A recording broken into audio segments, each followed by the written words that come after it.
Good morning, everybody. It's Monday, and here I am, waiting on Karen Reed and the rest of her defense team and prosecution and Judge Beverly Cannone over in Dedham Courthouse in Massachusetts. Morning, Rocket. How you doing?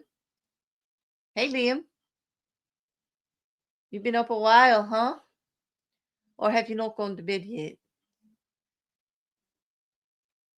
Well, should be an interesting morning, although I do believe we will open with Jackson finishing his redirect with Dr. Daniel Wolfe from ARCCA. I think we'll spend the morning with him on the stand because I do believe Hank Brennan's chomping at the bit to do more cross. But I thought he did pretty well on cross. And I was wondering, what it was like for the jury to go home after the weekend with those videos in their mind of that exemplar Lexus backing up into that dummy and hitting it over and over again, regardless of the words and the explanation that Dr. Wolfe gave. Seeing that, just seeing that, made everything the Commonwealth's been saying plausible, possible. They have a visual now. And for the life of me, I cannot figure out why the defense allowed those videos to be played. I get the science, I understand Dr. Wolf's explanation. I get it. He's trying to say there would be broken bones. But here's the thing, they never x rayed his arms. They don't know if they were fractured. They just saw no visible full breaks.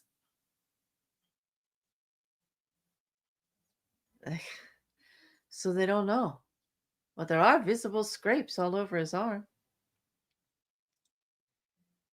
And then Dr. Wolfe said that there's no way that those shards could put holes in the actual sweatshirt, and then shows a photograph after his experiment there, and the sleeve has holes in it. I mean, good gravy. Did they switch sides? Did the whole defense team and Dr. Wolfe, did they switch sides? Was They were for the defense yesterday, Friday, right? Hey, book lover, morning. Morning, morning. Happy Monday to you. Although, gosh, happy and Monday, that's like an oxymoron, isn't it? Like, I can't use those together. That don't go. I don't normally like Mondays, but I am glad to be here with all of you. Waiting, waiting on the trial to start. You know what? I'm not feeling bad at all. Thank you for asking, book lover. I'm not feeling bad. My voice sounds rough because I do have some coughing fits here and there. So if I have to mute suddenly, like, I don't want to be hacking into anybody. My voice sounds rough, but I don't feel bad at all. But I was surprised when I tested positive because I didn't feel terrible at all. I didn't. Morning, Karen.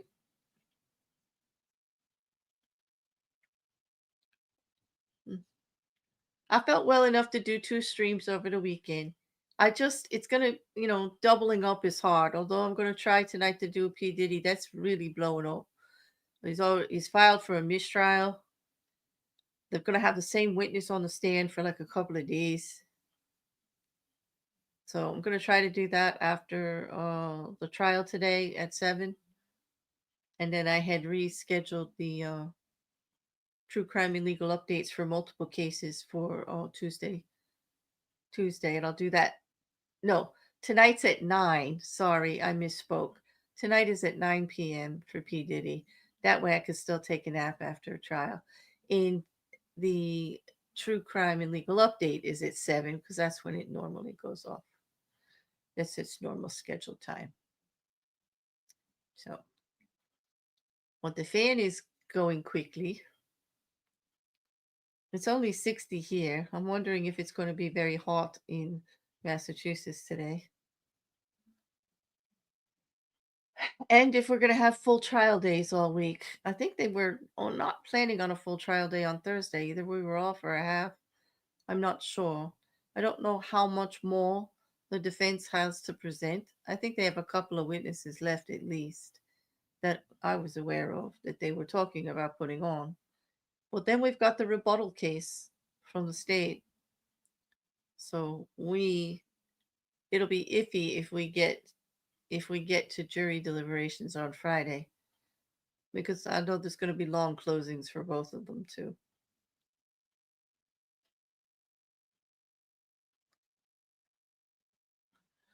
Good morning, Jen. Good groping you. You did put it together in a way that's enjoyable. Thank you, Jen. That is nice. I couldn't do it, but you can do it. That that's pretty cool. Jen, it was nice to see Charlie yesterday, huh? Yeah, it's been a long time since he's done anything with it. I was really pleased. For those of you that didn't, he did Black Mirror with me yesterday. We did episode 4, Plaything, which is kind of like a sister or a companion to Bandersnitch. It's not the same, but it has some of the same characters in it, so it's kind of an adjunct story from the same period of time, or what we would call the same Black Mirror universe. Yeah.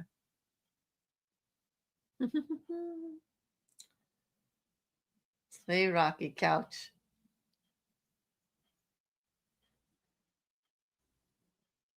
You guys roll up nice and early.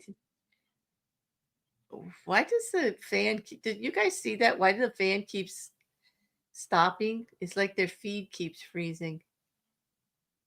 How's the sound? I know we can't compare it with the trial yet, but once it comes on, I mean, hopefully I'm not too loud for those of you wearing headphones and all. I've got myself pretty far away, but my mic is like, whew. Did you watch Bandersnatch? That was pretty cool. I liked Bandersnatch. Um, I had fun doing that with a whole bunch of people, and we did all the different endings. It was great. You found the little crime one over there, book lover, the crime emoji. It's cute, right? I have to make some more. I've just been kind of swamped keeping up with stuff because while this trial's going on, so is Lori Vallow, and I did do both days. They're both now in the playlist for Lori Vallow Daybell, her second Arizona trial. I finally got it up, and I got the 8 hours of trial down to like 4:45 or 4:50, like just under 5 hours. So for those of you that just like to listen to it in the background, you know, yes, book lover, she got kicked out. That was it's worth it just to see that, right? And he was like, "And don't talk over us anymore. Like you have." And she says, "I've been so nice to you." He said, "No, you have not. Get her out of here." I was just like, "Yes, go talk to your attorneys." Like he just kicked her right out.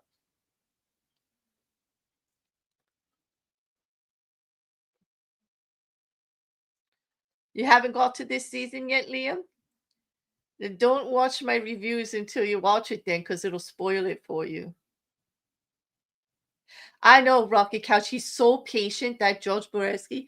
Like, I don't know how these judges keep their patience. I really don't. She has really been trying him very much, and he's trying to help her. And here she is opening the door for all her prior acts to come in. Like, is she out of her mind or what? Well, I mean, it was about, you're right. It was a long time coming. She's been so disrespectful. And during that, she tried to get him kicked from the bench again.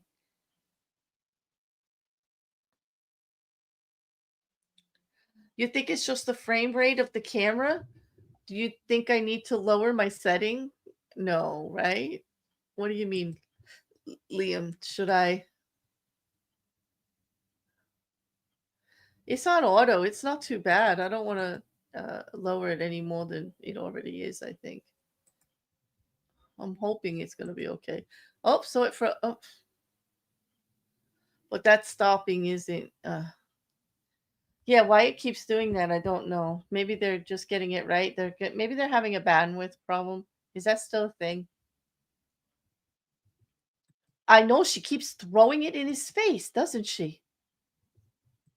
He has been trying to help her, but she keeps throwing it in his face. Exactly. Yeah, I know the court. Yeah, I know. I know what you meant, Liam.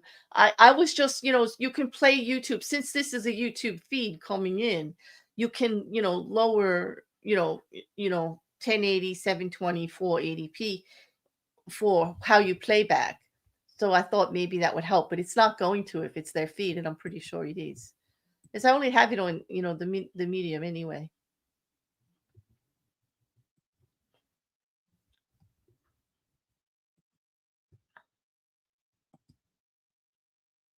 See, it just did it again. It's just, I don't.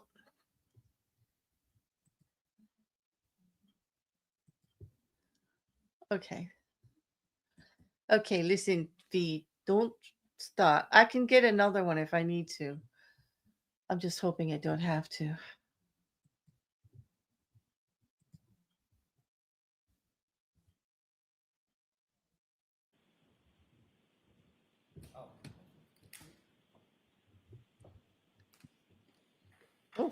Okay. That was quick. Now open, you may be seated.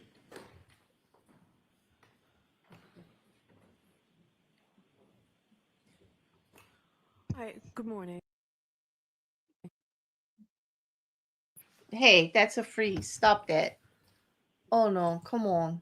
So I just saw a transcript that was placed here on maybe reference this morning, and there's a motion to limit Dr. Rentschler that I just got that I'm not prepared for. So that we'll do later today, okay? All right.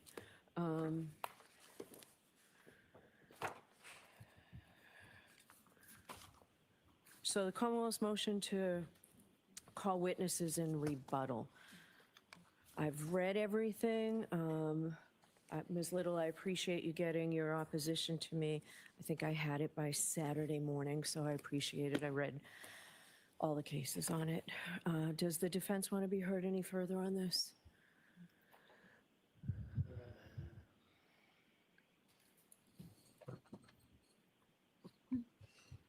I like the idea we're starting with motions. Okay. With regard to Dr. Crosby and Ms. Coon, Speak into a microphone. Speak into a microphone.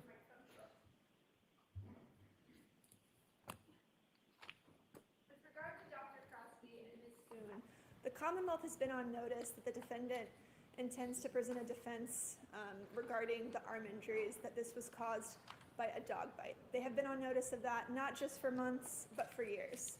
That was presented at the first trial.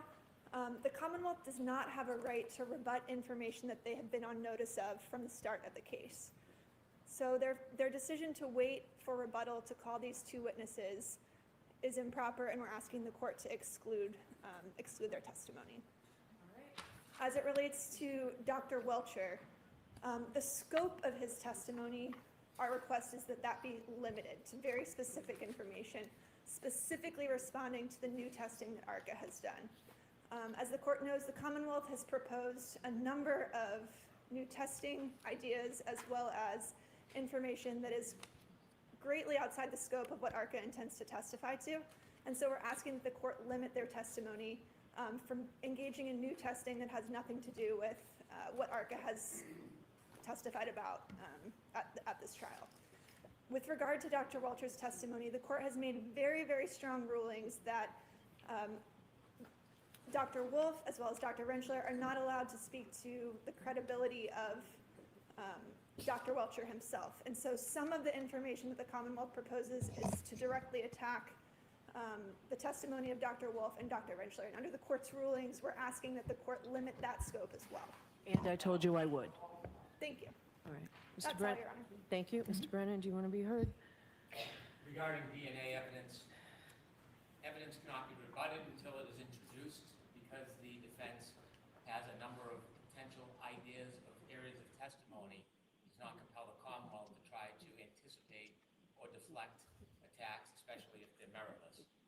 so the issue of dogs and dog DNA does not become relevant until the defense calls a so-called dog expert.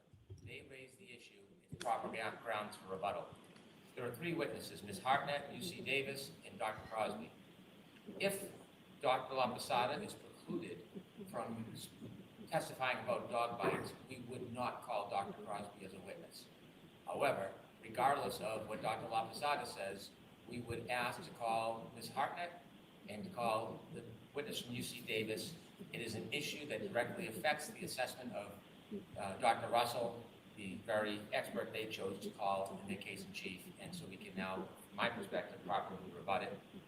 The second issue regarding Dr. Welcher, limited to the new information you will see from the testimony or have heard. Most of the testimony is new, but we understand it's limited to have a direct comment on the credibility of any witnesses, but he will address the tests, how he believes would be the proper procedure, and there'll be a number of issues that have been raised on direct examination, but he will not in any way have a comment on the credibility of the defense experts. All right. So the case law supports me allowing this motion. I'm allowing the Commonwealth's motion. So the motion for rebuttal witnesses is allowed. Mr. Brennan has said he will not call Dr. Crosby, depending on the testimony that comes in. So, all right, Jim, I'm just going to give you this. Thank you. All right, so the motion regarding the testimony of Dr. Lopasata.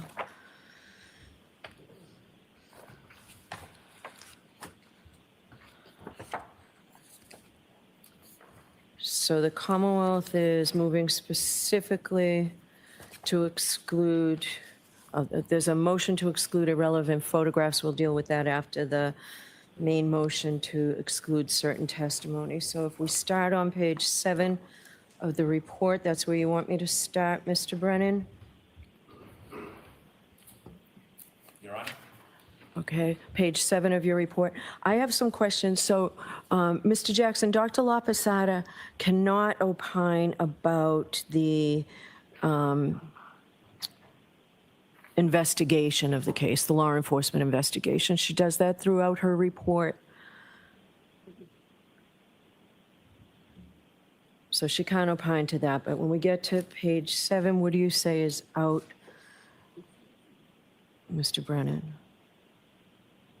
I mean, I've gone through it, I know what I think, but it's the Commonwealth's motion. I think that her opinion about no object being present to cause a pattern injury is appropriate. And where are you, on page 7, the first paragraph? Yes, photographs and descriptions of the site. It is the, All right, I might have a different page 7.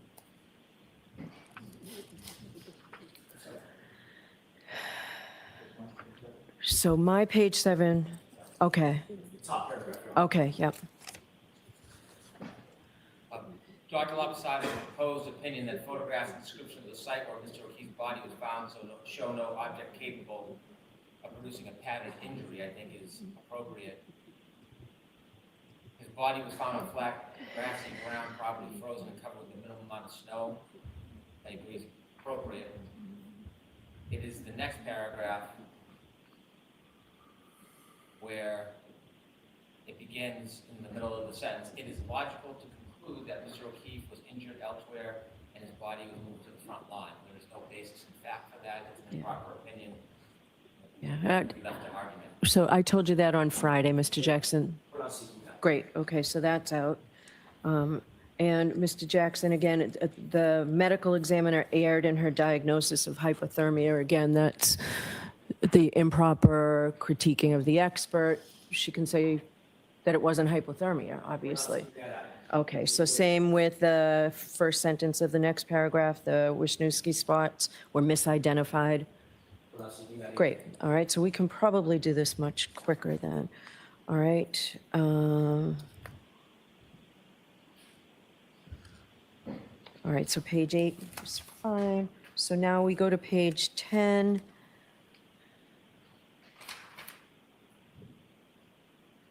So this is the dog bites.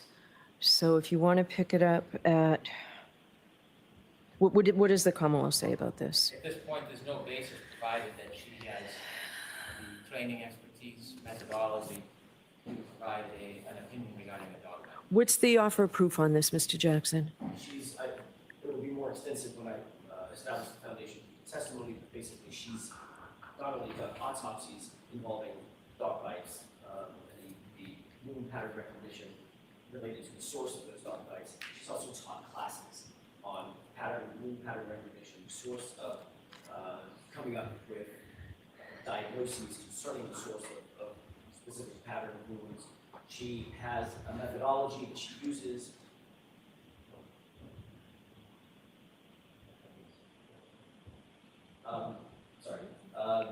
Medical school classes, I didn't mention, the courses. What does she teach? Is this in her CV? Because I didn't see it. It will be in her foundation that I will lay in front of the jury. All right. I don't see any opinions unless and until the foundation is properly laid, but she has extensive experience, not only with, specifically with autopsies that she's conducted herself, but supervising autopsies of others that deal with pattern recognition, the methodology involved with pattern recognition. How about dog bites? Dog bites specifically, 5 autopsies. I believe she will indicate that she's done 5 autopsies as they relate to dog bites. Okay. A medical school class specifically on the issue of wound pattern recognition, which that class includes dog bite recognition. All right, so we'll need a short voir dire of her on this before she testifies.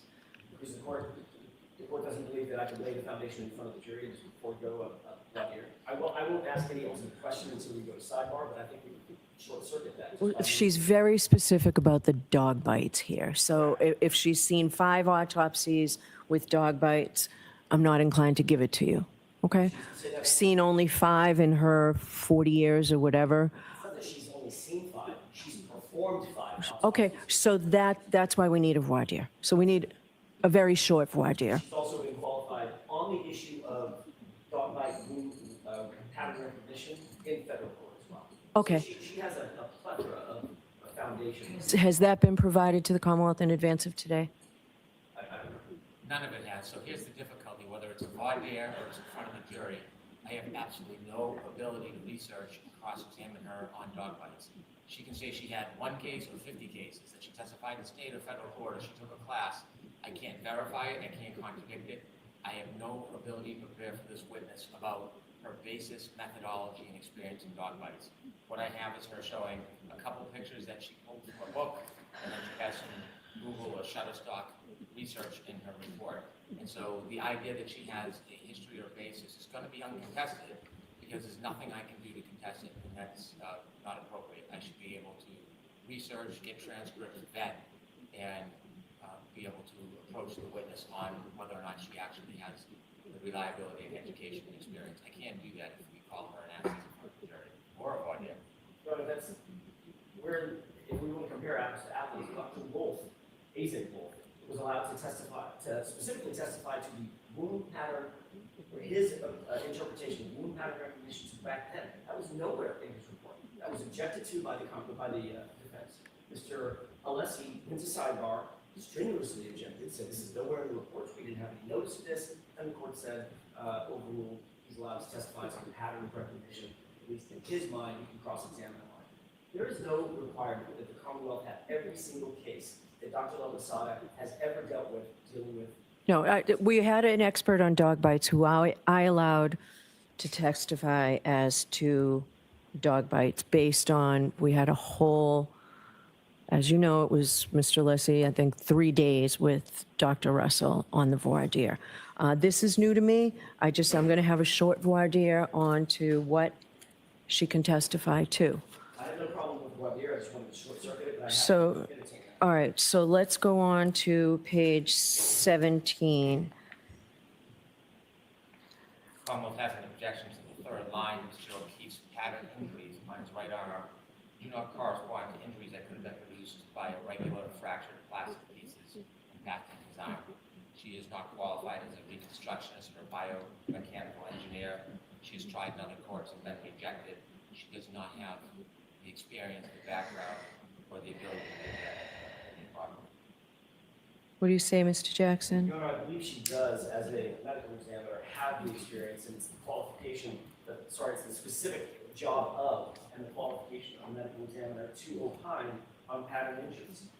If the foundation is laid, especially as it relates to motor vehicle accidents, and now we're not talking about dog bites, which are a more defined subset of her overall experience. Now we're talking about motor vehicle incidents and accidents that she has specifically seen thousands of. Okay. Thousands, multiple thousands.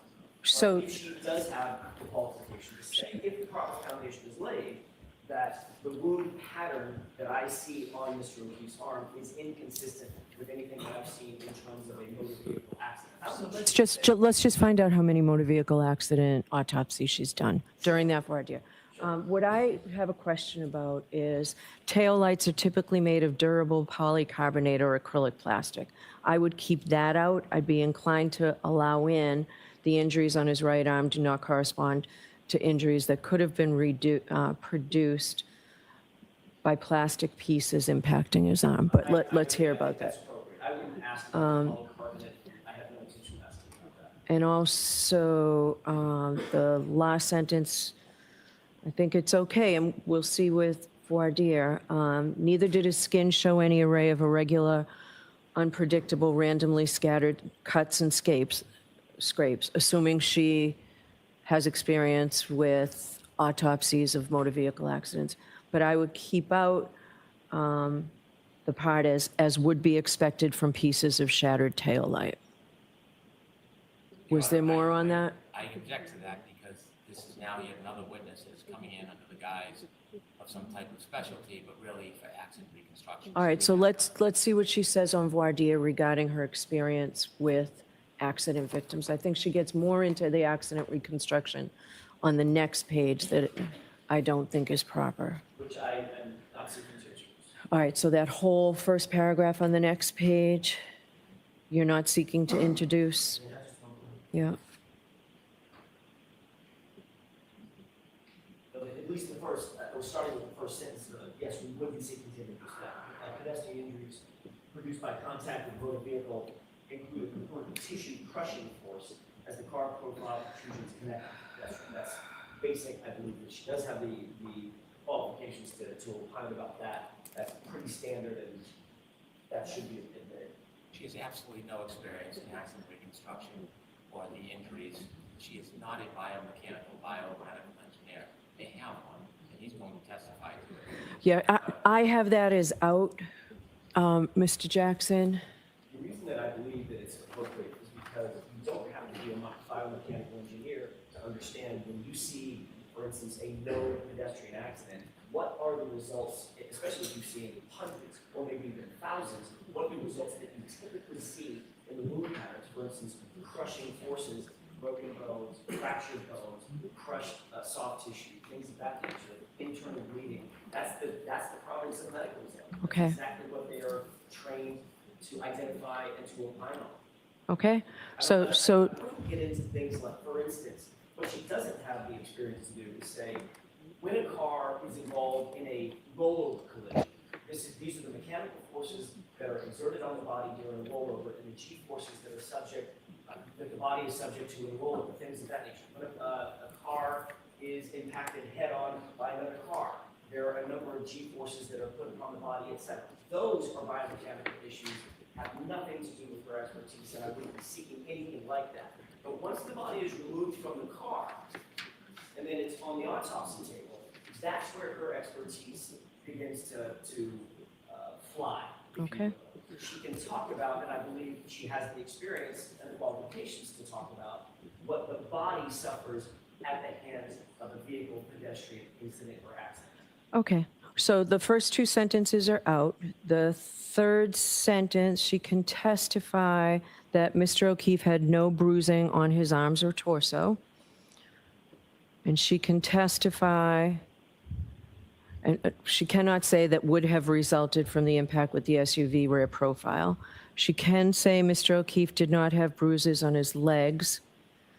She cannot say from bumper contact, but she can say as shown by dissection of leg tissue and muscle at autopsy. And she can't testify to anything else in that paragraph. Your Honor, is the court ruling that she cannot say anything about the human body contacting a motor vehicle? That sounds like what the court's saying. No. I think that's too narrow a ruling. It is. You can put this in, what I said you could put in, can come in, and the rest cannot. We For could, instance, and just for point of clarification, if I ask her, would you expect, I'm just gonna make it a hypothetical, would you expect if his legs were contacted by a moving vehicle, would you expect to see a bruise or contusion? what do you say about that? I object, one, it's leading. Secondly, Well, I'm not asking the question. Secondly, this is asking to have Dr. Lopasata do accident reconstruction. She's not assessing a wound. I'd ask you to consider the case of Commonwealth versus Tompkins, appeals court. I think we provided at 105 Mass Ave 1124, 2025 case. And a similar attempt was made to try to use Dr. Lopasata as a biomechanical accident reconstructionist. The trial judge did not credit her proffer and found that she failed to meet the requisite criteria pursuant to Daubert Lanigan. And so recently it has been found by at least another court that she is not competent to do this. Because she's a medical examiner, does not allow her to come in and start endorsing or vouching for the ARCCA witnesses. They already have witnesses to do that. And so not only on page 18, going back to page 17, about the pattern injuries don't correspond to injuries to a light, she would only know that if she had the training Where, experience. I'm sorry, where, You said on page 17 you would allow Mr. O'Keefe's pattern injuries on his right arm do not correspond to injuries that could have been produced by regular fractured plastic pieces impacting his arm. That's not her role as a medical examiner. That is the role of a reconstruction or a biomechanical engineer. And she clearly is not competent, at least as cited by the appeals court, to have that type of opinion. And so there's one thing to assess wounds, there's another to try to correlate or draw a distinction between the wounds in a car collision. It is essentially giving an opinion to the jury, he didn't get hit by a car. That is the core fundamental theory of the defense. This is simply trying to bootstrap another witness to give that opinion. That's improper. all right, sure. Mr. Brennan's going to cite the Tompkins case. He needs to cite the Tompkins case. That dealt with a situation in which the witness was called and she was asked by the lawyers, specifically in that case, the people that called her, the lawyers that called her, to opine about blood-stain pattern recognition, blood spatter evidence on the driver's seat versus the passenger seat, and what her opinion was about who actually was driving the vehicle. It was a rollover collision in which people were ejected from the car. She was then asked to opine about blood-stain patterns in the driver's seat and whether that was more or less consistent with the blood, the originator of the blood, one particular individual, was he more likely in the driver's seat or the passenger seat at the time of the bleeding, and was it before or after the rollover? Very, very different set of facts. And of course, that is a biomechanical engineer's product. And the court was correct in saying, I'm not going to credit her testimony on that issue, but that's what she was asked. She opined on it, and the court said, I'm not going to credit her testimony. All right, so To do this type of analysis and wound pattern recognition, which is what she's being asked to do. So let's see with her voir dire this morning. Okay. She actually was allowed to testify about blood spatter. It is the reconstruction testimony that she was not allowed to testify about. I read the Superior Court judge's decision. I have not read the appeals court rescript, so I need to do that. I'd like to get going, but there are photographs of inside the garage. You intend to put this in through Dr. Lopasata? No, not Through whom? if I could just have. Yeah, can I do this? With regard to these photos, well, ultimately, the Lopasata will be shown them, correct? That they'll be introduced through our investigator who took the photos. We intend to call that investigator after Dr. Wolfe testifies. And what will that investigator say? These are photographs. So he will testify to two subject areas. One would be took measurements from the street to the various entrances to 34 Fairview. You just have to testify about what those measurements were. And then where he took several photographs, we have pared them down to, I think, 3 or 4, just of one establishing shot showing the garage from the street and then a couple of photos showing the side entrance to the garage, the pedestrian entrance to the garage, which also shows the interior of the garage, including a step and a For what purpose? How are they relevant? I'm sorry? How are they relevant? So the defense is presenting a Bowden defense in this case. We are alleging that the police did not do a thorough investigation. They did not really investigate anyone other than Karen Reed. The Commonwealth's own evidence, including the testimony of Ian Griffin, is consistent with John O'Keefe after what they claim to be the trigger event in Dr. Welch's initial report. John O'Keefe walking in a westerly direction, which would be from Fairview Road to the house, taking approximately 36 steps over a distance of 25.4 meters, which is approximately 84 feet. That is consistent with him entering the house. It's consistent with him entering the garage. The police did not take photos of the garage. They didn't investigate, is there a hard surface in the garage? Is there a ridge-like surface in the garage? And these are, photos are introduced on that Bowden issue to say that there was evidence in the house. If the police only went in there, they would have seen that. And that may have sent them in a different direction. So it's relevant for that purpose. Do you want to weigh in on this? These are not only relevant and not material, it's misleading. They are not seeking to have measurements from the flagpole to the door. They're trying to seek measurements from the driveway to the door. There is no evidence whatsoever John O'Keefe was ever on, near, or anywhere by the driveway. The evidence is that he was at the flagpole. While the data showed there was a turn westward, it didn't show movement westward. It did not. If there was a measurement from the flagpole to the garage door, that is something that I think would be appropriate. From the driveway, totally irrelevant. There's no evidence, no witness, no substantive evidence in this case that John O'Keefe went in the house, went near the house, was dropped off. They're relying simply on the fact that there were 37 steps. They have no idea what direction or where. What they want to do to argue this is to show inside the garage and then posit a theory that somehow John O'Keefe was killed in the garage, it was colder than it was in the regular house. That would account for the temperature on the battery. They have no evidence to support that. You can't use Bowden as a panacea. You can't just say Bowden, they should have done what we want them to do. It is what is reasonable. The police went into the house. They spoke to the occupants of the house. There was no evidence that Mr. O'Keefe went into the garage. You might as well take a photograph of anybody else's garage in America and put it up in front of the jury. So this is going to create a mistaken, baseless argument that this evidence somehow shows that Mr. O'Keefe was A, in the garage, and B, he was injured in the garage. That's why they want to show it to Dr. Lopasata. Couldn't some of these angles have caused the injury? Total speculation, no relevance at all, and it is just prone for an opportunity to mislead this jury. This should not come in. If I may respond in 4 ways. First of all, Mr. Brennan just informed this court that there was no evidence of movement of the phone.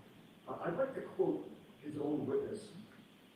At 12:25:30, the device's bearing shifts to a westerly direction, as location records also show the device moving west from the roadside toward the house. So that was false. Secondly, with regard to, we should be measuring from the flagpole, our theory is not that he entered the house from the area of the flagpole. Our theory is that he was placed at that flagpole, and as Mr. Brennan correctly points out, there's no evidence that they introduced as to where he was on the road prior to walking into the house in that westerly direction. Our theory is as good as his. He cannot prove anything to contradict our theory. The third thing is that Brian Nagel and Heather Maxson saw Karen Reed in her vehicle alone. The passenger seat was illuminated and empty. John O'Keefe was nowhere in the area of that vehicle. He was not in that vehicle. There's only one other place that he could be, and that is in the house. So finally, the fourth point, Your Honor, this court has continually always done, as the court should, a 403 analysis. The probative value we have established through their own witnesses. They called all of these witnesses, and they established the foundation for the admission of these photos, there is no unfair prejudice. I would argue that anytime there's exculpatory evidence or a case that advances the defense theory, that's by definition going to prejudice the Commonwealth's case. This is not unfair prejudice. He is allowed, Mr. Brennan is allowed to cross-examine this witness and to make whatever arguments he wants to make about the likelihood of the garage being involved or not. But he does not and should not get the benefit of the fact that his investigation, the police investigation, didn't do what we just did. And this evidence should be admitted. The argument is purely rhetorical. There's not one fact he offers. The witnesses that saw the car saw it in front of them. Nobody ever got out. A light on doesn't mean that he wasn't near the car because they didn't see him in the front seat. So there is no evidence that Mr. O'Keefe went anywhere near the house, on the breezeway, in the door. It is speculative, it is baseless. They want to take that baseless argument and then bootstrap it to Dr. Lopasata to further speculate that something in the garage that could have caused the injury. That is not Bowden. That is not a due process right. That's not 403. It's empty. It's no factual predicate whatsoever. Okay, so, The only other thing, just to put a cap on this, the location data circles, again, Mr. Brennan's own evidence, he introduced it, puts John O'Keefe in the house. all right, so I'm going to allow you to do the measurements. These photos will mark for identification. The photos are not admissible. So, all right, Chrissy, can you just mark those, please? All right, let's bring the jury over. We will do, Mr. Jackson, how long will you be with Dr. Wolfe? Probably 20 minutes. All right, and depending Yes. on that. All right, so during the morning recess, we'll do the voir dire of Dr. Lopasata. All right, bring him on over, please.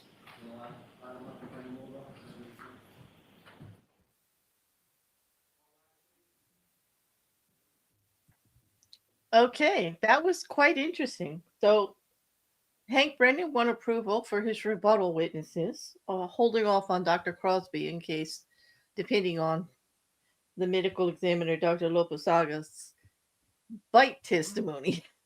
So we shall see. She's going to have a voir dire during the break. And the garage photos, what did she say at the end? Okay, I thought she said that they couldn't be entered in, but then she gave them to the court. What did she say? I'm gonna have to. I have to wait till after to play it back, unless somebody heard it clearly. I can't tell whether she's allowing them. They're in. Okay. Okay. Thank you very much, Liam.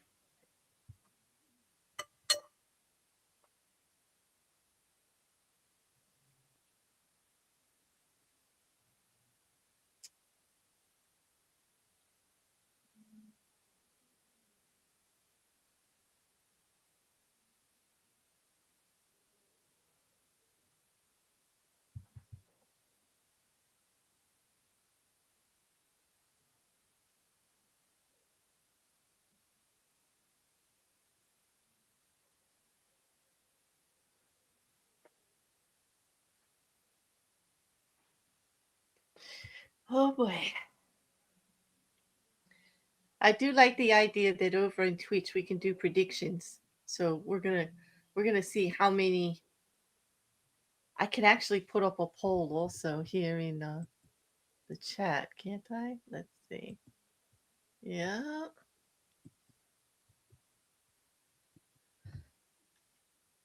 Let's get a range of sidebars for today.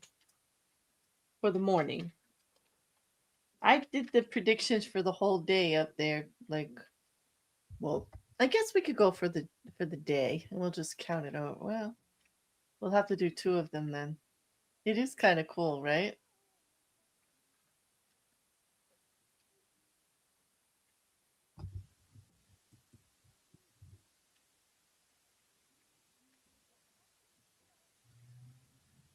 Let's see. 1 to 5, 6 to 10. 11 and up.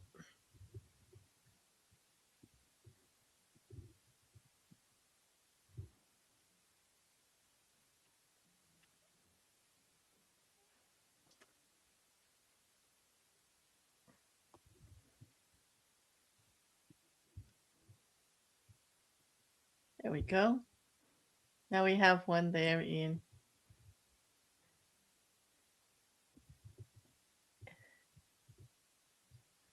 It is. I like it very much. It's very cool. How long does it stay up for? Couch. Does it stay up like the whole time?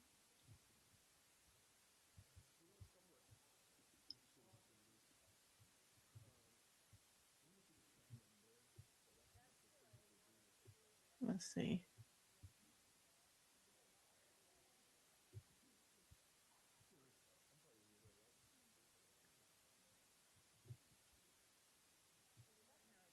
Oh, I don't see it up at the top anymore, so I don't know if.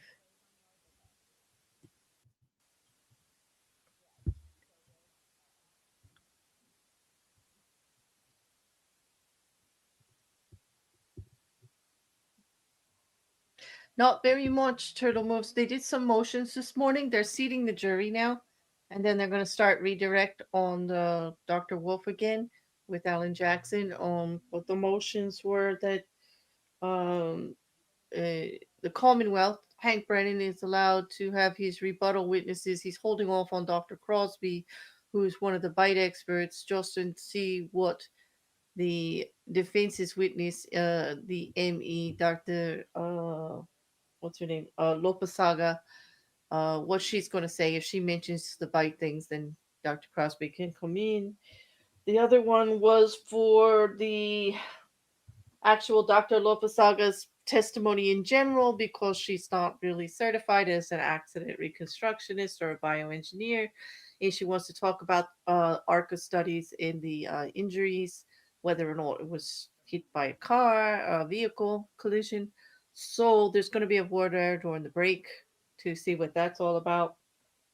And then the last one was the defense wants to enter some pictures that they took of the garage, because they say that that's how John did enter the house, and they want them to see it because there's those steps and the seconds. We'll see. Anyway, jury's coming in.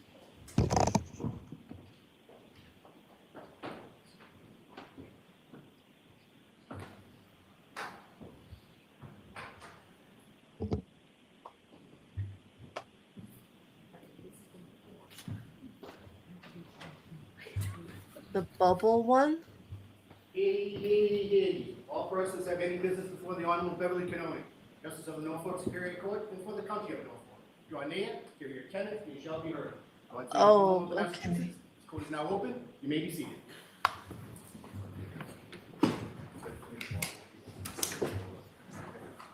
In the reviews, can you? Okay. All right. Good morning again, counsel. Good morning, jurors. So we appreciate your patience. We were in here trying to streamline things, so we got a lot of work done this morning, so thank you. I do. What is going on?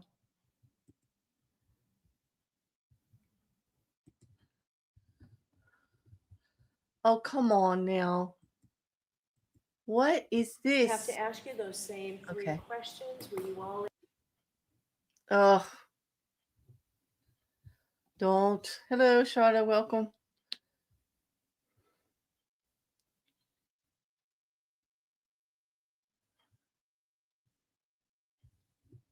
I did actually put one into Rocket Couch, but what's got me right now is this feed I is do have acting to up. ask you those same three questions. Were you all able Seems to like they've follow my restarted their instructions and feed. refrain from discussing this case with anyone since we left here on Friday? Everyone said yes or nodded affirmatively. Were you also able to follow the instructions and refrain from doing any independent research or investigation into this case? Everyone said yes or nodded affirmatively. Did anyone happen to see, hear, or read anything about this case since we left here on Friday? Everyone said no or should. Right, thank you. Can we have Dr. Wolfe, please?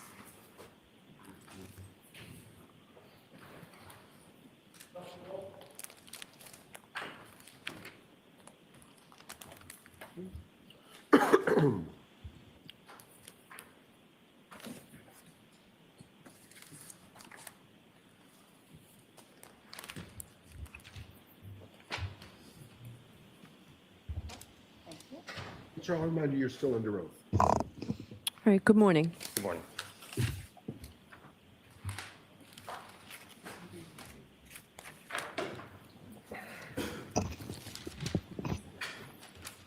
All right, Mr. Jackson, whenever you're ready. Thank you, Your Honor. Dr. Wolfe, thank you for joining us again this morning. I'd like to draw your attention Oh, come on. What is going on with this buffering feed? to a picture. Oh,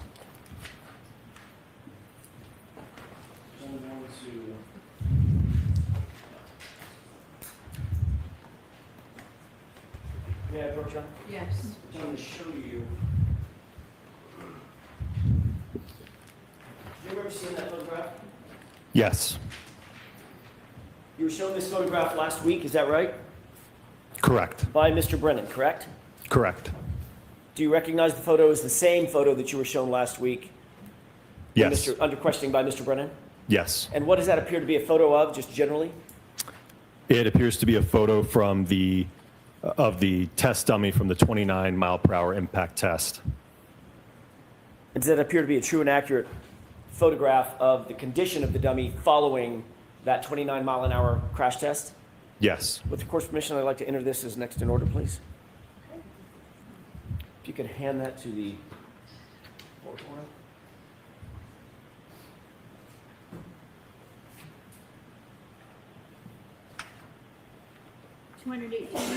Exhibit 218.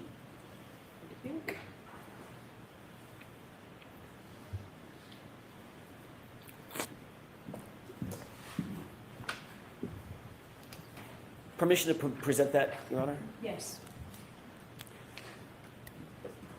Is this the photograph? yes.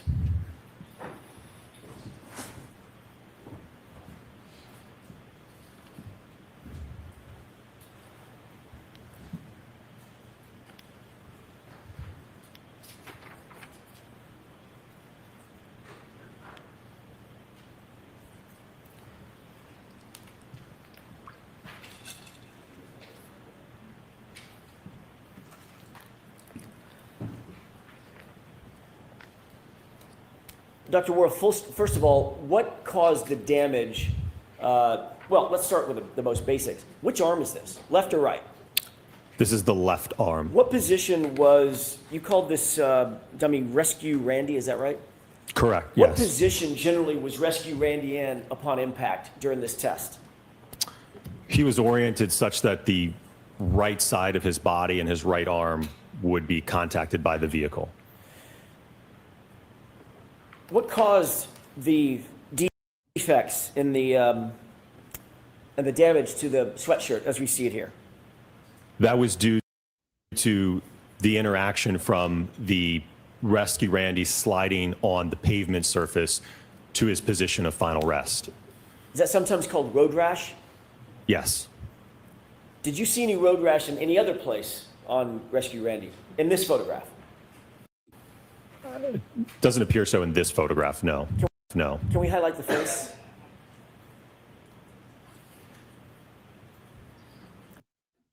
What about there? Sorry, I thought you were talking specific to the clothing. Yes, as I mentioned on Friday, there were signs of road rash to the body of the dummy itself on the face and on the torso and arms. Can we zoom in on the sleeve a little bit? Do you see any staining on the sleeve as well as the defects, the holes and the tears? Yes. What is that staining from? Again, just from that sliding contact with the pavement, so it's just likely debris and kind of a film from the pavement surface being oh, come on. What is- deposited onto the material. With regard to John O'Keefe's sweatshirt that you reviewed photographs of, did you see any other defects other than the right photographs of? Did you see any other defects other than the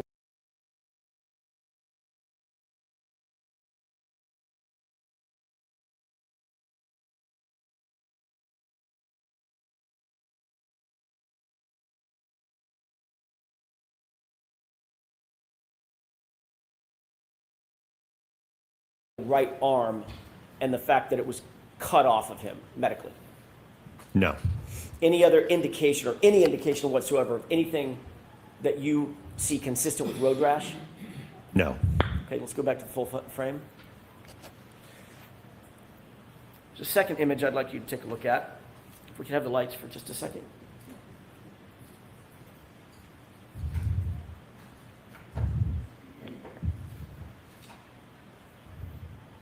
Do you recognize what's depicted in that photograph? Yes. How do you recognize it? It is the backside of the test dummy from the 29 mile per hour full-on impact test. Which arm is featured in that photograph? That would be the right arm. Move that into evidence as next in order, Your Honor, with the court's permission. Exhibit 219? Permission to display. Yes.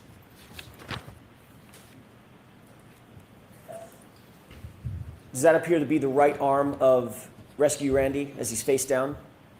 Yes. Is that following the impact? Yes. Do you see any? Were you shown this photograph by Mr. Brennan on cross-examination? No, I was not. Can we highlight the right sleeve just a little bit, please? Do you see that defect in the sleeve? Yes. Do you also see some artifacts above that defect, above and to the left? Yes. Can you tell what those are? They appear to be fragments from the back window of the test vehicle when it shattered.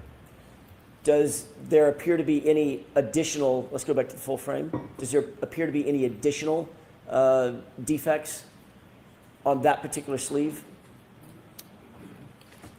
There appears to be some material transfer likely from the pavement and also some road rash.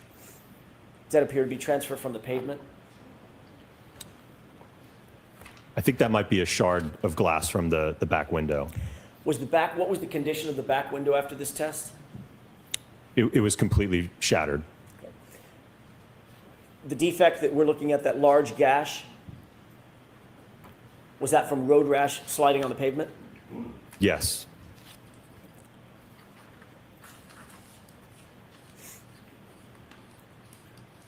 If we can go back to the full frame, please.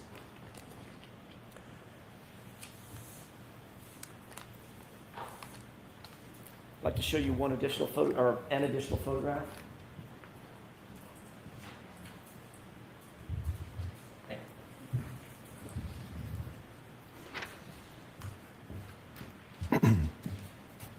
Do you recognize what's depicted in that photograph? Yes. What is it? It is the front side of the test dummy from the 29 mile per hour full-on impact test.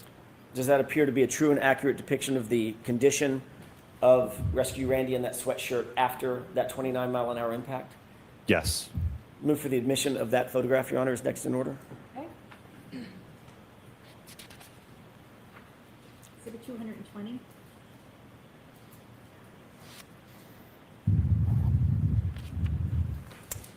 Permission to display. Yes. Can you describe what we're looking at in this photograph? This is mainly showing the upper body of the test dummy from the 29 mile an hour impact test, showing the road rash to the front side of the body. Were you shown this photograph on cross-examination? No.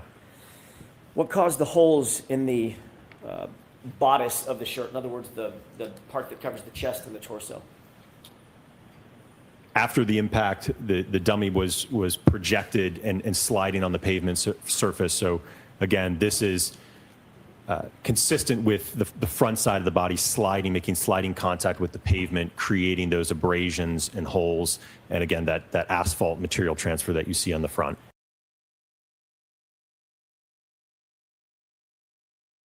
Can you go out back to the full frame, please? Do you see additional road rash? Take a look at his right arm.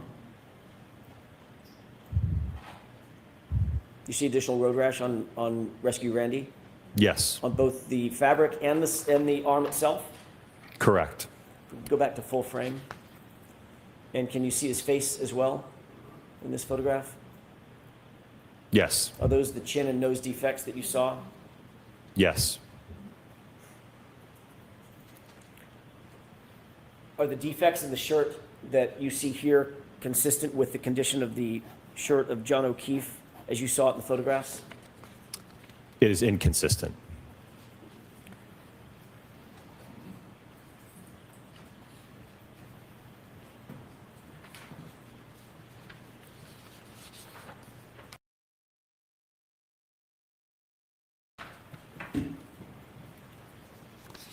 May I approach, Your Honor? Yes.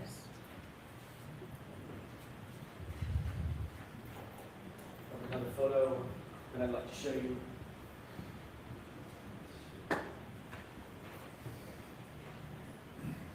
Do you recognize what's depicted in that photograph? Yes. What is that? We can take this down. It is the rest position of the test dummy after the 29 mile per hour impact test. Were you shown this on Friday? No. Is that a true and accurate depiction of the condition of Rescue Randy just from a different angle after that 29 mile an hour impact? Yes. Move for the admission of that photograph. Okay. Exhibit 221. Permission to display that photograph, Your Honor? Yes. Is this an overview of the entire body of Rescue Randy after that impact? Yes. Take a look at his torso, the exposed portion of his torso. Do you see road rash on his exposed torso? Yes. Do you also see that the road rash that you earlier described on the bodice of the shirt, the front of the shirt? Yes. And what about, let's go back to the full frame. Is there also road rash on his jeans? Yes. If we could go back to full frame. Have you ever heard a phrase, knocked out of your shoes? Yes. Where are the dummy's shoes? They're still on his feet. And this is at an impact of 29 miles per hour, correct? What's the form of the question? Mr. Sure. Jackson? What was the, tell us one more time, what was the speed of this impact? This was a full on 29 mile per hour impact. We can take that down.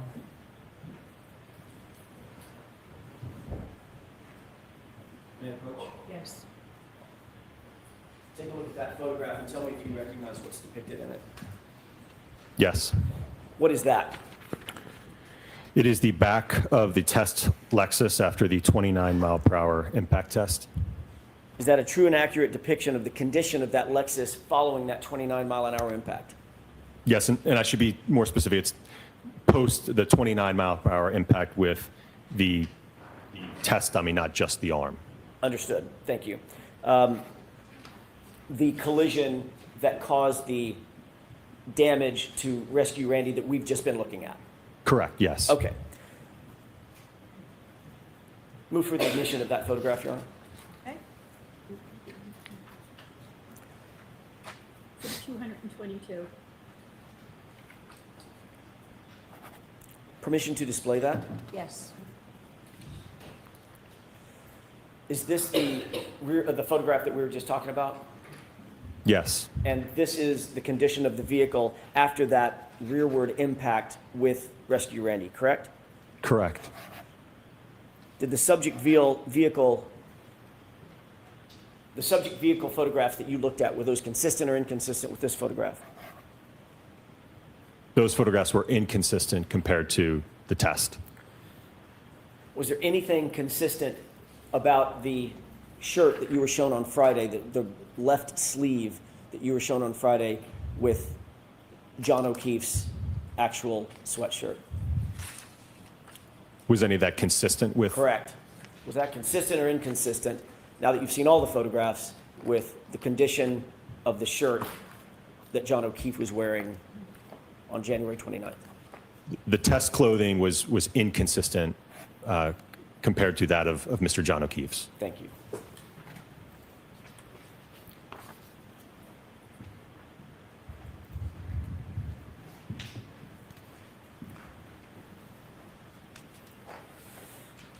You were asked on cross-examination several times about the weight of the Hybrid 3 arm. Do you recall that series of questions? Yes.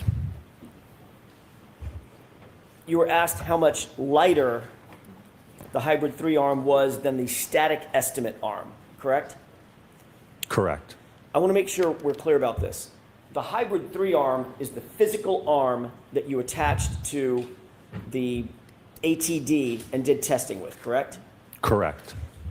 The statistical estimate arm is something in the ether, right? It doesn't exist. Sustained. How would you describe a statistical estimate arm? It's probably from taking a sample of the population and getting an average and a high and a low. Okay. That's not is that a physical arm? You touch and feel? No. Okay. Do you have any information based on everything that you've reviewed at all about the actual weight of John O'Keefe's right arm? Nothing in terms of a weighed measurement of the arm, no. Okay.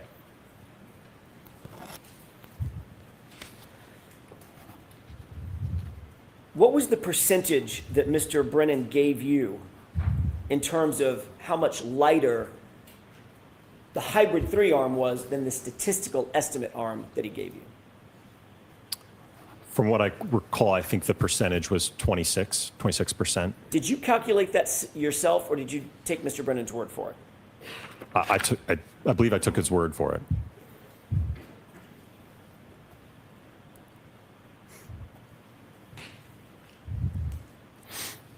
Do you recall what the weight of the hybrid 3-arm was exactly?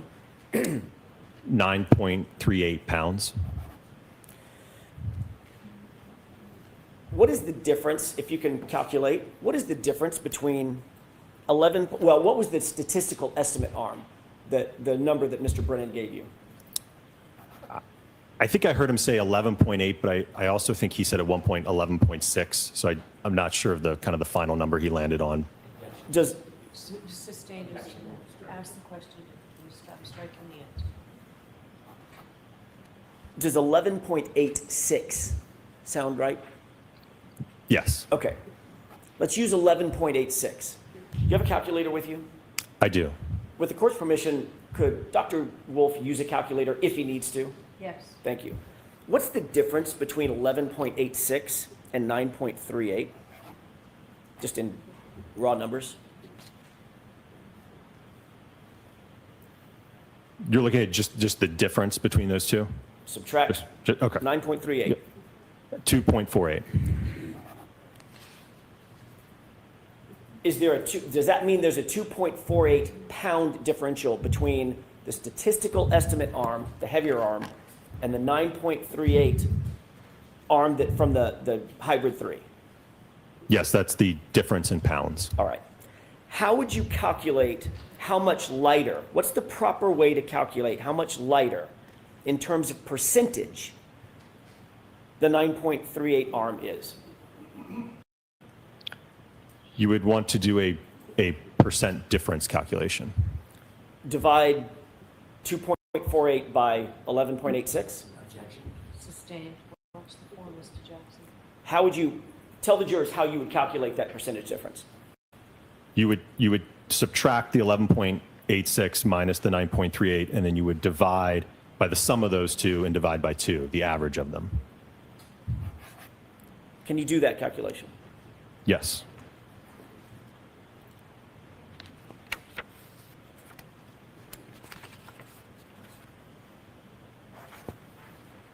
Okay. And what's the number? 23%. Not 26%? Objection. Sustained. Is 23% smaller or no, or larger than 26%? Objection. Sustained. Let's move on from that, Mr. Jackson.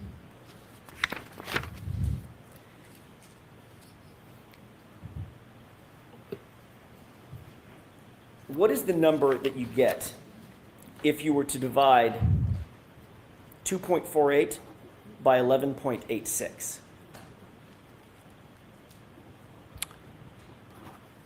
.21. In percentages? 21%.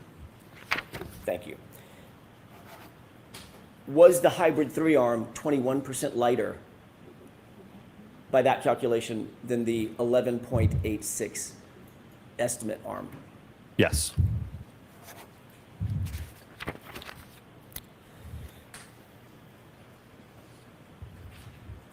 On cross-examination, Mr. Brennan asked you several questions related to kinetic energy formula, correct? Correct. You referenced that, did you reference that formula in some of your answers? Yes. May I approach? Yes.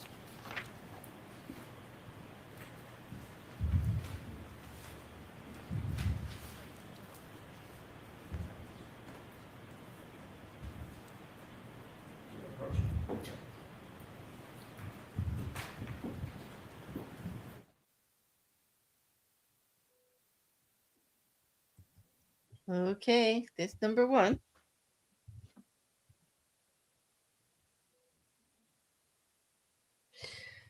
It's going to be quite the morning.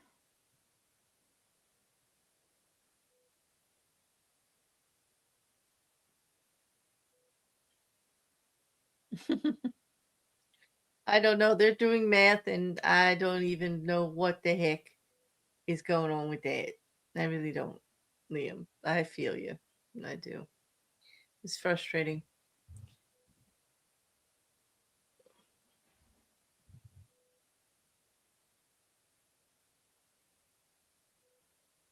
Yeah, I'm confused as to what they're trying to show too, Liam.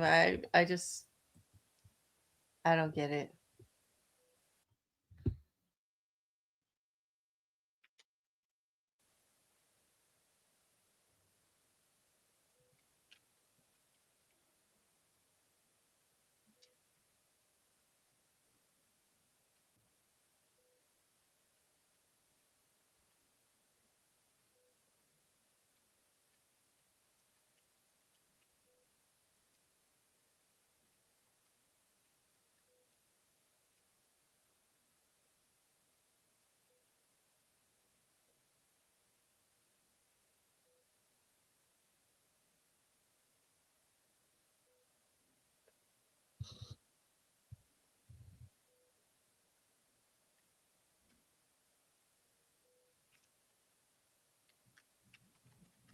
It's gonna be a long one.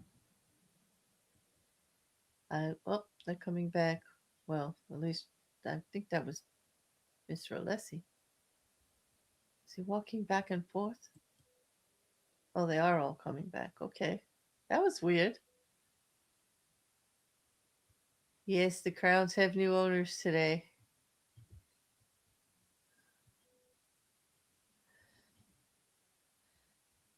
I mean, what was that back and forth? I don't know. I was looking, I was quiet because I was looking on the socials to see if I could find anything else that might be outstanding.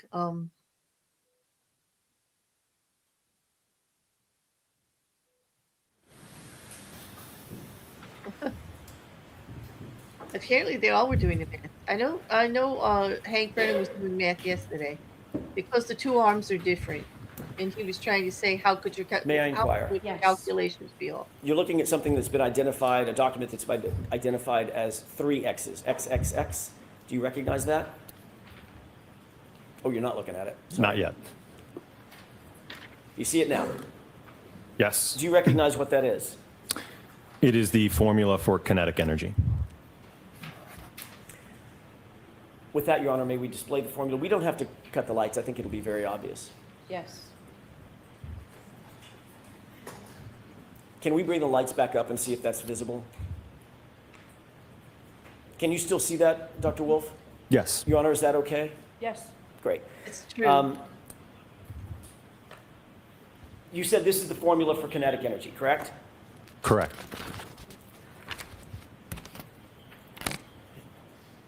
You were asked a series of questions about whether the weight differential in the hybrid 3-arm would make a significant or material difference in your testing as it pertains to the velocity of the vehicle that you were testing.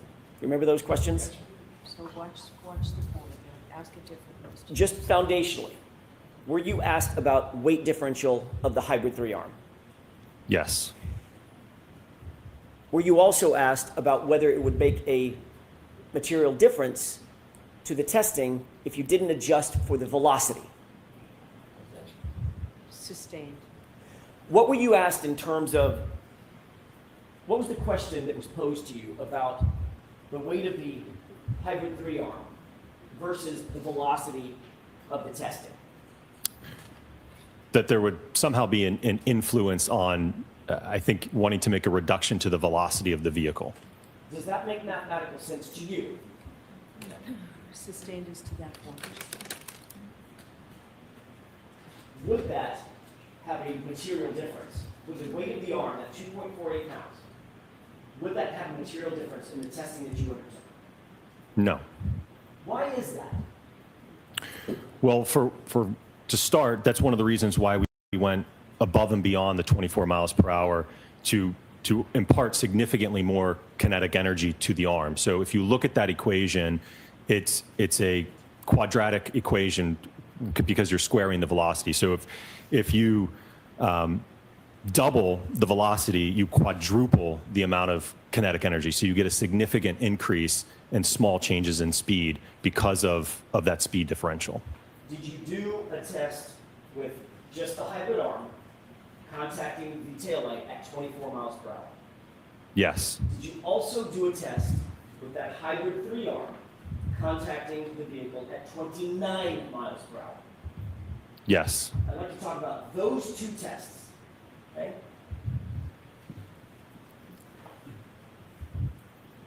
Can you explain to the jurors what they're looking at? I want to start with going from left to right. What does the E sub K mean in that formula? So that stands for kinetic energy, which is the amount of energy that an object has when it's in motion and has a velocity to it. What is the 1/2 on the other side of the equal sign? Just a constant. And what does the M, as in Mary, stand for? So that would be the mass, in this case, the mass of the arm. And what's the V, as in Victor? That would be the velocity of the arm as it's accelerated. Why is there an exponent at the top of the V? Because you're squaring that. So you're basically multiplying the velocity times itself. So it would be velocity times velocity. Is this a formula that's traditionally used in accident reconstruction? Yes, it's very common. Is it sort of one of the foundational formulas?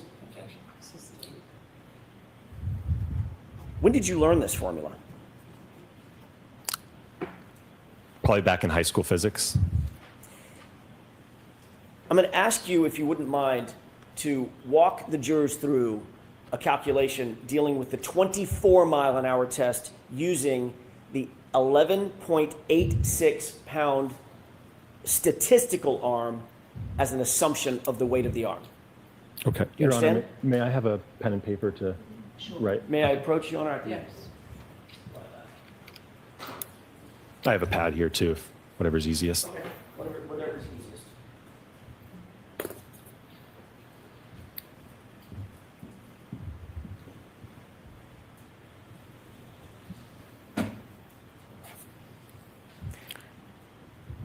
If you assume the mass of 11.86, that's the statistical arm weight, and you assume the V for velocity is 24 in miles per hour. I don't care about the units, doctor. Just assume 11.86 and 24. Can you calculate this quadratic equation? Yes. What do you get? I want to do it step by step. What's the result of squaring 24? So again, you're not concerned about the units. I do not want to talk about units. Just okay. If you mention the word joules, my head will explode. That's I didn't know if you wanted Newton meters, foot pounds. Okay. Stop it. So Immediately. just 24 squared Correct. is 576. Do you always, in this calculation, do you always use the exponent first? Do you always do the square first? Sustained. What's the first thing that you do in solving for this equation? You would want to square the velocity, but it's ultimately all going to be multiplied. But yes, you would square the velocity, multiply by itself. What's the next step after you get 576? Again, assuming we're not concerned about units, you would multiply by the 11.86. Can you do that for me and tell me the answer?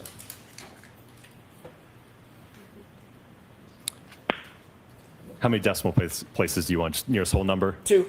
Okay. 6,831.36. What's the next step once you get that number?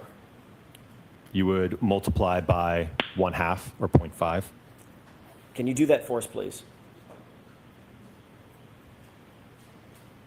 That'd be 3,415.68.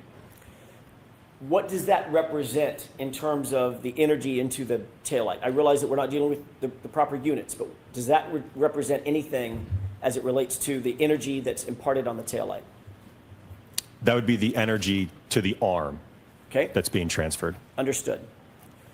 3,415.68, is that right? Correct. And that was at what mile per hour? 24. Let's move to a different equation. Okay. Now I'd like you to presume different numbers. I don't know what the question is. Can you do the same calculation using the 9.38 pound arm that you actually used in your testing for the mass? Yes. And can you use the velocity of the actual test you did of 29 miles per hour? Okay. And same thing, not worried about units? Correct. Okay. What's the first thing you do in solving that equation? So if you square the 29 miles per hour, you will get 841. What's the next thing you do? You multiply by 9.38, What's the number? 7,888.58. And what's the next thing you do in the equation? You multiply by 1/2 or 0.5, And what's that final number? 3,944.29. That would be the number or the amount of energy imparted on the arm at 29. Is that right? 29 miles per hour? So ask it differently. Sure. What is that 3,944.29 number? What does that mean in terms of the kinetic energy? That would be the kinetic energy that the arm has if it were moving at 29 miles per hour and weighed 9.38 pounds. One final calculation. What is the percentage difference between 39, 44, 29 and the other test that we just did, or the other calculation, 34, 15, 68?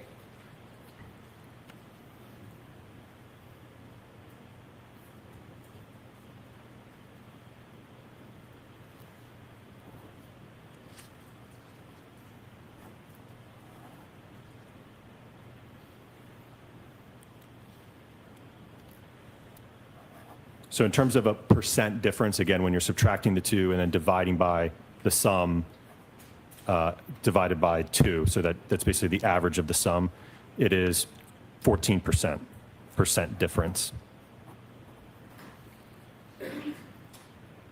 Which of the two tests, the two energy equations that you just did, which represents the higher kinetic energy imparted to the arm? The 24 mile an hour test, that's the hypothetical, or the actual test at 29 miles an hour? Which one? The 29 mile per hour speed with the arm weight of 9.38. What does that mean, Dr. Wolfe, in terms of the testing that you did with the lighter arm, 9.38 pound arm, at the 29 mile an hour test, as it compares to the hypothetical 24 mile an hour test? It would be more force and more energy in the 29 mile per hour impact test. Even though you used a lighter arm? Sustains.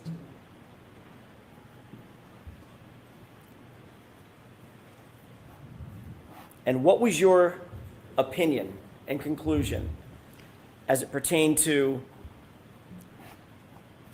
the subject taillight using the 29 mile an hour test What was your opinion and conclusion as it pertains to the subject taillight? Was that consistent or inconsistent with the damage that you saw on the 29-mile-an-hour test? It was inconsistent.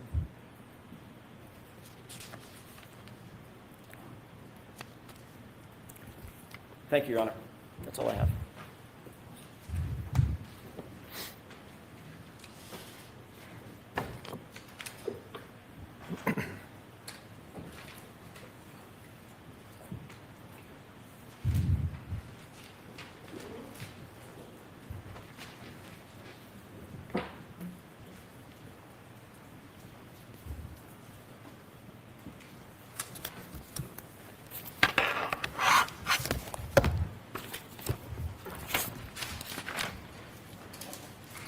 May I, Your Honor? Yes. Good morning, Doctor. Good morning. Doctor, did you have a chance to speak to anybody from the defense this weekend Not over the weekend, no. after you left here Friday? On Friday, I let them know that I was returning back home, and then I let them know last night that I had arrived, yes. Did you receive any new information or have any conversation before you came in today? No. Now, when we asked you about weight last week, you did not go into any calculations about the difference between the standard arm, 11.86, and the 9.38, did you? I don't believe we did, no. In fact, when you testified last week, at the end of the day, you were asked questions by Attorney Jackson about the weight of that arm, correct? Yes. And when you were asked about the weight of the arm, Attorney Jackson asked you if you were asked a lot of questions about the difference in the weight of the arm, about 11.8 pounds statistically as it relates to Mr. O'Keefe versus 9.4 pounds. Do you remember him asking you about that? Yes. And you were asked whether you were aware whether anybody had measured the weight of John O'Keefe's right arm. And you responded, I'm not aware of that, no. Do you remember that testimony? Yes. And then you were asked, when you asked questions about whether or not his arm was 11.8 pounds, are you aware of anybody ever just weighing just his arm? And you said no. Correct. And finally, you were asked, what is that based on, 11.8? Where did that come from? Remember what you said? Yes. I don't know. Remember you answered Attorney Jackson and you said, I don't know where that came from. Right, referring to, I don't know what source you pulled that 11.8 from. And so you were suggesting that that is just a number pulled out of thin air, right? System. Was that a surprising estimate, 11.8 to you? I don't know that it was surprising. I don't know what your source is for it. Well, when you engage in accident reconstruction, you never just take somebody's limb and sever it and throw it on a scale, do you? I'm not usually doing that part of the analysis, no. So when you're relying on body weight and different parts of the body, there is strong statistical studies that give you a guide, isn't there? I would agree with that, yes. Well, the numbers just aren't a thin air. If you're doing a study and you have to figure out damage to an arm or a foot or a leg, and you have to come to an estimated value or weight, you have to get that information from somewhere, don't you? I would agree, yes. So you just make it up out of thin air. You have to find a resource, a reliable, vetted resource. True? I would agree. And that's what you do. In some instances, yes. Well, in this case, you chose an arm that was 9.38 pounds. Where did you get the support that the 216-pound, 6'1" man would have an arm that weighs 9.38 pounds? Where did you get that from?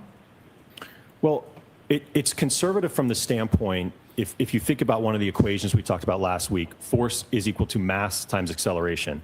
So if we take the acceleration data from our test and we multiply it by a lighter mass, the 9.38 pounds, it's less force to the arm. So now if you want to increase the mass of the arm, you're now talking about a greater net force to the arm. So it's conservative from a force perspective. Put aside your story about the force perspective. My specific question is... So it's sustained. Ask the question differently. I'll ask you again, Doctor. Tell us where you got the 9.38 pound value from when considering a 6'1" 216-pound man. Where did you get that from so you could be statistically accurate?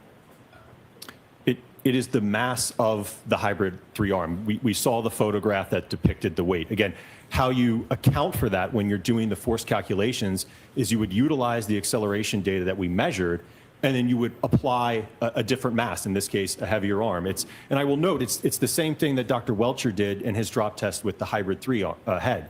He ultimately measured the acceleration of the head, and then to calculate the force, he adjusted the mass of according to Mr. John O'Keefe's mass of his head. So for the third time, I'm going to ask you just a very simple question. Dumb it down for me if you can, okay, doctor? Where did you get the source to legitimize using a 9.38-pound arm for a person that's 6'1", 216 pounds? Where is your source to say that arm is validated for use of that size man? Where is that? Again, it's the weight of the ATD arm. That is what the 50th percentile arm weighs. As I mentioned, in our field, it's accepted to utilize the acceleration data, and then you adjust the force based upon an increase in mass. Is that your answer? Yes.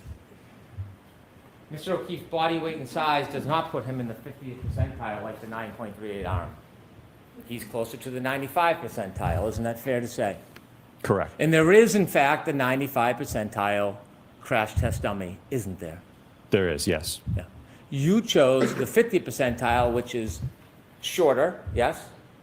Correct. Weighs less, yes? Correct. And the arm weighs less. True? Correct. The truth is, you have absolutely no study, no paper, no article that supports using a 9.38 arm for a 216-pound man who's 6'1". You have not one reference or study you can offer us right now, do you?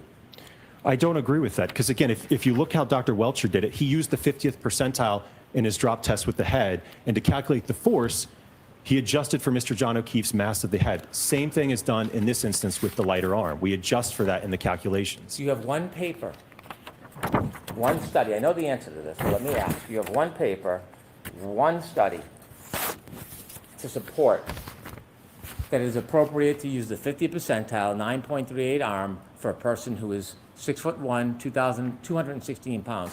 I won't ask you again, but if you can answer this once for me. Do you have one paper, one study? So I'll take out the commentary. Can you answer that question, please? Sorry, can you repeat the question? You have one paper. Give me a name, an author. One paper, one study that supports using a 9.38 arm, 50th percentile, when you're doing a crash test for somebody who's in the 95th percentile who weighs 216 pounds and is 6'1". One paper, sir. I don't have a paper because Dr. Rentschler is addressing the forces and the injuries to the arm. You talked about, however, would you come up with the number 11.8? Like it was something that is curious or foreign to you, right? Objection. Sustained. Are you confused how the number 11.8 would come up? Objection. I'm going to allow that. I'm not confused, I don't know your source for it.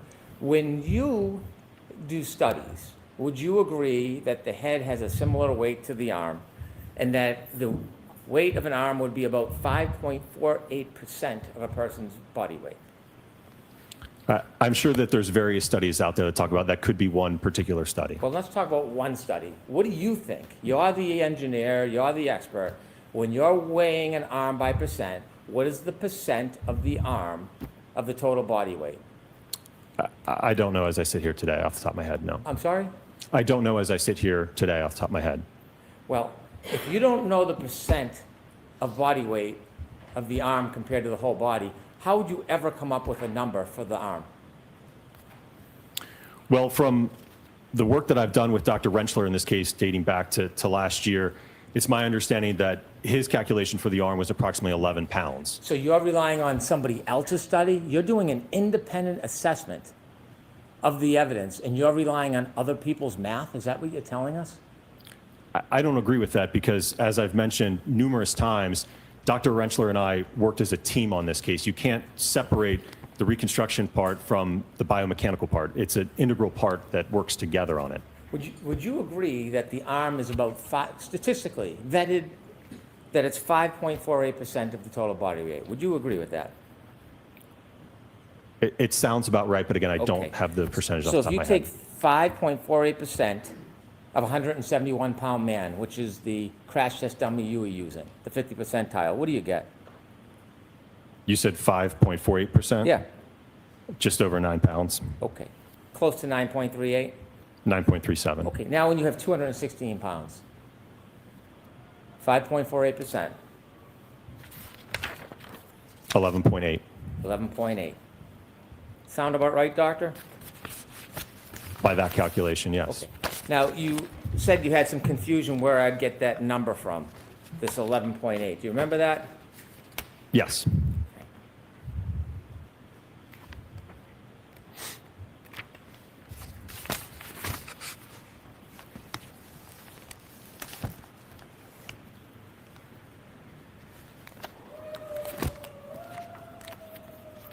And when I threw out that number, is that the first time you heard of that number?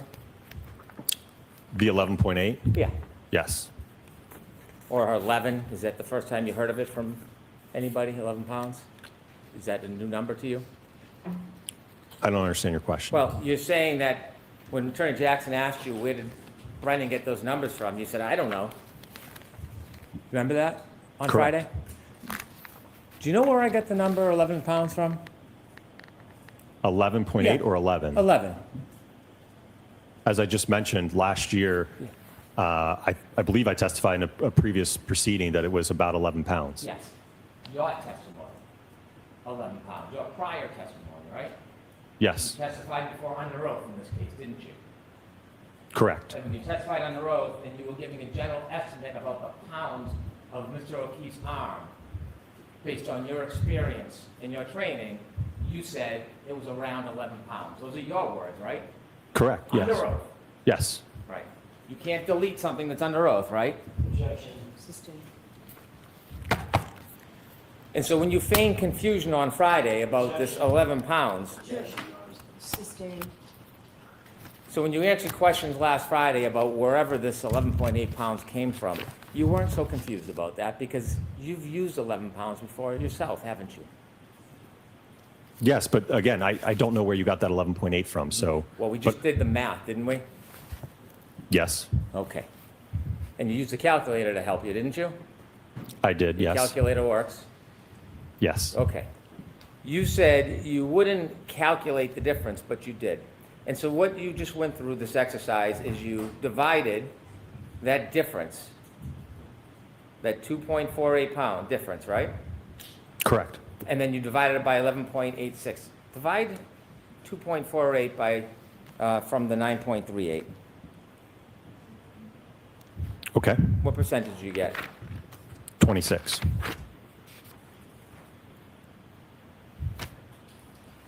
Would you agree with this statement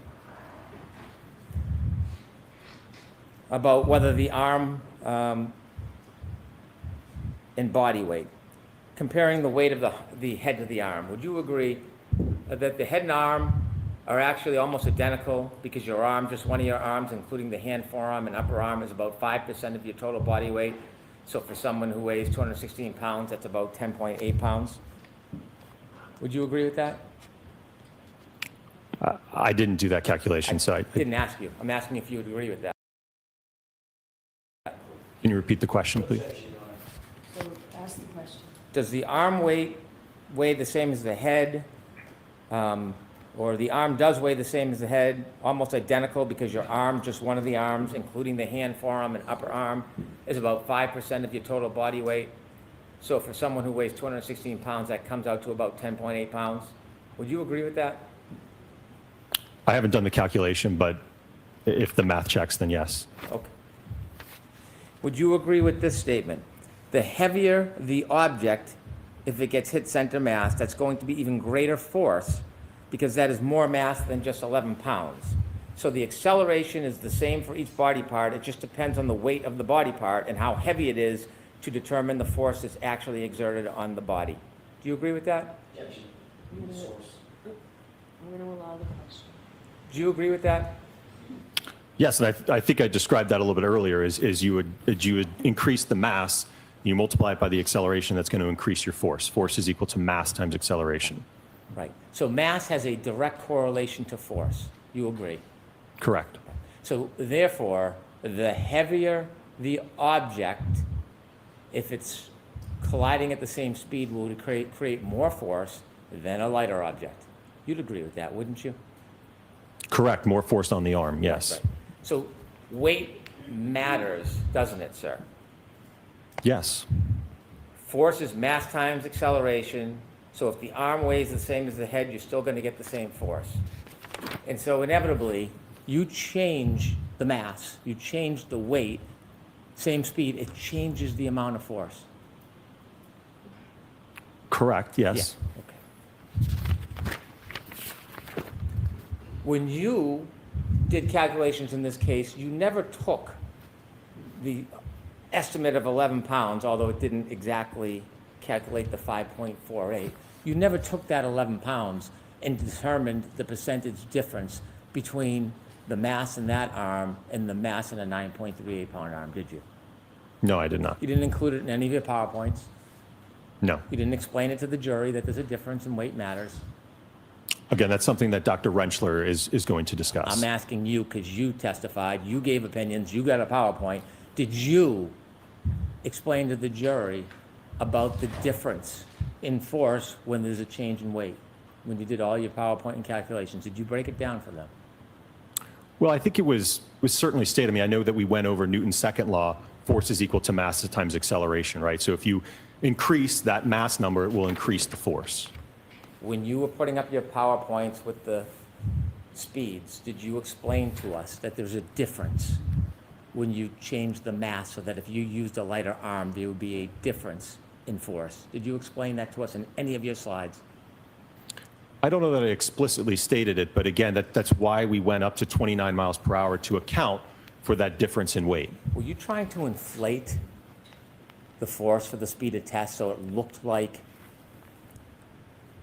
the collision had to happen at a faster speed to cause a certain amount of damage? Were you doing that intentionally? No. You didn't overstate the mass. You didn't use an arm that was 14 pounds that would have created the opposite illusion, right? You used a weight that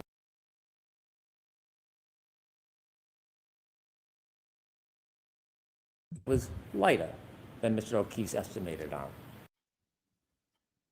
Oh, stop buffering. What is with this speed today? Right, because again, it goes both ways. If you increase the mass of the arm, you increase the force on the arm. So there's going to be more force acting on the arm.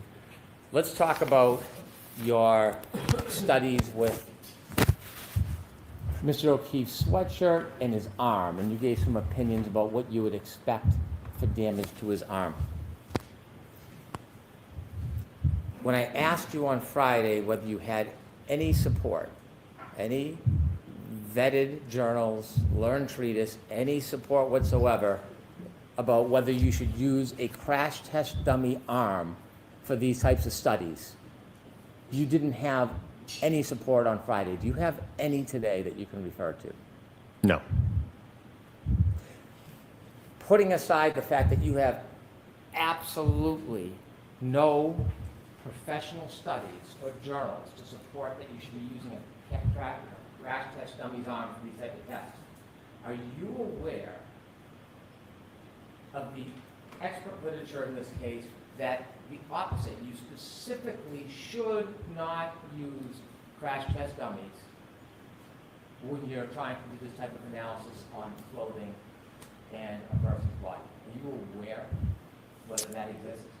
I'm not aware of those studies, no. As a inquisitive engineer, wouldn't you want to know if there was legitimate studies in your work, in your profession, that suggests or states that you should not be using crash test dummies to determine injury to the arm as far as lacerations? Would you want to know that? I think, again, you're getting confused between my role and Dr. Renfro. Can I finish, please? No. Okay, so, no comment, Mr. Brennan. Answer the question, please. I wasn't addressing the lacerations or the abrasions to the arm, sir. You had photographs and you were opining that you would have expected or you would not expect there to be abrasions or cuts on that clothing in your test A and B, didn't you? There were no holes or cuts in the material, no. I understand, but you offered opinions. Didn't you offer to the jury an opinion that the abrasions on Mr. O'Keefe's arm were inconsistent with your tests in A and B? The cuts and the holes are inconsistent. Sir, when you are assessing cuts and holes on clothing, you need to make sure the predicate as a basis that you're using the right properties, right? I would agree with that. Right. And so if there was literature directing that you should not use a crash test dummy to assess injury on an arm, would you follow that instruction or would you do it anyways? Again, you keep saying injury to the arm. I was looking at what happens to the material when it makes contact with the taillight. A crash test dummy's arm is harder than a human arm, isn't it? Yes. You push a human arm, it's like an indent. You can push in, can't you? Yes. And that property of pushing in, if a cloth is on it, it is easier for a cloth to tear pushing in than if it's hard. Isn't it? I don't know that I agree with that. Well, do you disagree with that? Well, the hybrid arm is a vinyl flesh, so it's not rigid. Do you disagree with what I just said? Can you repeat your question? Sure. Human arm, softer than the hybrid, yes? Yes. When you push it, you can push in, much different than the hybrid arm, which is stiffer, yes? I don't know what you mean by much different, but there will be a difference, yes. Well, is it a noticeable difference to you if you push a hybrid arm as opposed to a human arm? Yes. When you push a human arm, it indents, yes? Correct. And so if you push with cloth on, the cloth indents, yes? Correct. Which creates an easier, tear in the fabric with less force if you can push in as opposed to a hard arm. Would you agree or disagree with that? I would agree with that. So when you're replicating studies and giving opinions about a person's arm, a real person's arm, using a hybrid arm doesn't seem to be an appropriate standard, does it? I don't agree with that because, again, when the taillight breaks in the test, the arm is now moving with that taillight. So it's, again, like we talked about on Friday, you'd somehow have to have those fragments accelerating at a greater velocity to penetrate that. We're going to get to that, but I'm talking about the stiffness. Let's get back to the appropriateness of using a crash test dummy. Now conceding that a human that pushes different than the crash test dummy, would you agree that a crash test dummy is not an appropriate tool to use when determining tears in clothing on somebody's arm? Would you agree? I don't think I would agree with that, no. When you used the crash test dummy in test A and B, that was the 5'9" dummy? Yes. When you considered tears to clothing, you bought a new sweatshirt that was similar to Mr. O'Keefe's, an extra large sweatshirt? Don't know if I recall the exact size, but I think one of them might have been extra large. And then you bought a second one that was medium. So when you used the smaller dummy, you weren't actually using Mr. O'Keefe's size of extra large. You used a medium sweatshirt, yes? Yes. Because it was a smaller dummy than the size of Mr. O'Keefe. That's why you needed a smaller sweatshirt, yes? I think it was more or less just what we could get our hands on. Well, you had an extra large and a medium. You didn't put the extra large on in tests A and B, did you? I don't recall off the top of my head what sizes were on each test. Okay, could we show a picture of A to remind Dr. Wolfe?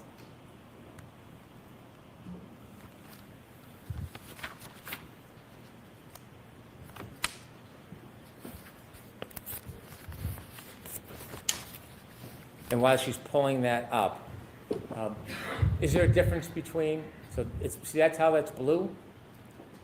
You see that's medium? Yes. So the blue ones that you use to test A and B, correct? Correct. The smaller crash test dummy than Mr. O'Keefe, the 5'9" crash test dummy, yes?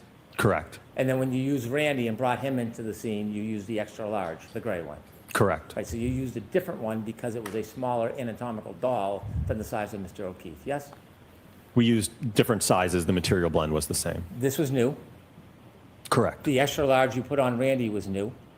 Correct. Did you consider the wear and tear on Mr. O'Keefe's sweatshirt, the extra large sweatshirt he was wearing that night? The wear and tear? Yes, the wear and tear. No. Did you ever consider the differences between a brand-new sweatshirt and one that had been worn? No. Had you ever had clothing, sweatshirt you used repeatedly, maybe put in the dryer, wears it down? Sometimes you can get holes more easily. Did you do any type of analysis on that whatsoever? No, I know a lot of Any type of analysis whatsoever on the age or whether it's stretched the same, anything like that? No. No variables whatsoever on the sweater, did you? No. Okay.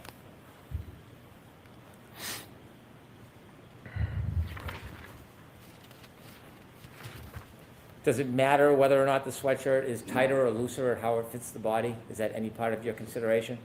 No. Have you ever done testing like this before for clothing? In terms of impacting a taillight? Yes. No. So this is the first time ever that you've done this type of analysis and offered an Oh, stop with the buffering. Oh, come on. opinion in front of a jury on this. Specific to impacting an arm with a taillight.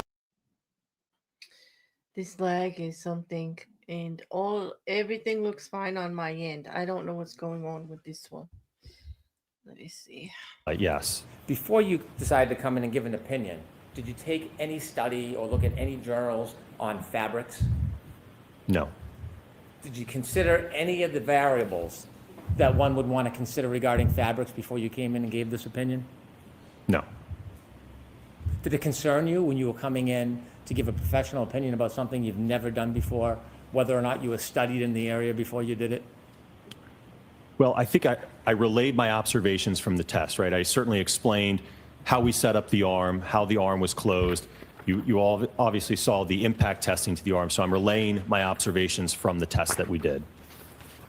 Did it concern you that you were coming in to give an opinion on something you have never done before, and that you did absolutely no study on fabrics or any of other people's analysis on fabrics in cutting? Did that concern you? No. So you were comfortable just coming in with no experience in this whatsoever, without even studying or doing any research? You were comfortable to come in and just throw out an opinion? No, again, and Dr. Rentschler is going to address part of this. Again, we worked as a team, so there's a synergy between the two of us. Well, putting aside the synergy, you're the one on the stand under oath, yeah? Correct. You're the one testifying, giving opinions to this jury, yes? Yes. You're the one asking them to rely on your experience and training, true? Correct. You're the one asking them to rely on your judgment and your effort to be accurate, yes? Yes. So when you give the opinion, you have a personal responsibility to support that opinion, putting aside Dr. Welcher or Dr. Rentschler. You have a responsibility for your opinion, don't you? I would generally agree with that, yes. Generally? Yes. Well, when wouldn't you? When would not be general? Don't you have an obligation every single time you take the stand and give an opinion to be supported, valued, vetted? Yes, single time? and again, Dr. Rentschler is addressing those abrasions and lacerations, which certainly correspond to the material. But you didn't wait for Dr. Rentschler. You offered a number of opinions to this jury. You personally, under your name, you came in and presented yourself as an expert in this subject. You, didn't you? Correct. So putting aside Dr. Rentschler, his opinions, do you stand behind your opinions? Yes. Okay. And you do that despite the fact you've done no study, no research, haven't vetted, and have no authority whatsoever? Yes.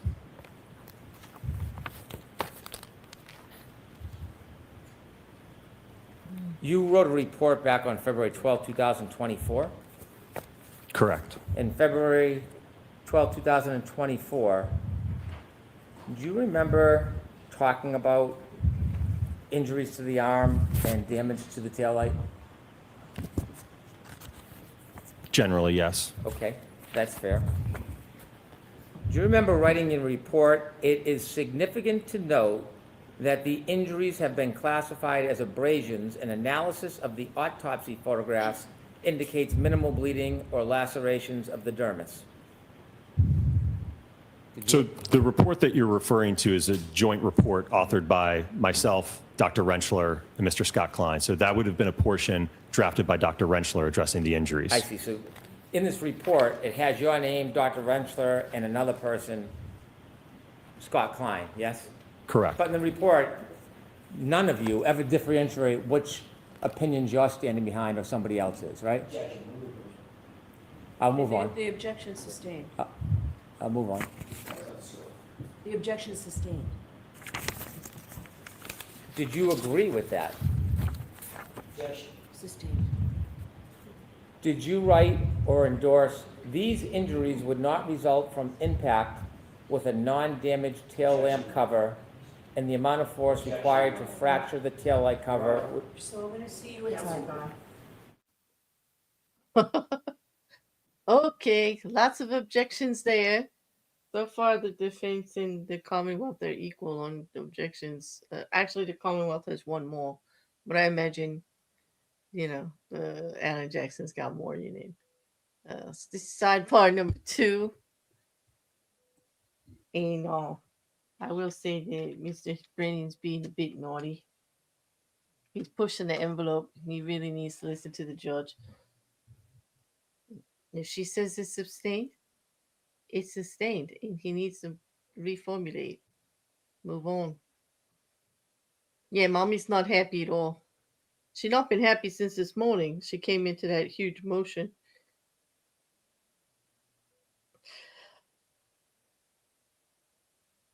Going to be quite the day. I don't know how long Mr. Brennan's going to keep this up.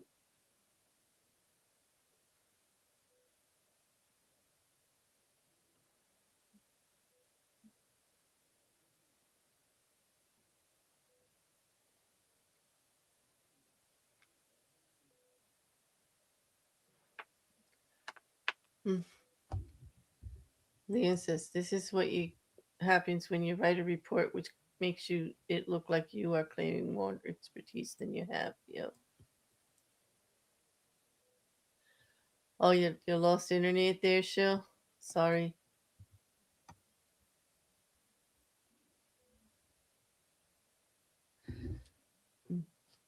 Yes, I think, especially in expert reporting, you do need to be more precise with who's writing what. I agree.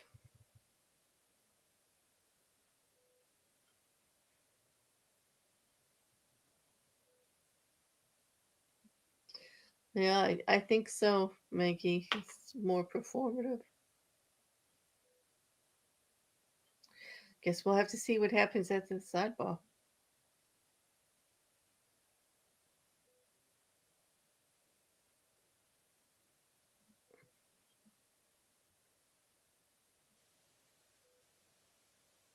I just wish this feed would stop with all the buffering.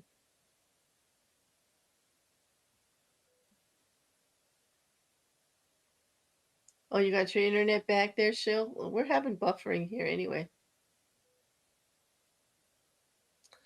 This feed, and I'm checking other feeds.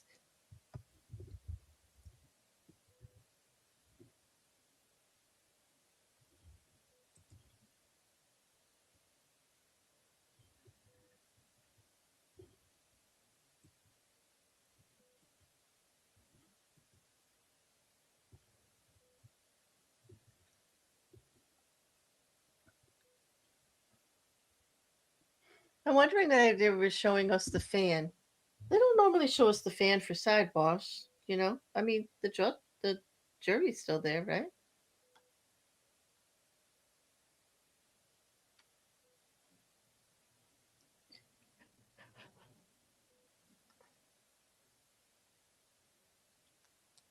Yeah, why submit a combined report? True. I don't understand that either, Jen, since it's two separate experts from the same company.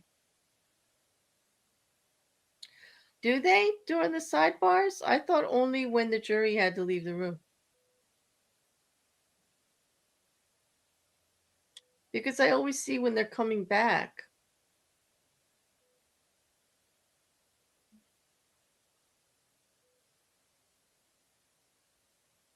Hmm.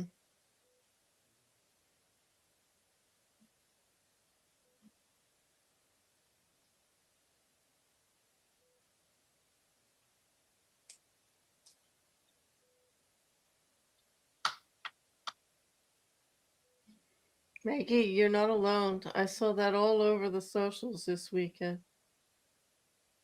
Not many people believe that it was presented well. Oh.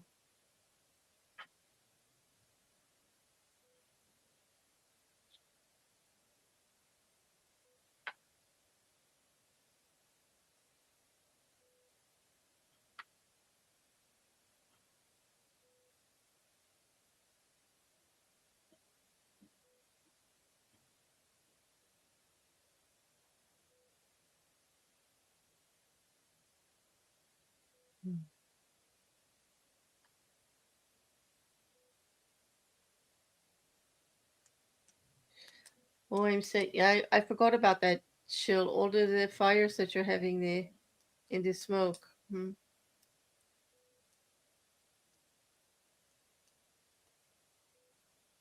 I know, Maggie, you're probably better off not seeing the socials. I just go to look and see what people are saying about it, like, believe me, people have a lot to say about the Karen Reed trial.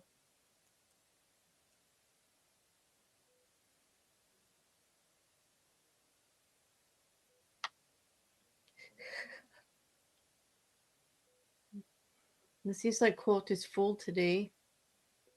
Both the reporters and where the law students sit, both for both families.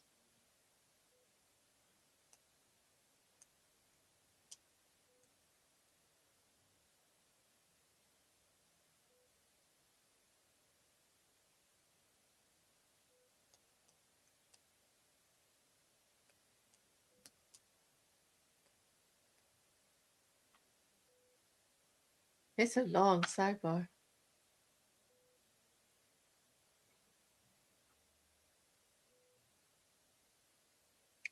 I think Hank's going to be saying that Alan Jackson opened the door for Jim to question the math and question everything with that little thing he did this morning, but we'll see.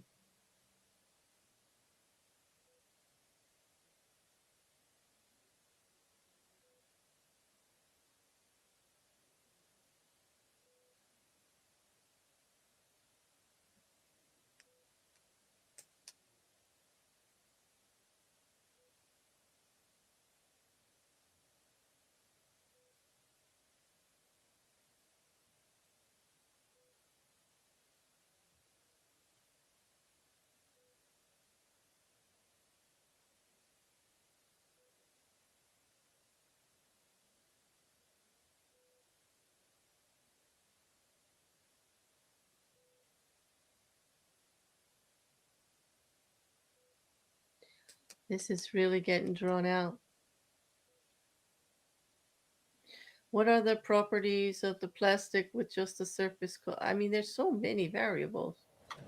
Here we go. The road rash isn't consistent with J.O. hitting the lawn after being struck by the Lexus either. That's right, because there was no road. It was covered with snow. There can't be tarmac like that. Ground was frozen.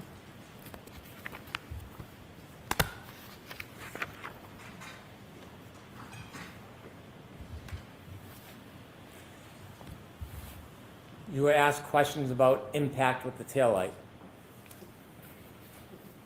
And in fact, in one of your answers to me today, you talked about after a vehicle collides with a pedestrian, there's continued movement between the vehicle and the pedestrian, isn't there? Correct.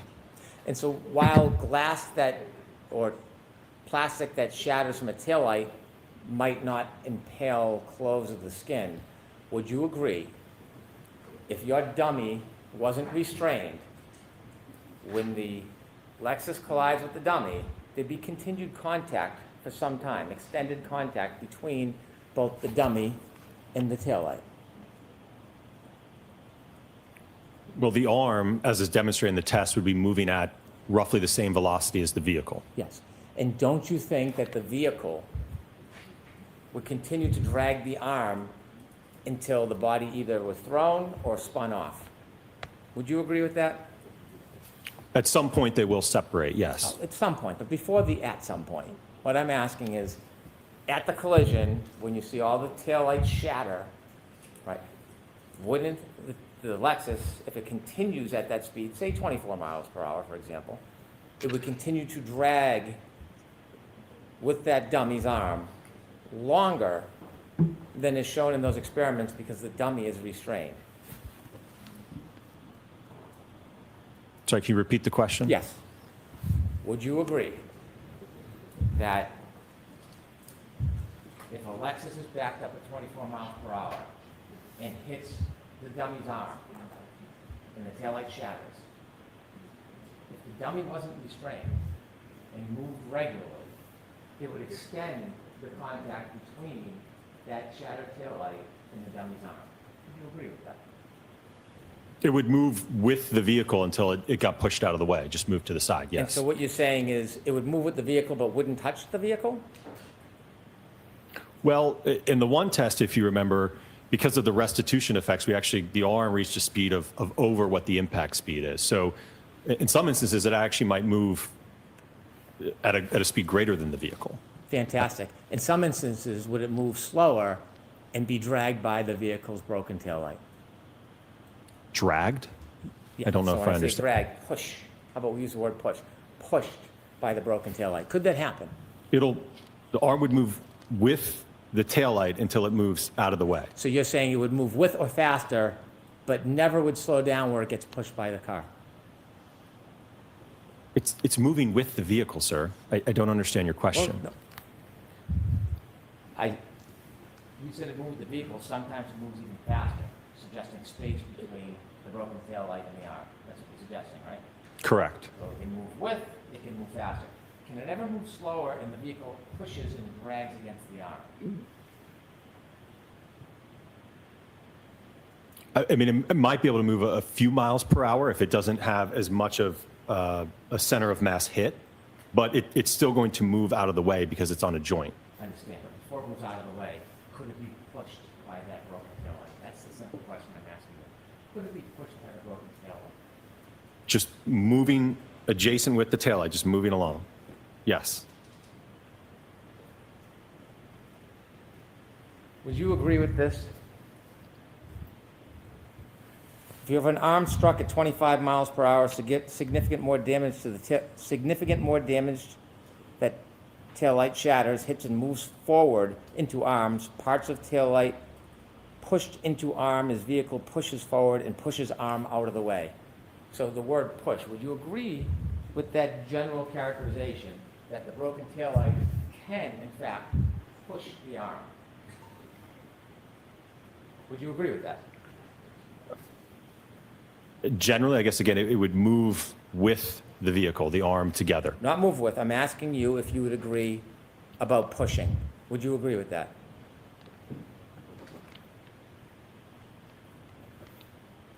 As long as we're on the same page about it, it's pushing the arm, but it's with the vehicle. They're moving together.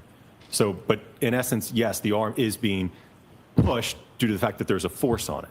And the pushing could have that arm in contact with the broken pieces of the taillight if the taillight broke, correct? Just moving at a common velocity. The operative word here is push. And so, do you like to agree with me, or you could disagree with me? Can the broken taillight push the arm so it contacts and provides force against it? Could that happen? Yes.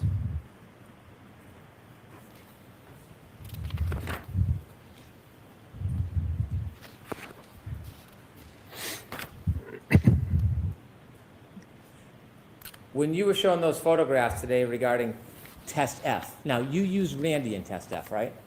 Correct. How tall is Randy? He's 6 feet. And he weighs 200 pounds? Correct. So still 16 pounds less than Mr. O'Keefe, yes? Correct. And you keep referring to Randy as a crash test dummy. Randy's no dummy, right? He's a mannequin.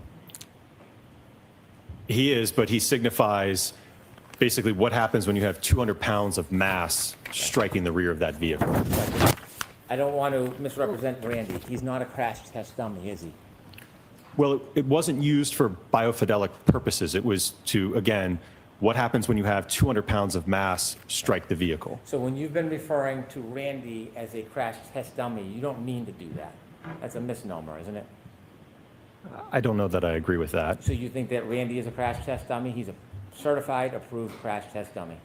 No, and I think I made it very clear that there is no instrumentation on it, right? And one of the reasons why I mentioned that is those ATD dummies are $150,000, so we're not going to risk impacting it with the Lexus and destroying that. I can understand the cost analysis for you, but I want to be clear. He's a mannequin. It's used by firefighters and drills pulling a body, dead weight, out of a house to replicate certain scenarios. That's what Randy was made for, yes?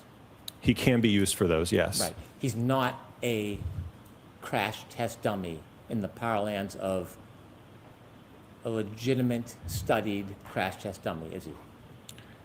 I don't agree with that because, again, we use that type of dummy in all different types of tests. There's an H395M PED, which most closely replicates John O'Keefe's size and body, isn't there? Correct. You didn't have that when you did the test, did you? No. When you do crash tests, you can put a magnetic control on the crash test dummy, so upon impact, it releases and is thrown. You could do that, couldn't you? That is one way, yes. Right. So that way you don't have to put the dummy on a forklift, and then it creates a different scenario than real life, correct? That could be one way that you could do it, yes. It doesn't impede any roll or drag when the dummy's hit. That's one reason you would do that rather than a forklift, yes? Correct. Also, it might show some throw, which could lead to other type of damage like holes in clothes, yes? Correct. But you didn't use the magnet, you used a forklift. Because again, the purpose of the test was to evaluate, we talked a lot about those time frames, right? That 10 millisecond window. It's to look at, from the vehicle damage perspective, what happens to the taillight, right, in that interaction. And then ultimately, what is the acceleration that the arm experiences in that 10, 15 millisecond window, right? What happens 1 second after, 2 seconds after? Again, that wasn't of concern for me in my analysis. You didn't use a magnet, you used a forklift, right? Correct. And when Randy went for a ride, you didn't expect him to break off the string and slide across the street, did you? We didn't expect him to. You didn't expect him to be thrown. You didn't expect the string on the forklift to break and then Randy to go flying. You didn't expect that, did you? Oh, I certainly expected that. So you expected a throw with that? Yes. Okay. And the street has hard concrete and has a lot of irregularities to it, doesn't it? It's asphalt, yes. Yeah.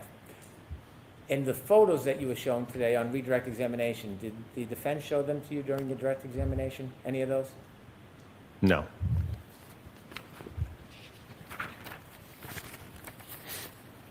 Ms. Gilman, can you pull up that last exhibit with Randy on the ground? I think it's exhibit 221. Okay. And so this is Randy, right, doctor? Yes. Zoom in a little bit, please. What's that red thing near his shoe?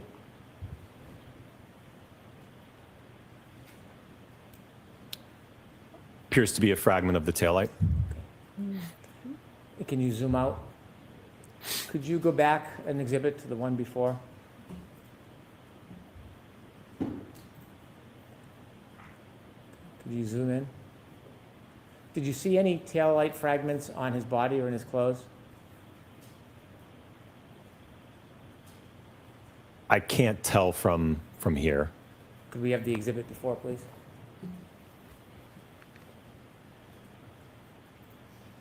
Can you tell from here? Yes. And finding taillight fragments on the clothes after a collision, that's not unique, is it? Unique? No, Yeah. it's possible. Well, according to this, it's probable, yes? In this test, that did occur, yes. Could we have exhibit 201D, please?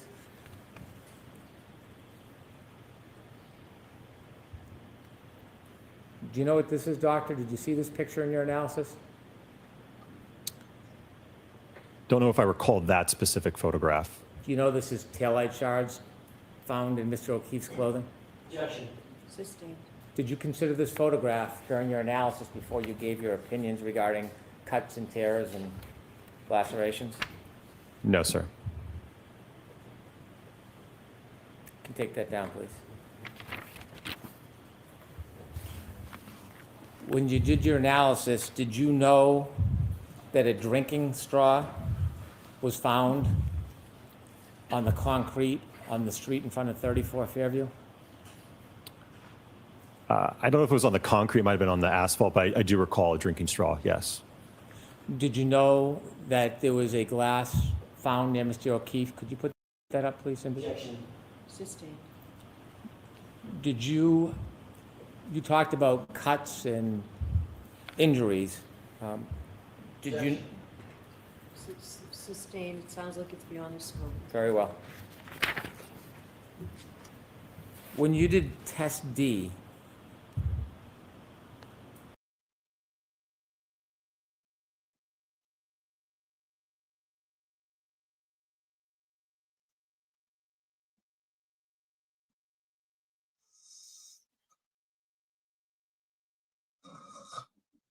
We're gonna try not to have the buffering so much. I'm gonna have to get another feed. That's what did I've you been say the just peak trying to find. acceleration was 780 Gs? Your Honor, may I refer to my notes? Yes. Page 11 of your report. I think I lost an exhibit.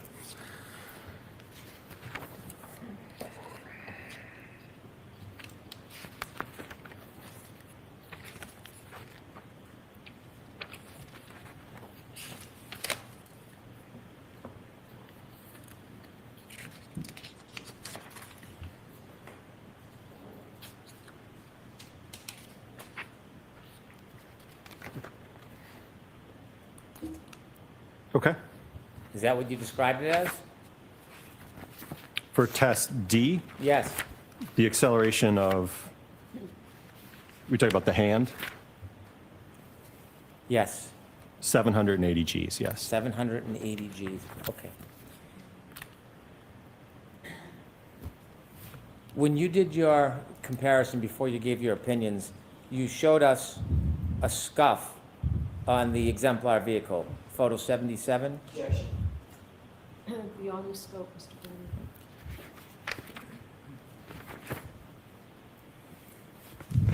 A few more questions, Dr. Wolfe.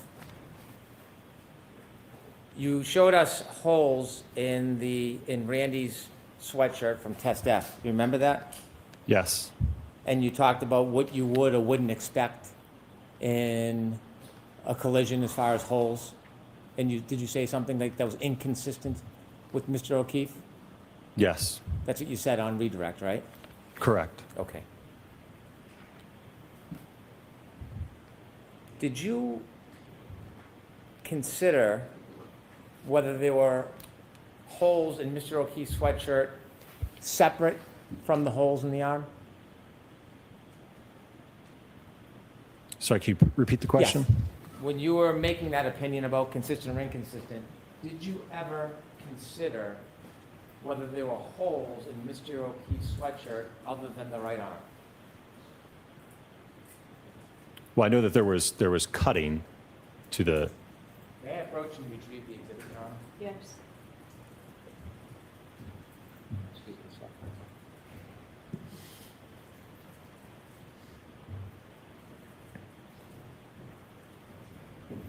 Did you ever look at the back of the sweatshirt to see if there was any holes to the back of the sweatshirt other than the right arm when you formed your opinion? I don't recall. Take a look at the back. You see other holes on the back of Mr. O'Keefe's sweatshirt? It appears I see one hole. Let me get a little closer so you can get a better look.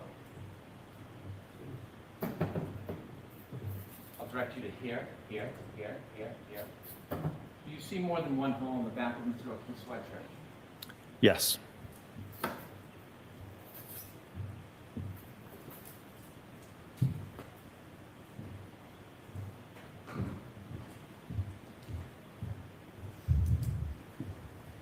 When you were forming your opinions that the collision would be inconsistent to damage to Mr. O'Keefe's sweatshirt, did you consider that Mr. O'Keefe may have fallen or landed on his back?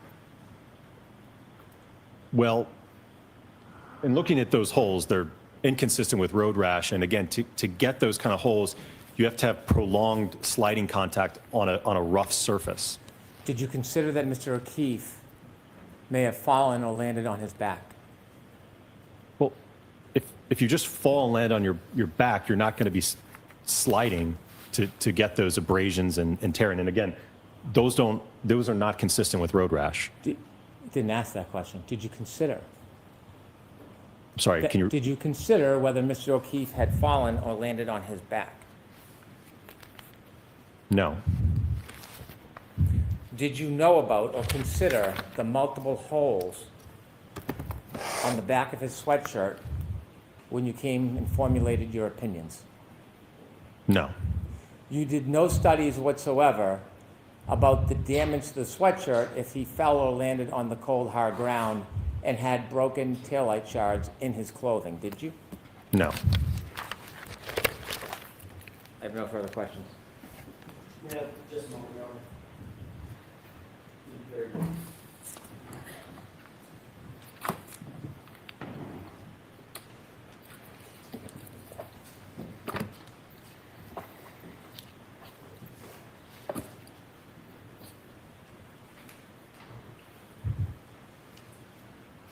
If I may, Your Honor, very briefly. You were asked by Mr. Brennan, give me one name, very dramatically, of someone. Objection. The objection sustained. You were asked, give me one name to support using a 50 percentile hybrid 3 in testing forces on a 216-pound man. Do you remember that question? Yes. How about the name Judson Welcher? How about that name? So the objection sustained. Did Judson Welcher use a 50 percentile hybrid in his drop test? Objection. So that's sustained as to form. What did Judson Welcher use in his drop test? A hybrid 3 50th percentile male, the same that we use in our testing.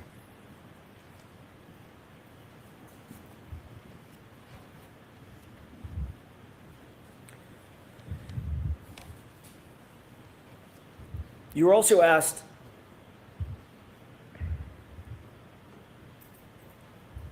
whether or not using that hybrid 3 arm with the same speed would have an effect on the force equation, on the force calculation, correct? Correct. And you agreed it might have a small effect on the force calculation, correct? So sustained as to form. This is just foundational, Your Honor. Sustained as to form. How did you answer that question? I'm sorry, can you repeat the question? Sure. Let me ask it this way. In the 29-mile-an-hour test with the hybrid 3 arm, were you going faster than 24 miles an hour? Yes. And what was the calculation again on the increased force that would be exerted on the taillight, on the arm area of the taillight? 14%? Yes. Objection. So sustained. How much, what was the percentage that you calculated? The increase? 14%. And did you find damage, even with the increase of 14%? Did you find damage on that exemplar taillight consistent with the extensive damage on the subject SUV? Objection. No. Can we have 201D put up one more time?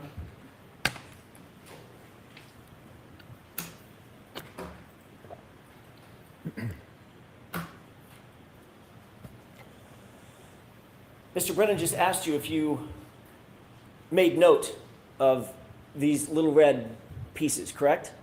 Correct. You have any idea the size of those pieces? as you sit here? Not without a scale of some sort, no. So as you sit here, do you have any idea what the size of those pieces are? I couldn't tell you as I sit here today, no.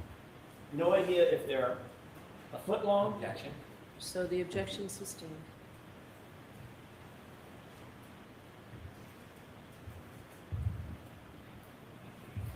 You were asked, when shown this picture, if you accounted for this in terms of damage to the garment, the sweatshirt, right? Correct. What if I told you those were, Objection? So the objection's sustained. He said he doesn't know the sizes. That's the end of that, Mr. Jackson. I realize he said he doesn't know, he was That's asked questions, the Your end Honor. of that, Mr. Jackson. Do you have the, Mr. Wolfe, do you have the picture of the tin? The TIN, tin, the little round tin?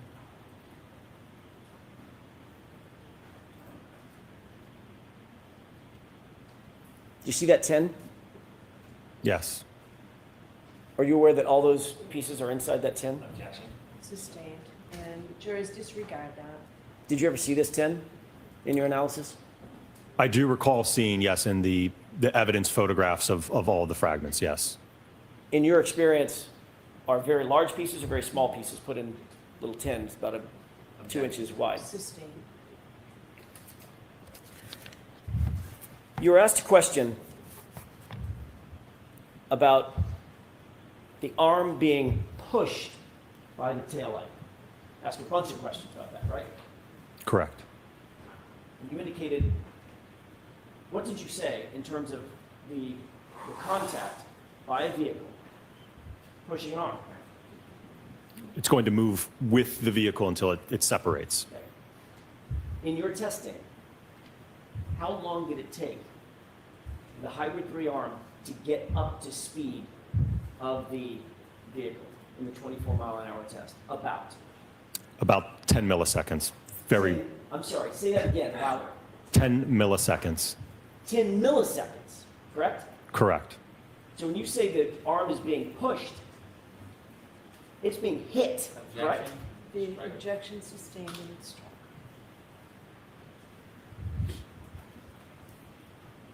In every one of your tests, every single one of your tests, did any taillight fragment tear a hole in the sleeve of the shirt that you were testing? No, there was no holes, punctures, fraying, nothing to the material. Was there ever a defect in that garment in any of that testing other than the road rash that we saw in the 29-mile-an-hour direct impact? That the only test that showed the holes and the abrasions was that full-on hit where the body was sliding on the ground. There was no test where the taillight caused any type of punctures, holes, or fraying to the material. And in that test, what happened to the back of the license, the test license? Destroyed. Okay. You heard I have follow-up questions. Okay, go ahead.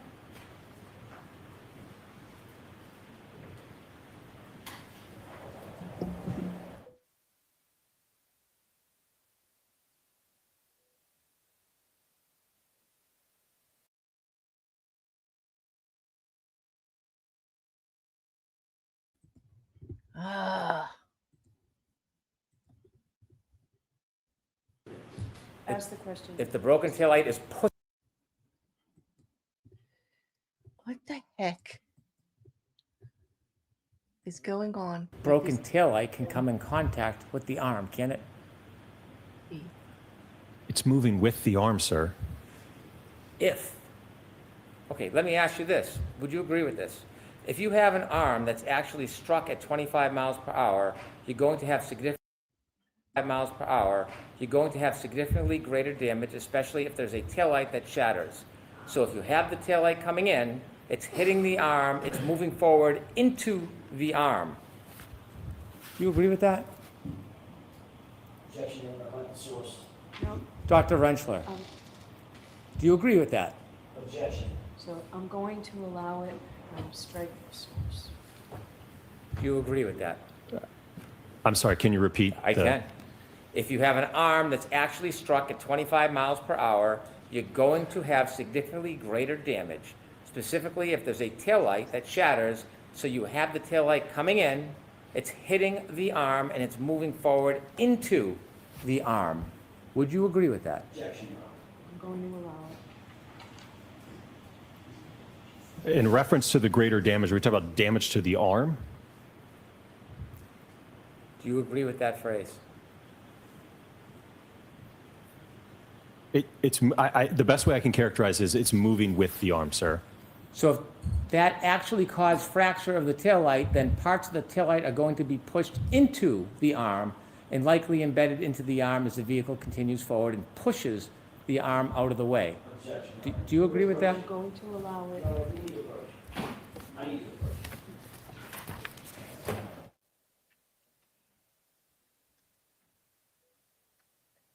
Ugh. Morning, Randy. This is making me. Yes, Hank looks very nice today, but he's being a little fresh. He's being very direct on his cross. And Alan Jackson is also being very performative. They both had their Wheaties this morning, that's for sure.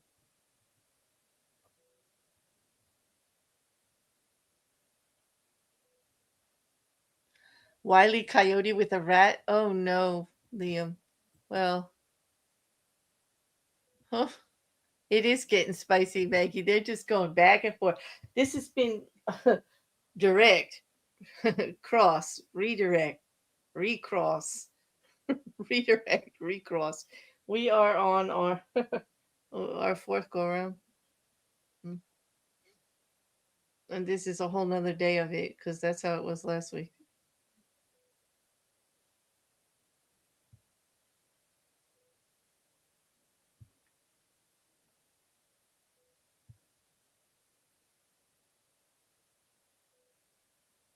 Maybe, do you have peanut butter in it, Liam? Or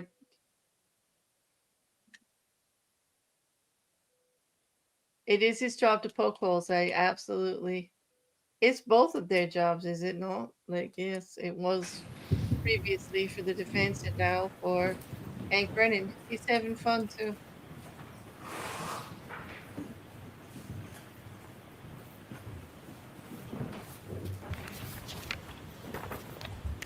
I'm going to read this one more time, okay? Okay. Would you agree?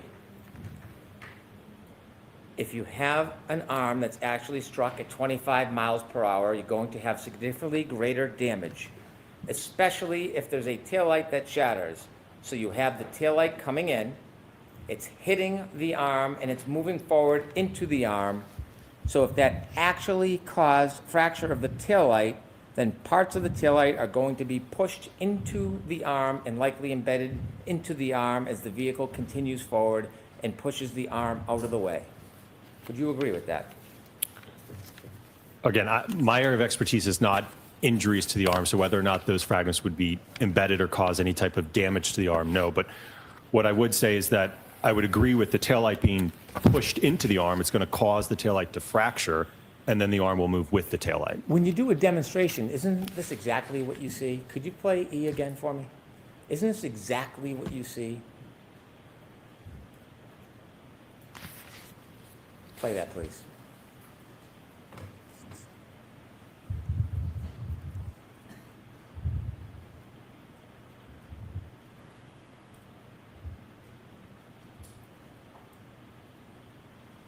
And now, stop, please. If Randy is not restrained by a forklift, he is going to move with the car, correct? Well, if it's just the arm, his arm's going to get accelerated and move, and then his body will be there still. And that broken taillight, if Randy is not restrained on a forklift, is going to be pushed, like this says, by the broken taillight, isn't it? It's going to move with the arm. Thank you. All right, so jurors, we're going to take our morning recess. We'll see you in about 20 minutes. Please rise for the jury. Right this way.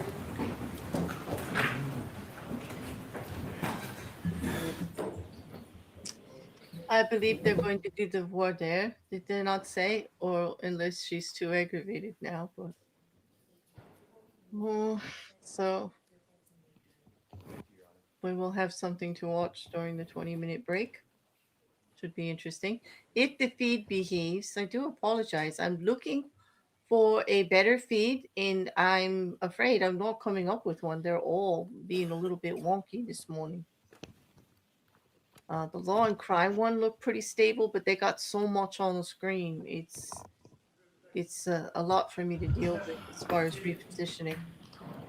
All right, so we're not going to do the voir dire right now of Dr. Lopasata because everybody needs a break. What we'll do is we'll take the 20-minute recess.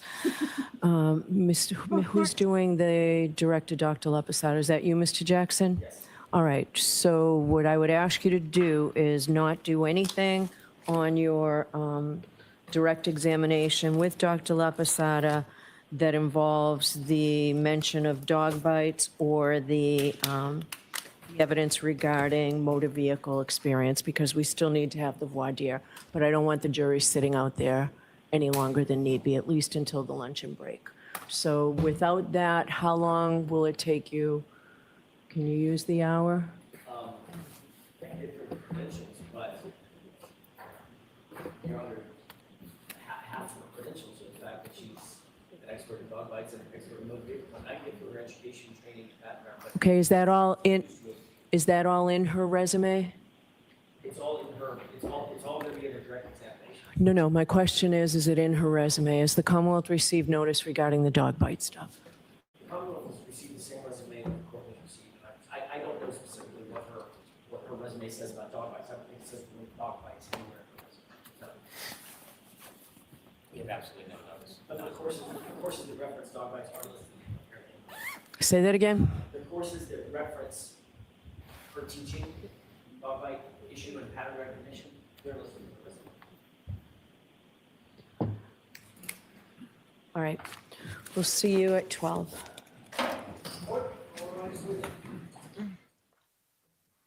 Okay, so they're going to take a 20-minute break anyway and not do the voir dire, even though the witness is coming up next. This is very messy. I understand they need a break, but they still need to do the voir dire before the witness hits the stand because he wants to bring that testimony in. And she knows he doesn't behave. Like, this is... I realize that the court reporter and everybody needs a break. So take the break and then do the voir dire and then bring the jury in.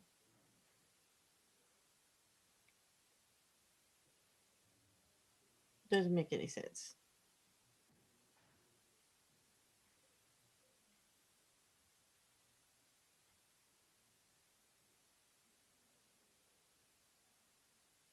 I hope you catch him, Liam. I really do. I just don't have any idea, people. I really don't. I don't even know what to say about this. I just am glad that we're finally done with Dr. Wolfe.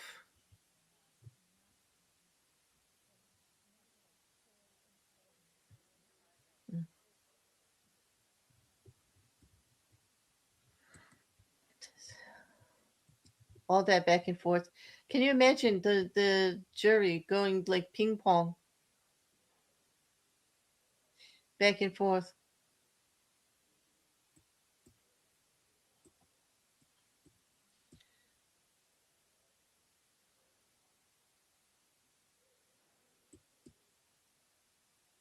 I do believe that I do understand the point that Hank Brennan was trying to make.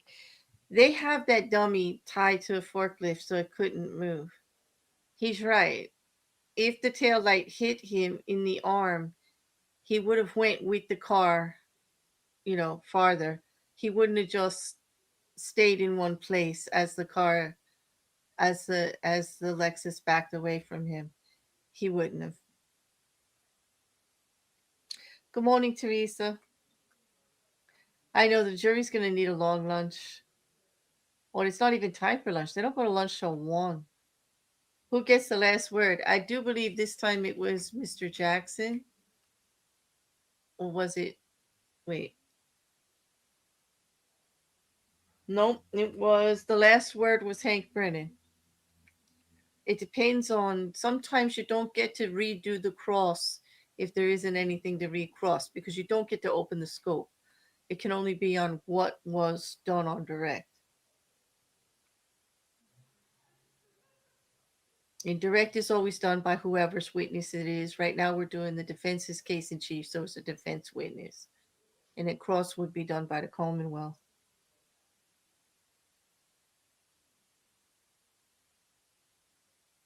Yeah, I think it would spin, but it would have spun and would have gone with the vehicle instead of just staying in place. Do you know what I mean? Yep, the dummy being suspended is the problem, and that's what Hank Brennan's trying to get across to the jury. He wouldn't have been that going that direction. He'd be behind the vehicle. He could very well be behind the vehicle, or at least go with it. Yeah, I understand what he's trying to convey. You know,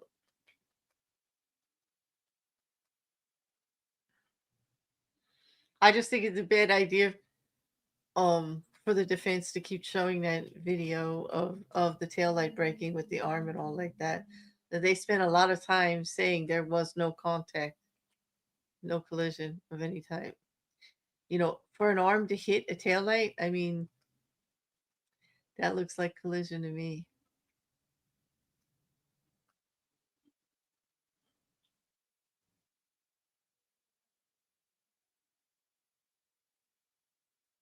Hi, Pete. How was the fight?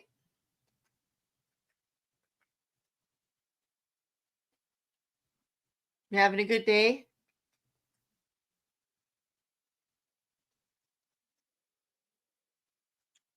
Yeah, Teresa, I definitely think it would have knocked his body to the ground too.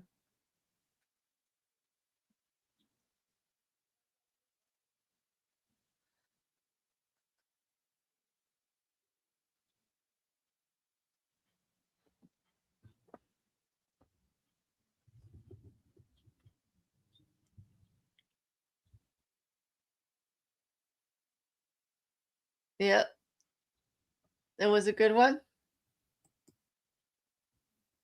Yep, the arm was suspended also. Like that's I know.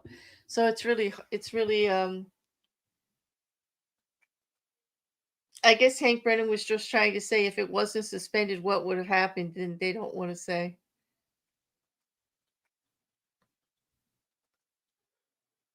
And the problem is each of the experts are only showing their particular like part of it in what they want to convey. And the experiments that were done by Dr. Wolfe actually show things that didn't happen, like skidding across the tarmac and stuff and tearing up his clothes. That didn't happen.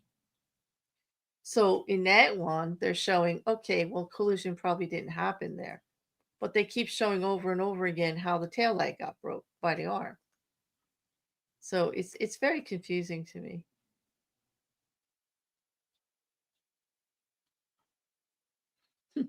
No, they didn't put the dummy in the, in the I get it, Turtle. Very good play on words there. Very good play on words, Turtle. Yep, the arm always swings out of the way. I see that.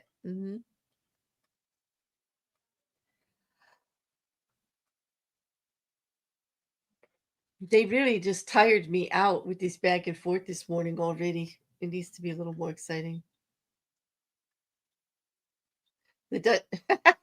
Yeah, right. I know you guys are having a lovely play on words with that one. Yeah.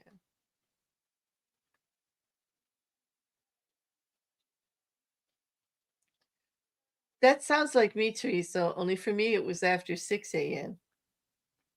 I think it was like 5:30.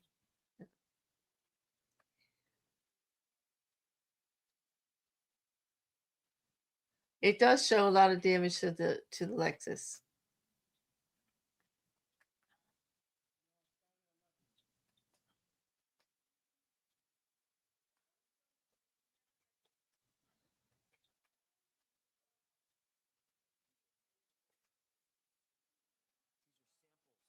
I'm just really feeling for the jury right now. They must be like, I don't know how much they would enjoy the back and forth,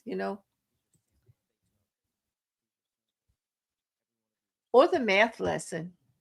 I did see that the socials were definitely like, oh gosh, everybody just fell asleep during the math. We lost everybody.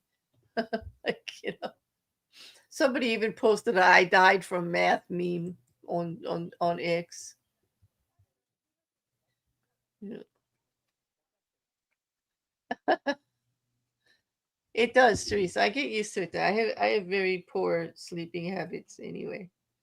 Good thing I've got my own schedule. Like.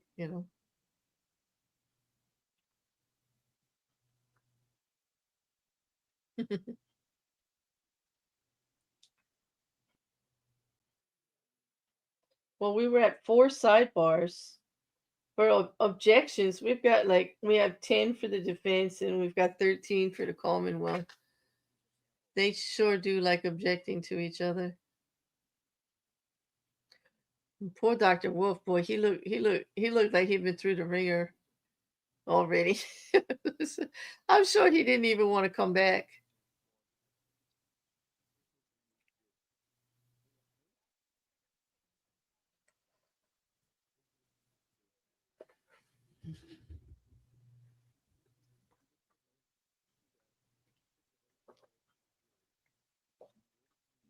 When Hank Brennan asked Dr. Wolfe when he first got up there if he had talked to the defense or anything, the first thing I thought was, you really think he's going to tell you the truth?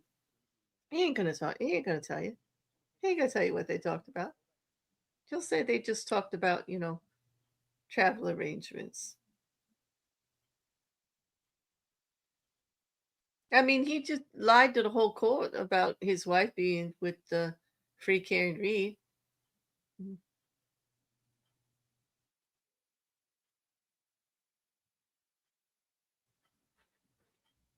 Yeah, there is a good 5 hours is really a good thing, Teresa.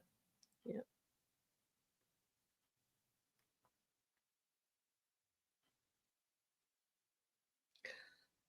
What works there, Shil? I see that you're in Twitch.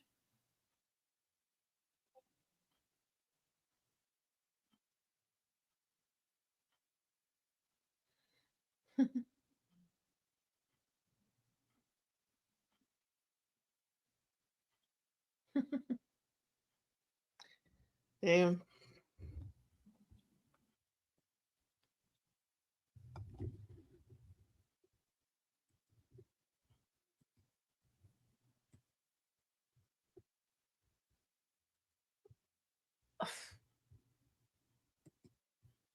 Okay, so that one's not going to be any good.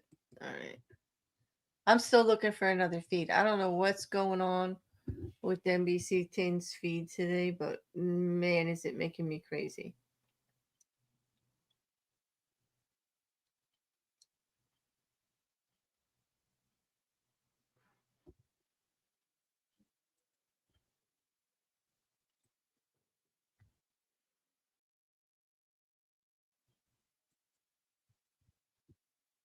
Let's see. Oh boy. Hmm. uh, just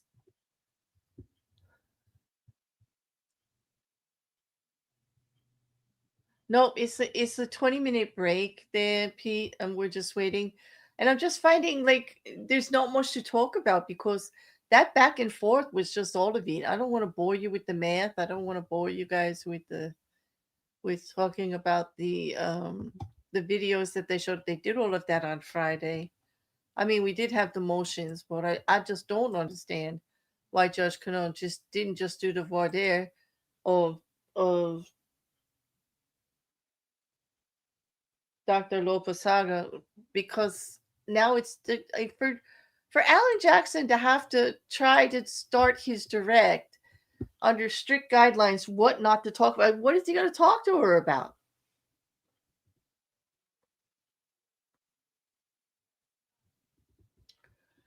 It just doesn't make anything. Yeah, the please hold. Hello. They'll be back at 12, she said. What they were supposed to do of Voir, I thought that we would, have something to watch during the break. But no, she decided that she was annoyed with the two of them and the court reporter needed a break. It's the way she said it, too. She looked exasperated.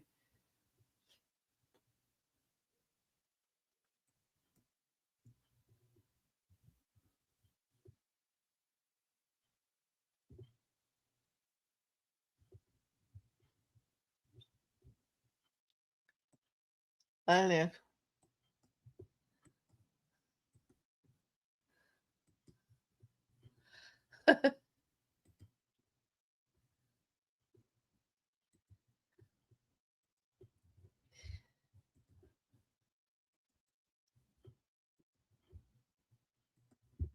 I did kind of feel for Dr. Wolfe towards the end.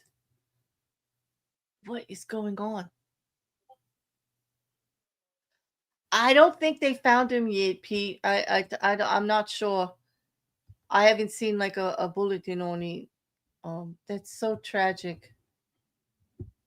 Come on now, Pete. Don't start with me.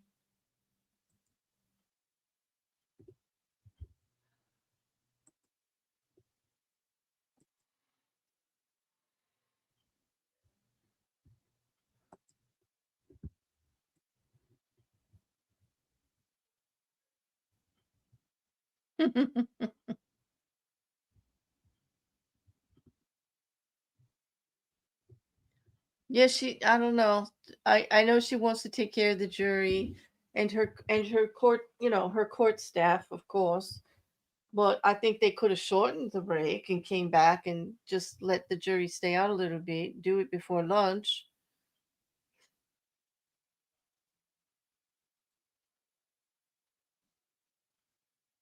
I forget that gentleman's last name, Pete, but I don't think they found him yet. Myself? Couch? Or you mean me? No, I'm not on Starlink. Are you kidding? No, not me.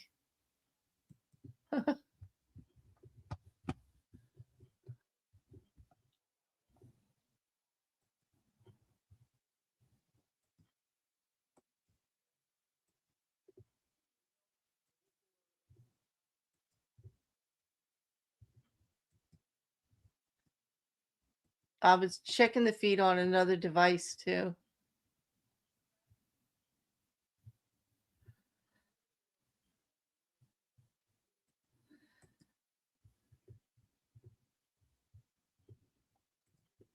And it was doing the same thing, so I don't think it's me. Oh, you meant Shill?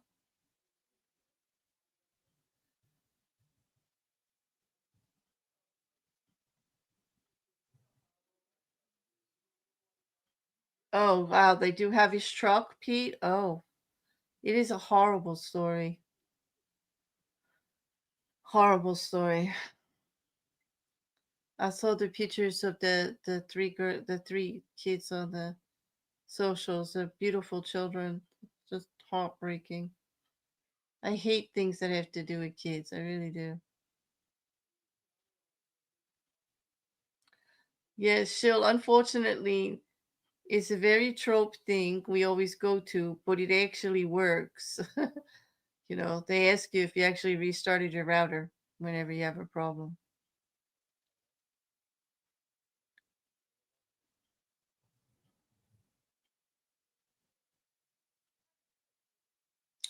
I saw a lot about those LA riots too, Maggie. That was consumed with it yesterday everywhere on my feed. I know.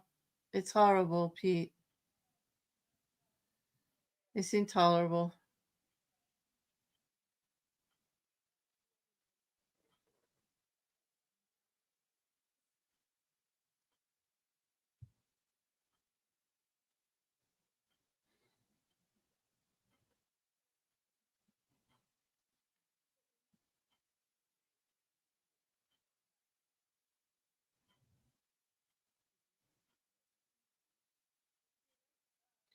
The judge said she had another motion Yeah, I remember that. Yes, she did. It looked pretty thick too. Maybe she's reading that now. Maybe, but she did say it was for the court staff that they all needed a break, and she did just look annoyed.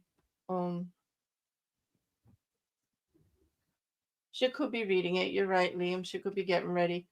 But that doesn't mean she's going to address it when they come back. She still wants Alan Jackson to testify with a witness that hasn't been voir dire, which means there's going to be tons of objections. It's going to be a very unsettling direct.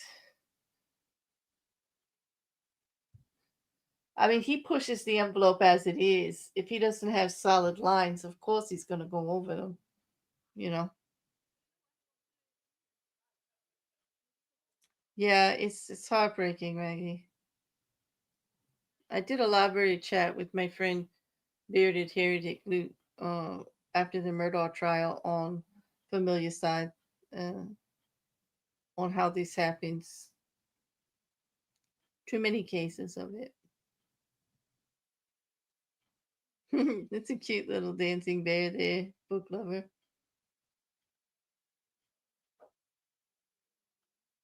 There he goes over the solid lines too. Yes, well, you got me there, Liam. He definitely does. Yeah. I was trying to be gracious.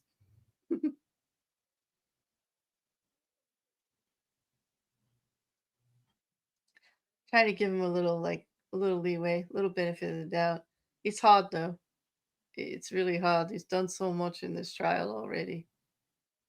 It was pretty iffy, downright shady.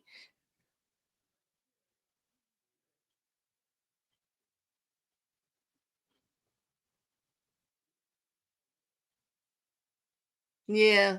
Yep. I was gonna tell you, book lover, that the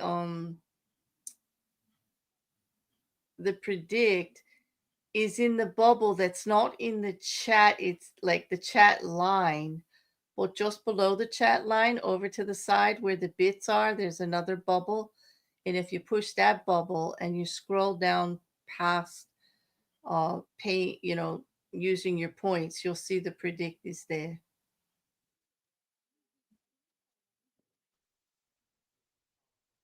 And that's in the Twitch chat.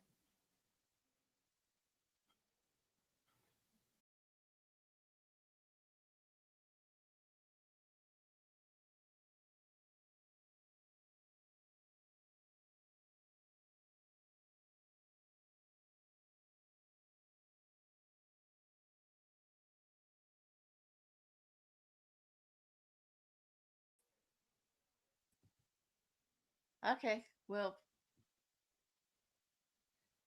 I'm right here. I'm right here. Can you hear me? Because I can hear, I can see what you guys are doing. Yeah, it was the blue screen of death because I see it. I was refreshing because everybody was saying it was froze, but it wasn't froze to me. Oh, you can hear me? Okay, good. Because I think something happened that it needed to be refreshed. Okay. Can someone do a welfare check on the bear? I was refreshing. I should have typed it. I said it, but I didn't realize you couldn't hear me because Maggie was saying that it was frozen, and Liam said his feed just dropped, and then Pete said he lost me. So I refreshed. So hopefully, okay. Yes, it did for a second because I refreshed. Are you back okay? Oh, that means I'm going to have to do the bingo link again. Okay. On Twitch. I see that the bingo link dropped, right? And now it's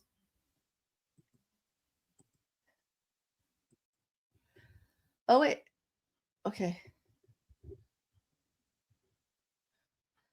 What is going on with their feed now that I've refreshed? All right, that's crazy. All right. Yeah, because that's what I have it set to. Yep, I see that. And now they're doing the damn thing again.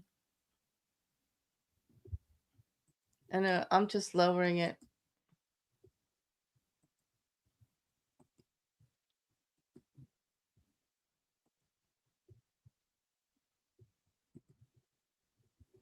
You want to see what happens?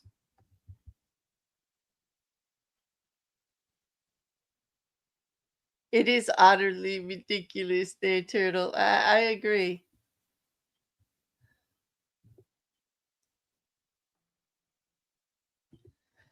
Oh, don't say that.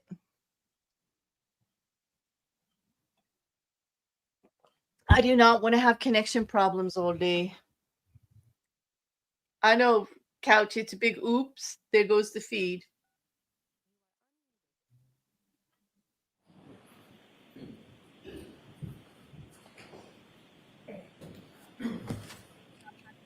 Subscriber boxes. All right, so I'm told council wanted to see me. Your Honor, an issue has arisen related to the cross-examination or re-cross-examination of the last witness, and Mr. Alessi would like to address the court in detail about that. All right, so the last witness was your witness? Is there a reason? This is a separate issue. I'm asking Mr. Alessi to address the court on this. Okay. What do you want to tell me, Mr. Alessi? Nope, it's open. No Give side me bump. a moment, Your Honor. I need to put on evidence gloves.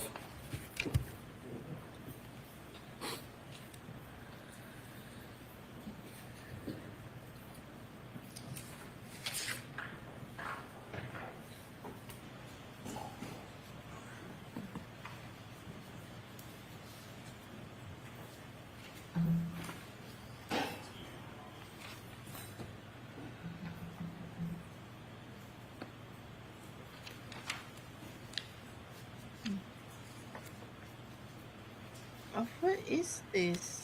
Your Honor, the defense moves for a mistrial with prejudice based upon intentional misconduct that just occurred before the court and for the jury.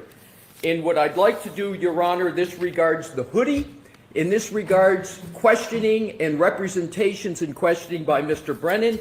And what I'd like to and need to do, Your Honor, is to have two documents marked as exhibits, and then I am going to use Exhibit 88, which is an evidence, which is the hoodie, which is why I'm putting on the evidence gloves, and it will become quite obvious very shortly what the issues are. All right, so what are the things that you want to have marked? What I would like to have marked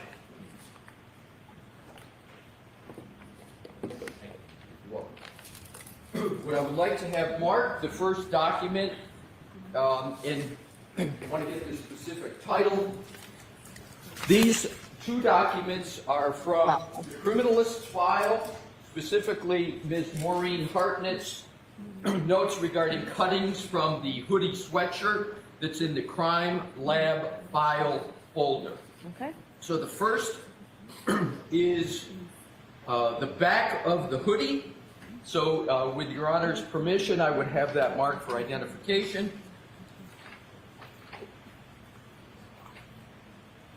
Exhibit YYY. Friday.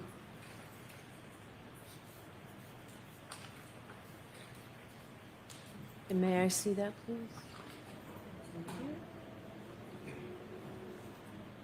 Okay. That is the back of the hoodie, Your Honor. And if I could please have the next marked in order exhibit for identification.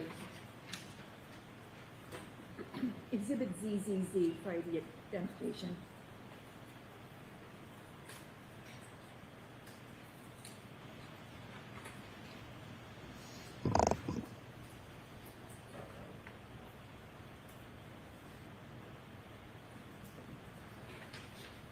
Give me a minute to read this, Mr. Alessi. Yes, Your Honor. So is it that there are no holes in the back? There were no holes in the back of the sweatshirt? That's only part of it, but that is in fact the case, Your Honor. Okay.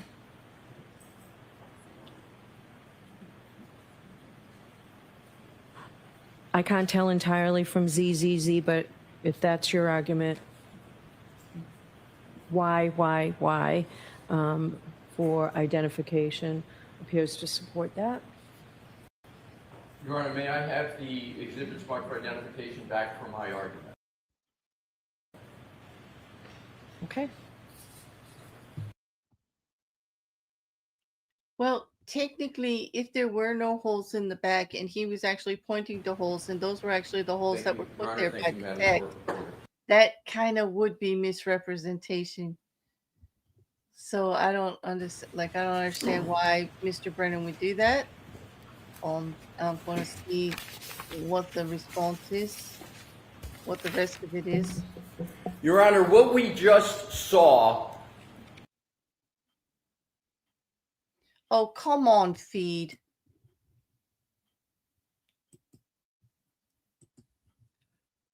We just saw is Attorney Brennan question Dr. Wolfe with regard to the hoodie sweatshirt that heretofore has been in the plastic casing for trial. And this is the, what happened was Attorney Brennan held Come on. up the casing with a hoodie sweatshirt. Stop with the buffering. Went to the back of the hoodie sweatshirt. First point to note, Mr. Brennan did not show Mr. Jackson the back of the hoodie sweatshirt. That sounds what he's accusing him of. I just don't know what's going on with this damn feed. It's making me nuts. Didn't give Mr. Jackson an opportunity to look at it. Can I just ask a question? I noticed that it was over here at the witness stand this morning, so I assumed everyone was aware that something was going to happen with it. Is that not the case, Mr. Jackson? That is not the case, Your Honor. The Okay. first time I realized that line of question was going to be asked was when Mr. Brennan pulled the casing out. Okay. Go ahead, Mr. Alessi. Thank you, Your Honor. So, to do it in order, Mr. Brennan takes the hoodie sweatshirt in the casing, without notice, shows it to Dr. Wolfe, and shows the back of the hoodie, which has certain holes, and I'm going to limit calling them holes to do this chronologically. I'm going to refer to exactly what they are in moments. Okay, so I need to see it. I know you've got gloves on. Where is it right now? It would help me if you held it up for me now, Absolutely, Mr. Your Honor. Alessi. So, here is the back Okay. of the hoodie. Okay. All right. Thank you. It's very obvious that these are cutting holes cut by the criminalist, and I'm going to get to back to this in a moment. But I would like to do it, and certainly entertain any other questions within a logical order. Sure. So I'm not. What about the jurors and lunch? How long do you think this will be? I think this will take about 10 to 15 minutes, Your Honor. Okay.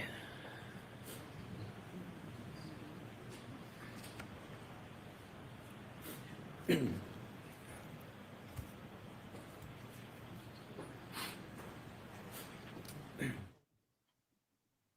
right. Thank you. Go ahead, Mr. Leslie. Thank you, Your Honor.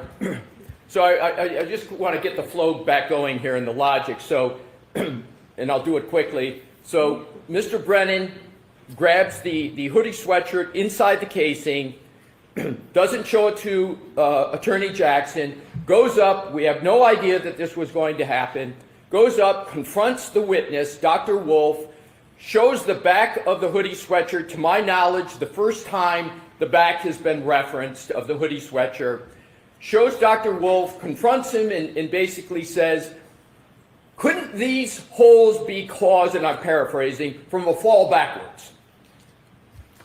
Obviously positing in the juror's mind after, remember, we just saw all kinds of videos with regard to Rescue Randy and impact at 24, 29 miles an hour, more aptly 29 miles per hour, and damage to the hoodie, etc. So what then happens,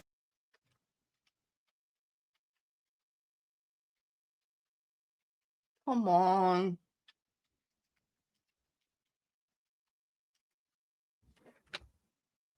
is Dr. Wolfe is asked a series of questions, very much with the indication that somehow, in the clear implication,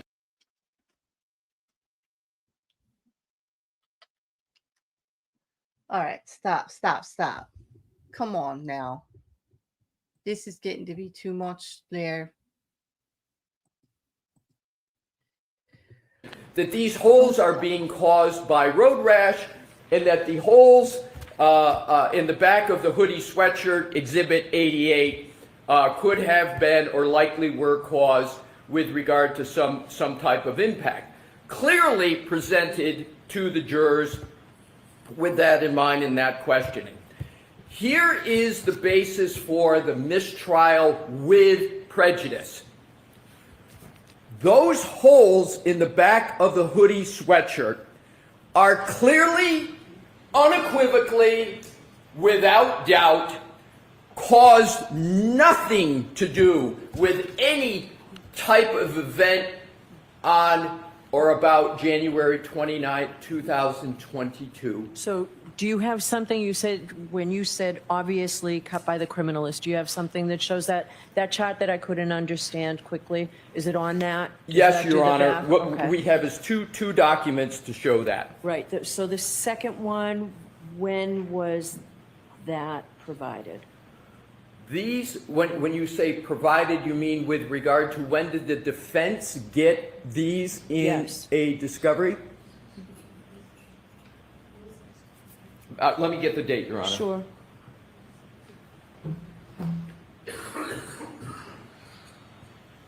Notice of discovery, May 2023. Okay, thank you.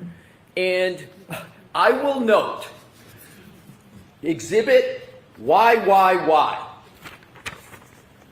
The only, I believe, I'm holding up YYY, which is the back of the hoodie, I believe is the only one, to my knowledge, not put into evidence, not turned into evidence. This is the one that it clearly shows the hoodie before the criminalist started her work with the cuts. There are no cuts to YYY, and if we need to, we'll bring Ms. Hartnett in to confirm.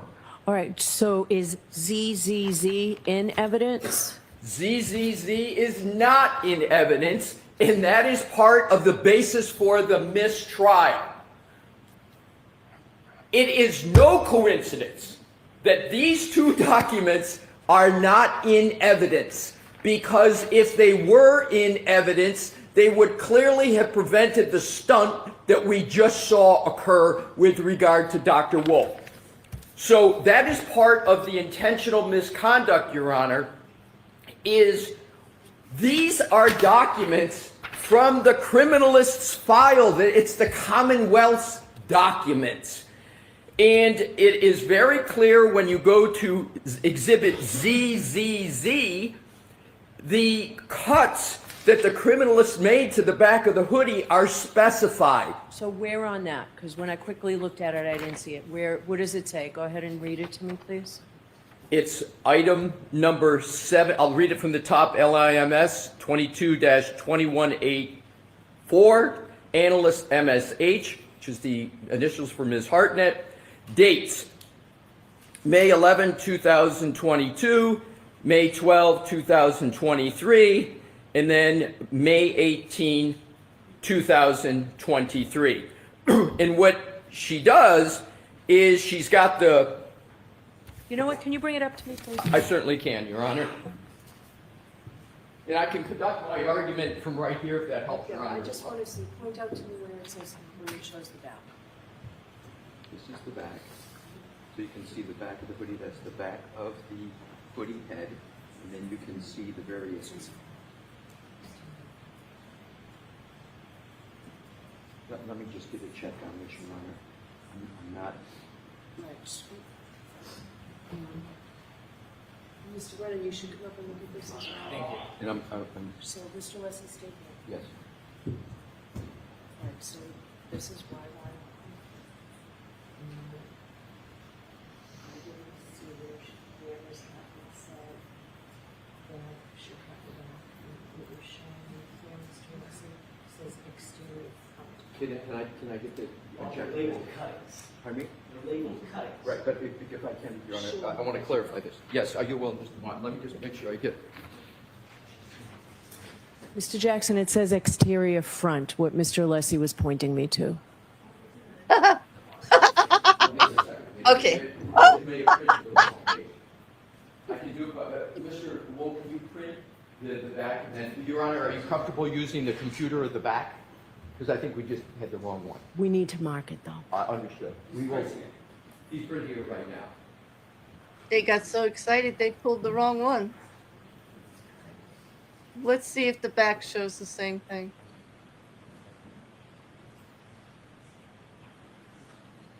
Exterior front. Yeah, but they're complaining about the back. I know, Liam. And they're using the exterior front as the evidence to prove it. No.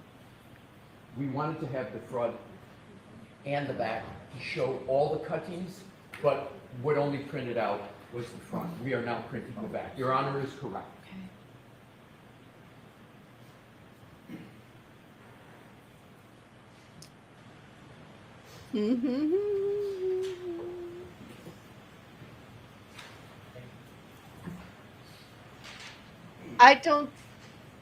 I think it would be very silly if this was on purpose. That's why I don't think it was. So we'll just have to see if maybe he missed it. Maybe he didn't I don't believe that's what happened, but we'll see.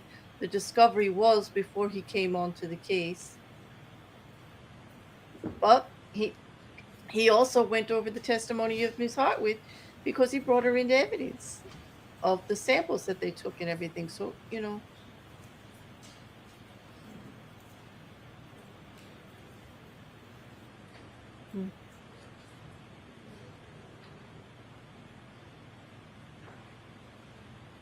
I want to see what the back looked like. It will take 2 minutes because it has to go. All right, so go ahead with your argument. Thank you, Your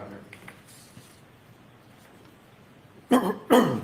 So, Your Honor, what is being printed is which we will mark, will be the front of the hoodie. The purpose of Exhibit ZZZ and the one that is being printed is to show and to give the court, and we're going to request to give to the jury the complete picture and the complete true story about these holes in the hoodie that were presented as if they were caused in some manner by something else other than the So criminals. that seems perfectly reasonable, and I'd be inclined to do that. I appreciate that, Your Honor. And here is the reason for the motion for a mistrial with prejudice. On its own, to do this, and you put together all of the parts of what just occurred. You start with the fact that and if I could, Your Honor, now that I have it yet marked so I can then refer to it. All right. Thank you. Can he print extra copies too, so I can have my own copy? Absolutely. And for the Commonwealth to see? And I'm going to show the Commonwealth what I just printed. Exhibit A. Thank you, Madam Court Reporter.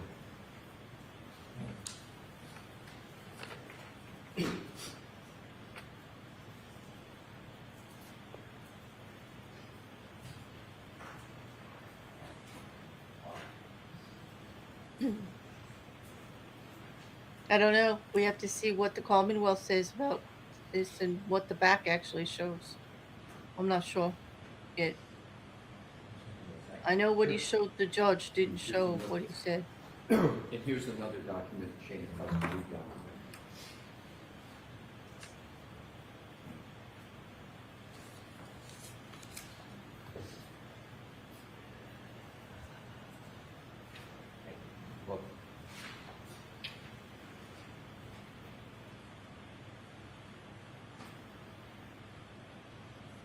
Well, Mr. Brennan is reviewing that. We may head to Madam Court Reporter, the chain of custody document for these, and that's that he marked is the next exhibit in order. Okay. And then with Your Honor's permission, I would have Madam Court Reporter, hand them both up to Your Honor so Sure. Your Honor can see what I'm referencing. Thank you.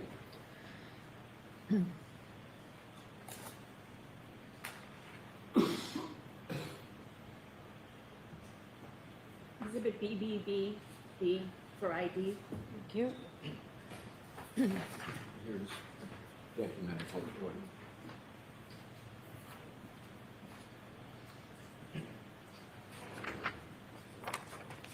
Do you need this, Mr. Alessi? I do not need either of them, Your Honor, and I have the extra copies as well. Okay, so Your Honor, I now have enough copies for Your Honor and for the Commonwealth. Oh, thank you.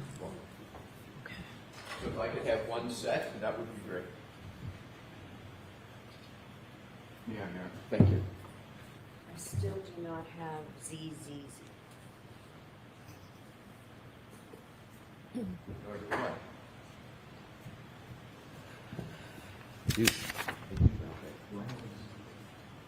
I don't need them.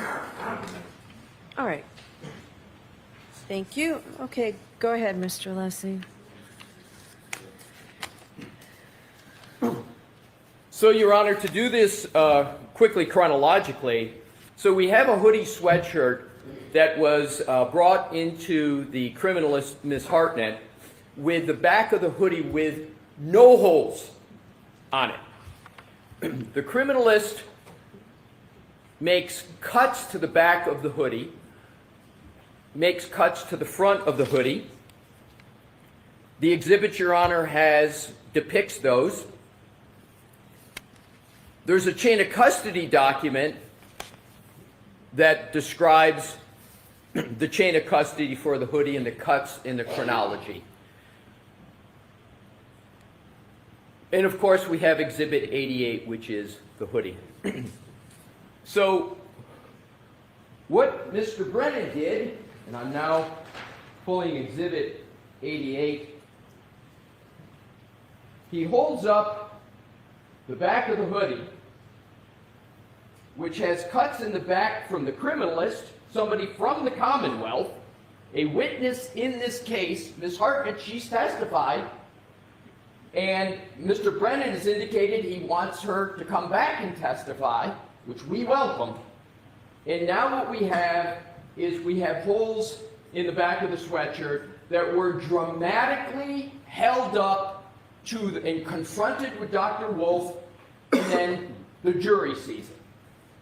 With the clear, unmistakable, purposeful intention of having the jury conclude that these holes could have come from events on January 29th of 2022, when in fact the Commonwealth well knows from its own documents, from its own criminalist, that those holes in the back were caused by their criminalist as part of their examination and sampling of the hoodie. What could be more egregious? What could be more misleading than that? And what could be more important for a context than the alleged collision that never occurred? That's the topic before some of the most significant and probative witnesses in this trial that the Commonwealth has been attacking from the jump of pretrial.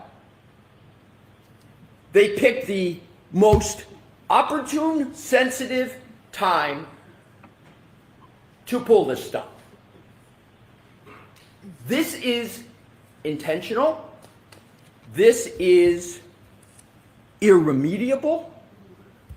This is on the key issue of this case, whether there was any collision at all. On its own, Your Honor, on its own, this is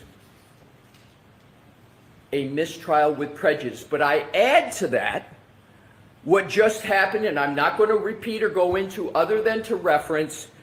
This comes on just mere days after the Commonwealth raised the specter of absence of DNA on the same hoodie sweatshirt without having the criminalist, Ms. Kuhn from UC Davis come in. I know Your Honor already ruled on that. Right, and so let's move along from Right, that. that's what, and I'm going to come back to this. Why is this occurring, Your Honor? Why is this happening? The Commonwealth has no case. They have no collision. They are desperate and are trying to create evidence of specters of collision where the evidence doesn't support it. So what have we come to? We've come to the manufacture of evidence. We've come to, incredibly, taking a hoodie, a key piece of evidence in this case, and holding up to Dr. Wolfe, the ARCCA expert, to try to make it seem like Dr. Wolfe didn't do his job. You didn't account for these holes. How could you be a credible accident reconstructionist when you talk about some holes, but you don't talk about these holes? Knowing all along the holes that Attorney Brennan is trying to impeach Dr. Wolfe on were caused by the Commonwealth's own criminalists as part of sampling. I don't believe one could come up with more misleading, misdirecting elucidation of testimony than this on the key issue in the case. We have irrefutable, objective evidence, and I will state that it's more than interesting that none of these exhibits that Your Honor now has marked for identification were put in evidence by the Commonwealth. Isn't it some coincidence that these are the one, and the only one of the, with regard to the hoodie, the back of it's not in, all of the rest of them are, but these aren't. Your Honor, I think there is one and only one conclusion, in that this is intentional, that it is a matter of such significance and of such misconduct and intentional that it merits the sanction of a mistrial with prejudice. The amount of effort, the amount of work, I can't even begin to think to remedy this in front of the jury, to go backwards on this. That should not befall the defense. That should befall the prosecution. Ms. Reed, again, is entitled, like every other defendant in this wonderful Commonwealth, to a fair trial. The prosecution is supposed to be held to a higher standard, to do justice, to create a fair trial. This is the antithesis of a fair trial. Ms. Reed's rights under the Constitution and the Declaration of Rights have once again been trampled on, and it is becoming evidently clear the more desperate the prosecution gets because it can't prove its theory, including its own medical examiner can't support them, that they're now resorting to conduct like this. Your Honor, at some point, this has to come to an end. At some point, Ms. Reed's rights have to be protected. At some point, confidence in the judicial system, the public's confidence in the judicial system, that prosecutors will conduct themselves with their duty to present a fair trial. That has to be enforced at some point for Ms. Reed to receive the fair trial that she and every other defendant in this Commonwealth is entitled to. All right, thank you. Mr. Brennan. Well, This should be interesting. Your Honor, my brief review of the review of the lab paperwork and looking at the hoodie, it appears that I made a mistake. And so I think what should happen is there should be a curative instruction. There should be a stipulation. The court should instruct the jury that during Mr. Brennan's cross-examination, he asked Dr. Wolfe about holes on the sweatshirt or holes on the back of Mr. O'Keefe's sweatshirt. The parties agree the holes were made by a crime lab technician. This was done inadvertently but should not have been asked. The court should strike the questions and the answers. And you should instruct the jury they are to completely disregard any questions or answers about the holes in the back of the sweatshirt. And the court should allow the defense to introduce the lab paperwork. All right. So I'm not going to allow the mistrial motion, Mr. Alessi. What I'm going to do is instruct the jurors. I'm going to put in what's been marked for identification, Y, Z, A, and B. 4 of each letters. I'm going to put all these into evidence.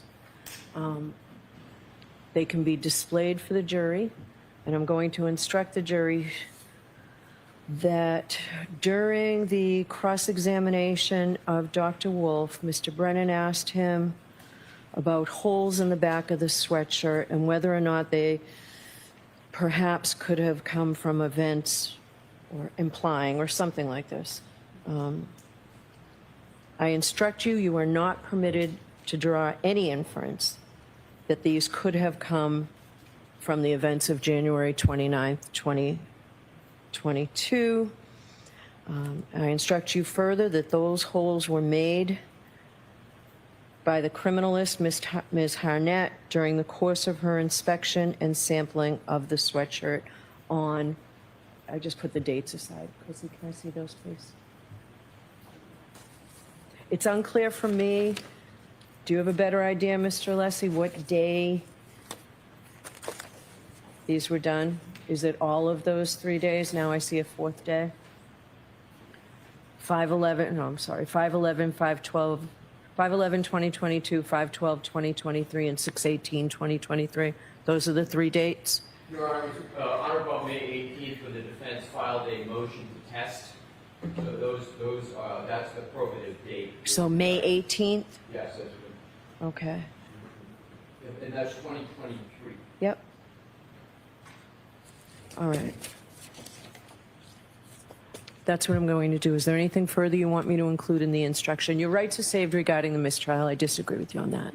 Your Honor, I'm not going to go any more into the argument, but I appreciate the opportunity to provide perhaps some further instructions for Your Honor. So I'll hear you. Go ahead. So the first, Your Honor, is with regard to 2 things. One, I would like the opportunity to have the hoodie sweatshirt held up. Because that's what happened. Yes. Yes. These holes in Yes. the back. Yes. Okay, thank you.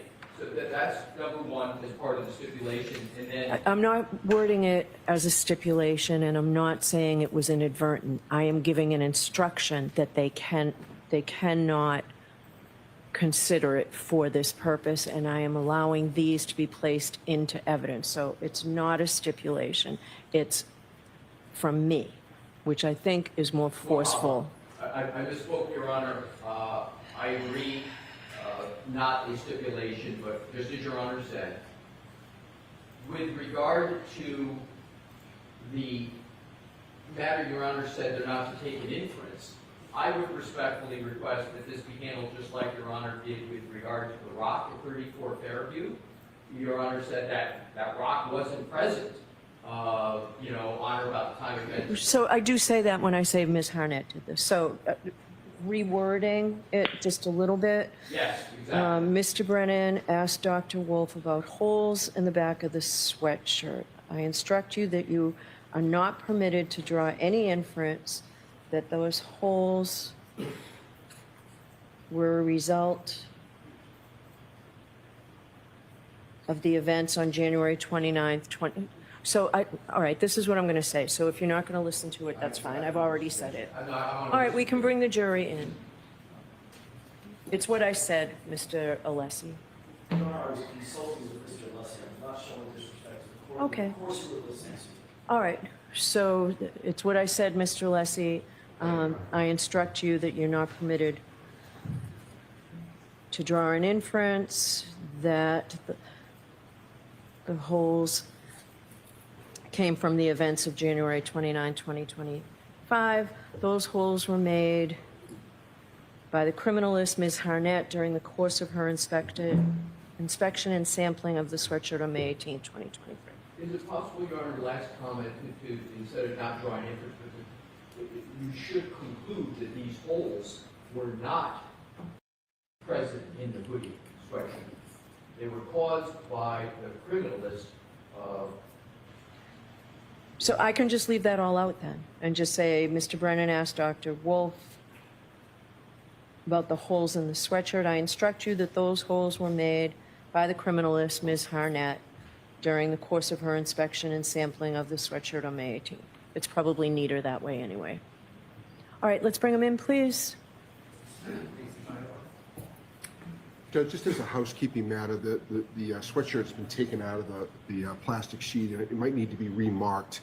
The plastic sheeting was marked, but if we're going to put it into a bag or something like that, we might need to have it marked. But we don't need to do that right this second. Okay.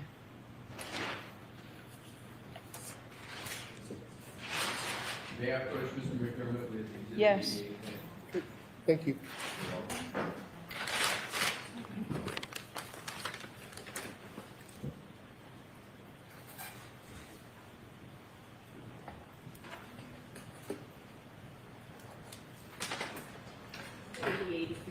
All right, thank you.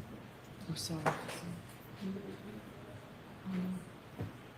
Well, there won't be a mistrial, but this looks bad for the Commonwealth, real bad.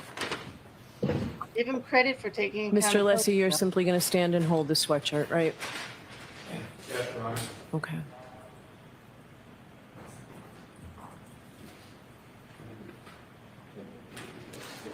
So this is exhibit 223.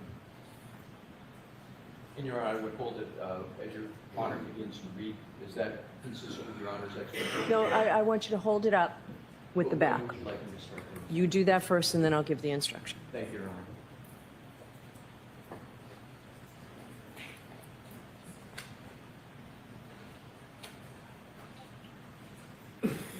All right, so Mr. Alessi, why don't you just, where are you going to stand? Pardon me? Where are you going to stand? I would suggest, Your Honor, right about here. All right? So you can stand there, you can hold it up, then I'm going to ask you to put it down, and then I'll give the instruction. And then I will return it to Mr. McDermott or the court officer to determine. Yes, Thank you. court officer. Bear with me a moment, Your Honor, I'm going to put on the... All right, then we will take the luncheon recess. When we come back, we'll have the voir dire. Or actually, is Dr. Lopasata here?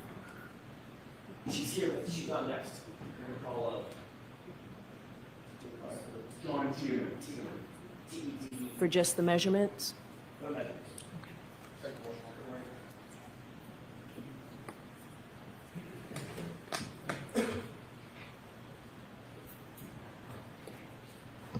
Your Honor, if you're not going to be able to show the... Apparently, they're just going to bring. Ms. Hartnett, where the cuts, along with the next step of the structure, show the cuts were made by Ms. Hartnett.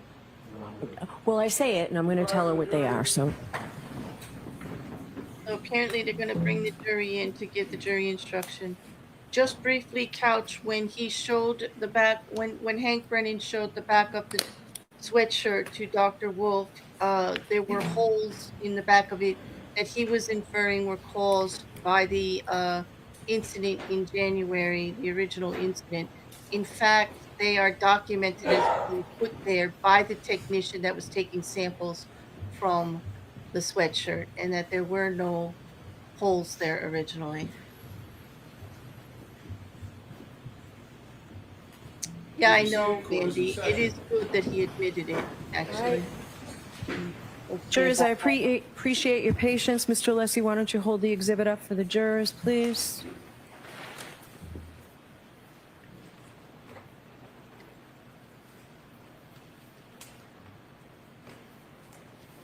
All right, jurors, that's the back of the sweatshirt that was shown to Dr. Wolfe.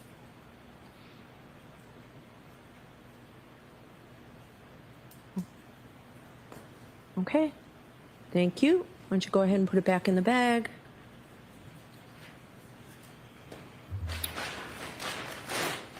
So, jurors, I instruct you that those holes were made by the criminalist, Ms. Harnett, during the course of her inspection and sampling of the sweatshirt back on May 18th, 2023. Okay? So, I know your lunches are here, but I think we'll, Mr. Yanetti, your next witness, please. John Tedeman.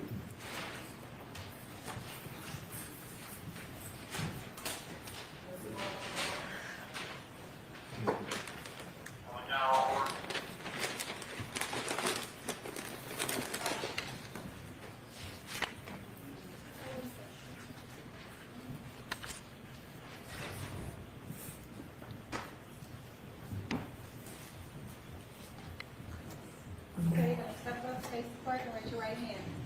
You solemnly swear the evidence you give to the court and jury in the case now here to be the truth, the whole truth, and nothing but the truth, so help you God. I do. Thank you. All right, good afternoon. Good afternoon. Go ahead, Mr. Yanetti, whenever you're ready. Thank you. Good afternoon, sir. In a good loud voice, would you please state your name and spell your last name? Sure. My name is John Tedeman. It's Tedeman. Do you work, sir? I do. What do you do for work? I am a private investigator. Do you work for someone else, or do you have your own firm? I have my own firm. What is the name? Forum Investigations. And that's F-O-R-U-M? Correct. I'd like to ask you a little bit about your education and work history. You're from this area? Yes, Boston proper. I'm sorry? Yes, from Boston. Where did you attend high school? The Roxbury Latin School. When did you graduate? 1996. Where did you go to college? I went to Princeton University. What year did you graduate? 2000. What did you do after graduation from Princeton University? I became a federal agent. Where?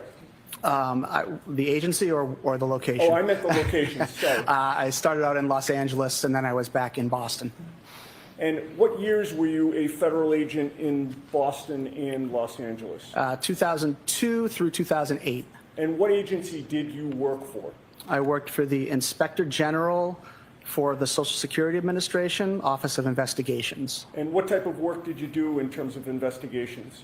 We did fraud investigations, identity theft, credit card fraud, fugitive operations, all sorts of things, anything involving a Social Security number, basically. And why did you leave in 2008? I went to law school. Where? Suffolk. What year did you graduate from Suffolk Law School? 2013. And what did you do after graduation from Suffolk Law School? I've had a small solo law practice and worked as a real estate broker. And what type of law did you practice? Mostly real estate law. When did you start Forum Investigations? In April of 2024.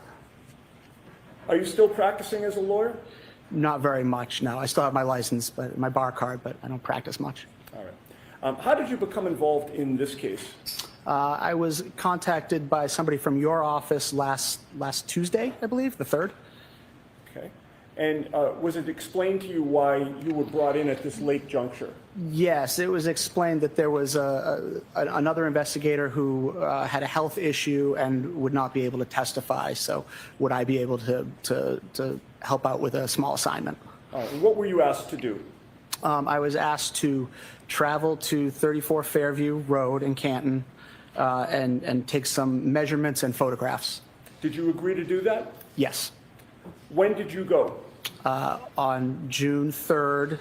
I believe I arrived about 5:30 at 34 Fairview. Okay. And when you say June 3rd, we are talking about last week, Yes, correct? last week, yes. Whom did you see when you got there?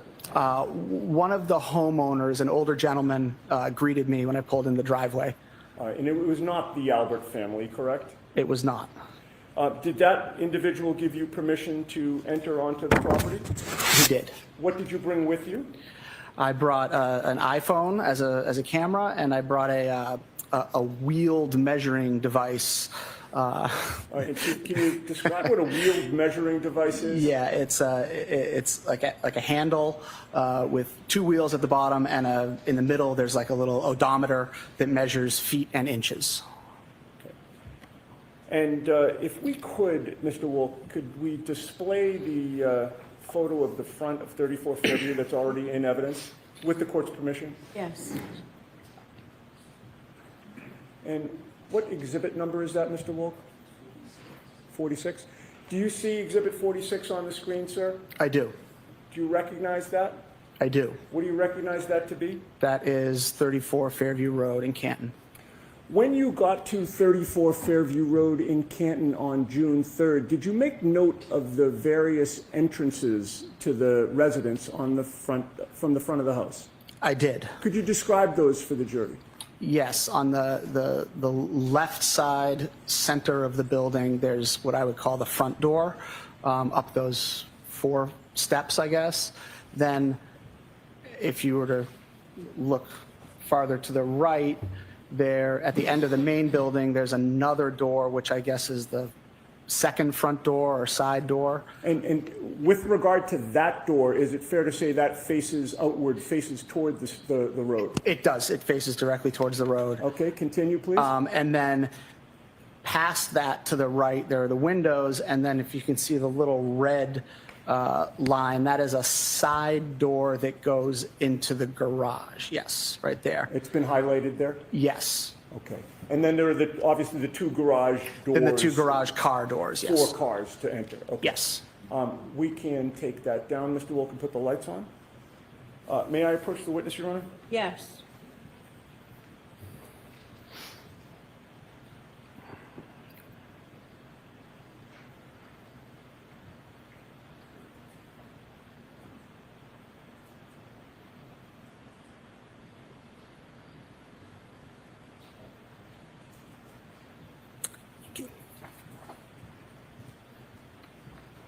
So I've placed a photograph in front of you. Can you identify that for the jury? Yes, that appears to be a photograph that I took of the side front door, the secondary front door, the garage door, and the 2 car doors to the garage. Okay. Particularly with regard to the side pedestrian entrance into the garage, the red door that you identified in the previous exhibit. Does that photograph fairly and accurately represent the layout of the house in terms of the outside and the entrances that you've previously testified to? Yes, it does. I would offer that, Your Honor. All right, can I see those, please, sir? Okay.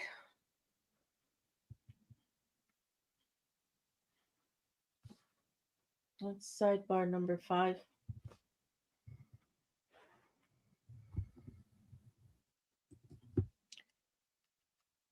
This kind of changes things a little bit, doesn't it?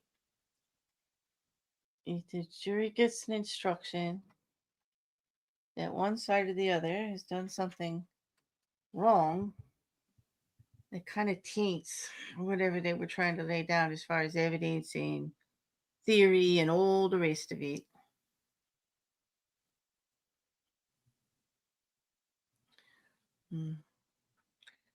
Well, we'll see what they think now with this entering of the photographs of the garage.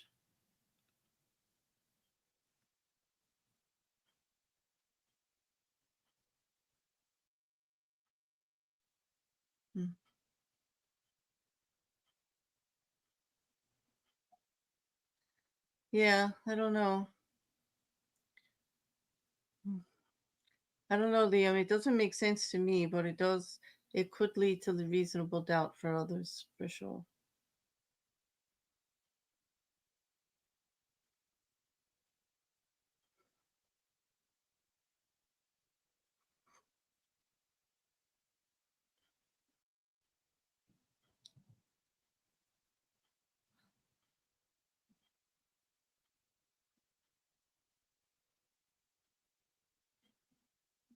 Either way, it should be an interesting afternoon with the voir dire.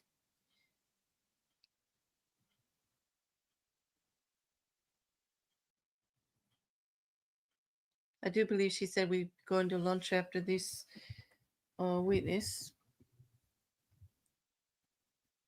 I just, I'm going to do a whole complete system reset during lunch because this is crazy.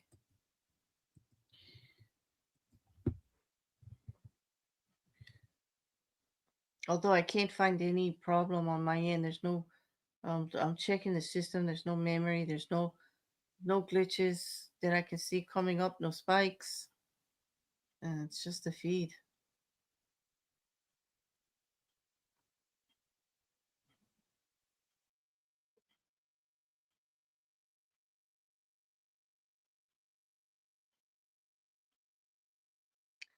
Yeah, that's the part that gets me. Why would they put it on their own lawn and just like, and there was nothing in the snow to indicate anybody had come out.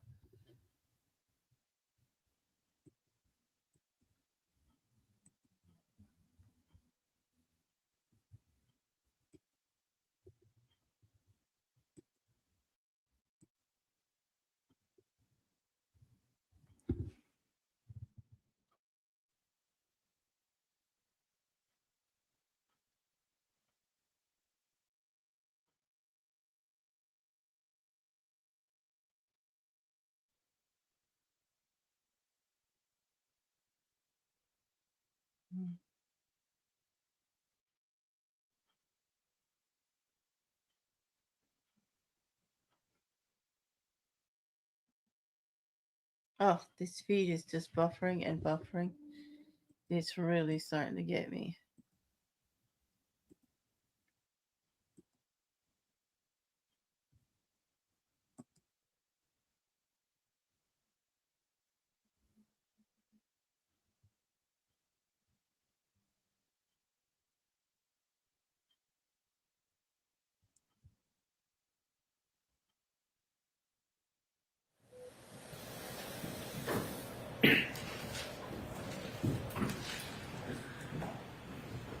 Okay, they're back.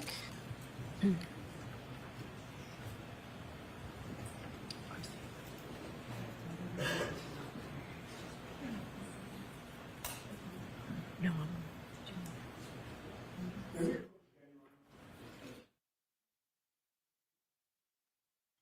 Hey, are they back or they're not back from sidebar?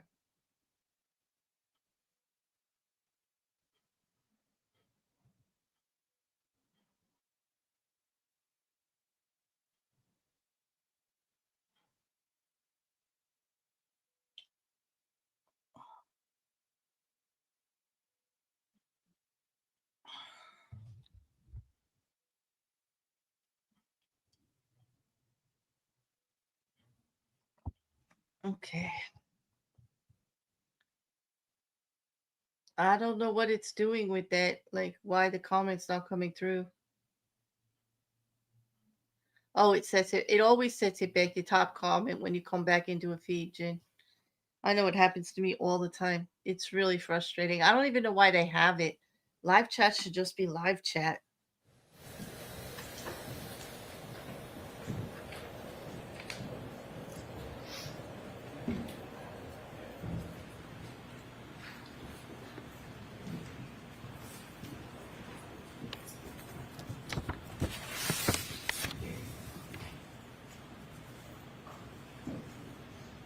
Okay, Mr. Wolfe, whenever you're ready, if you can display that portion.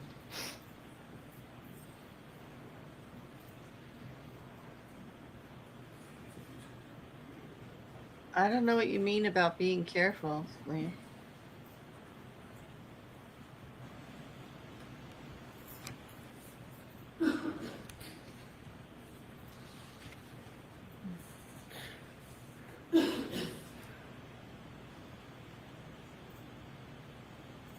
I don't know, Rocket Couch, it doesn't change at the top when you come in.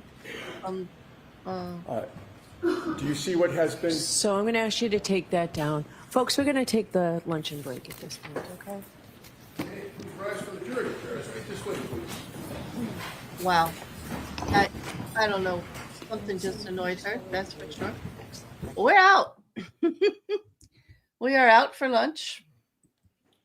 I'm gonna refresh the system while I'm gone. I'm gonna look for another feed because this feed is just driving me crazy today with the buffering. It's just a bad internet day all the way around with everywhere. So, okay, the jury left. Let's see what's going on. What is she gonna do? You may be seated.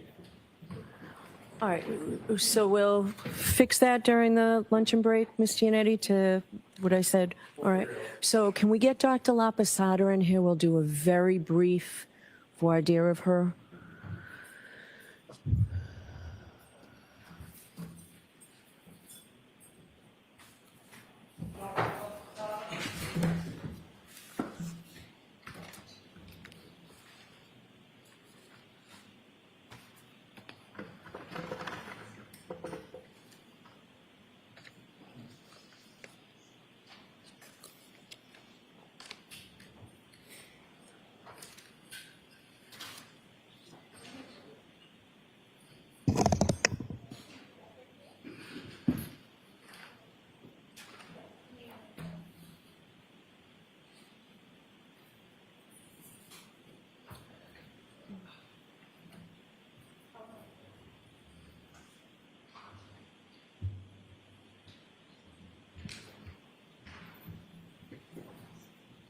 Now you're going to step up, face the clerk, and raise your right hand, please. Do you solemnly swear the evidence you give the court in the case you have mentioned the truth, the whole truth, and nothing but the truth, so help you God? I do.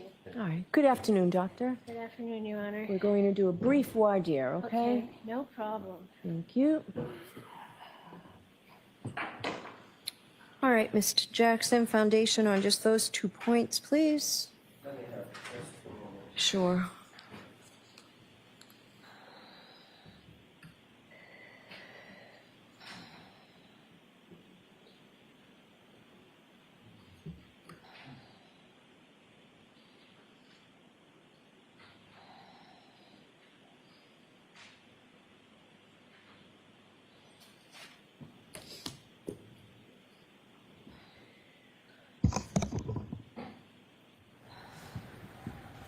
Oh boy. Your Honor, for purposes of expediting, does the court wish for me to go through the foundation of the doctor's education, training, and background and experience, which is going to take a minute? Yeah, no, just focus on the foundation for the dog bites and focus on the foundation for what's been termed to be perhaps biomechanical engineering evidence. Those two areas. And if there is support or methodology in Dr. Lopasata's resume to point to exactly where that is. Okay? And I expect this whole voir dire should take no more than 15 minutes. I'll do my best, Your Honor. Doctor, could you please state your name for the record? Spell your last name into the record, please. Yes, Dr. Elizabeth Lopasata. That's spelled L-A-P-O-S-A-T-A. Dr. Lopasata, what do you do for a living? I'm a medical doctor subspecializing in forensic pathology. Dr. Lopasata, I'm going to move very, very quickly past the bulk of your training and experience over decades. I'm going to ask you a couple of quick questions. Where did you get your medical degree? University of Maryland School of Medicine. And do you have any subordinate degrees to your medical degree? Yes, I have board certifications in anatomic and forensic pathology. How long have you had those board certifications? Like 35, 40 years. Have you ever worked as a medical examiner in any capacity? Yes, I have. Have you ever worked as a chief medical examiner for any agency or governmental agency or state? Yes, I have. Describe that for the court, please. I was a chief medical examiner for the state of Rhode Island for 12 years. How many autopsies would you say in general that you have conducted yourself? Over 3,000. How many autopsies in your experience as a supervisor in one capacity or another would you say you've supervised over your tenure? Over 7,000. Of those 7,000 that you have supervised, have any of those dealt with motor vehicle incidents? Many. Have any of those dealt with motor vehicle and pedestrian incidents? Many. give me an idea, if you have a number in mind, how many motor vehicle pedestrian autopsies you have been involved with, either directly or from a supervisory standpoint. Hundreds, over 500 at least.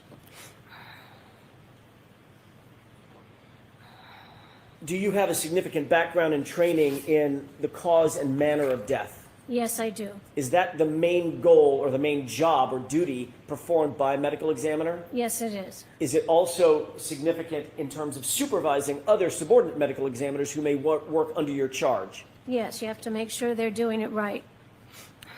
Is there a methodology that you have employed and that is standard in the industry to employ, including differential diagnoses and inferential thinking in terms of coming to conclusions related to manner and cause of death? Yes. Can you explain that for the court in brief, please? I know you probably have a very lengthy explanation. Okay. Do it as briefly as you can, with being as succinct as you can. Certainly. To determine cause of manner and death, we look at scene investigation, autopsy findings, police and witness statements, and medical history. And using that information, we come up with a differential diagnosis or a list of things that might have happened to that person to cause them to die. And from that list, then we see where all the science and all the data, which one it supports. So we've looked at several different things. I always told my staff, I said, how can we be wrong? What else could this be? So you have to make what in medicine is called a differential diagnosis and then see what the facts support. Oh, this is just getting ridiculous. Stop it. Oh. Did you employ a differential diagnosis in this case? Yes, I did. Do you have to be at the scene in order to understand or analyze information that you get in a police report or photographs or things of that nature? No, then we use the police investigation. Okay, this is And scene investigation, crime lab reports, photographs taken by the crime lab, by the police at the scene. Have you qualified as a expert forensic and anatomical pathologist in other courts in Massachusetts and other states? Yes, I have. Approximately how many times would you say you've qualified? Hundreds. I want to talk for a specific for a second about a specific area of interest for the court. Were you provided information and photographs of John O'Keefe's arm and his arm injuries included with the rest of the autopsy information that you received? Yes. Were you asked to make a determination about the nature of the wounds specific to his right arm? I know that there's other injuries to Mr. O'Keefe, but I'd like to relegate your attention to the right arm. Yes, absolutely. That's what the forensic pathologist does.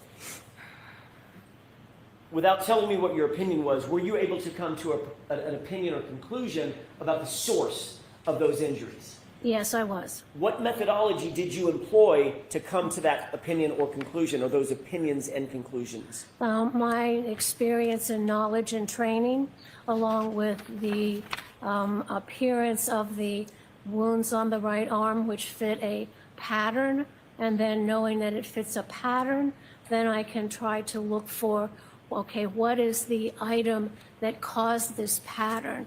And that would be part of the differential diagnosis that I've used for many, many years in making diagnoses and determinations. Have you ever been trained in pattern recognition? Yes. In what capacity? Oh, as a forensic pathologist and medical examiner, a large amount of our work has to do with recognizing pattern injuries, because that's so important, because it gives us an idea of what might have caused that injury. And then that's clearly of a lot of importance to the police and the investigators as they're trying then to say, well, what could have caused that injury? And so the forensic pathologist could say, well, I think it was X or Y. then they can carry out their investigation armed with that information as to what might have caused the injury on the body. Is there such a thing in the world of pathologists as medical literature or academic literature that deals with pattern recognition? Yes, Are you familiar with some or most of those publications? absolutely. Have you ever yourself taught classes on pattern recognition? Yes. At what level? High school, graduate school, At medical the school? medical school level. How often have you taught courses on pattern recognition? Oh, at least a handful. When was the last time you taught a course in pattern recognition? Let's see, last month. Do any of the courses that you've either taken, well, let's take them one at a time.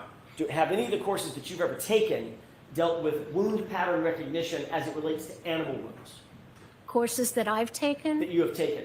It's part of our basic training and understanding of a forensic pathologist. The board exams we take test for that.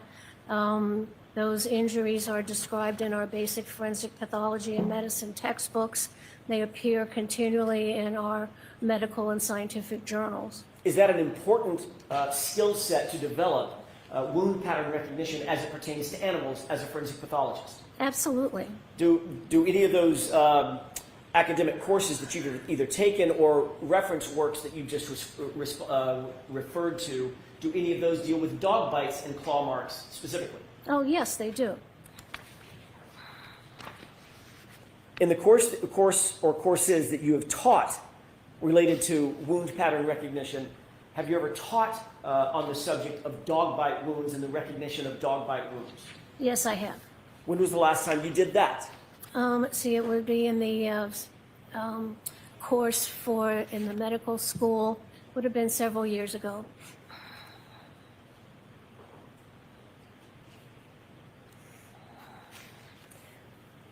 Doctor, with regard to staying with dog bite wounds specifically, have you ever performed an autopsy that specifically dealt with dog bite wounds, known dog bite wounds? Yes. So you've seen them in person? Yes, I have.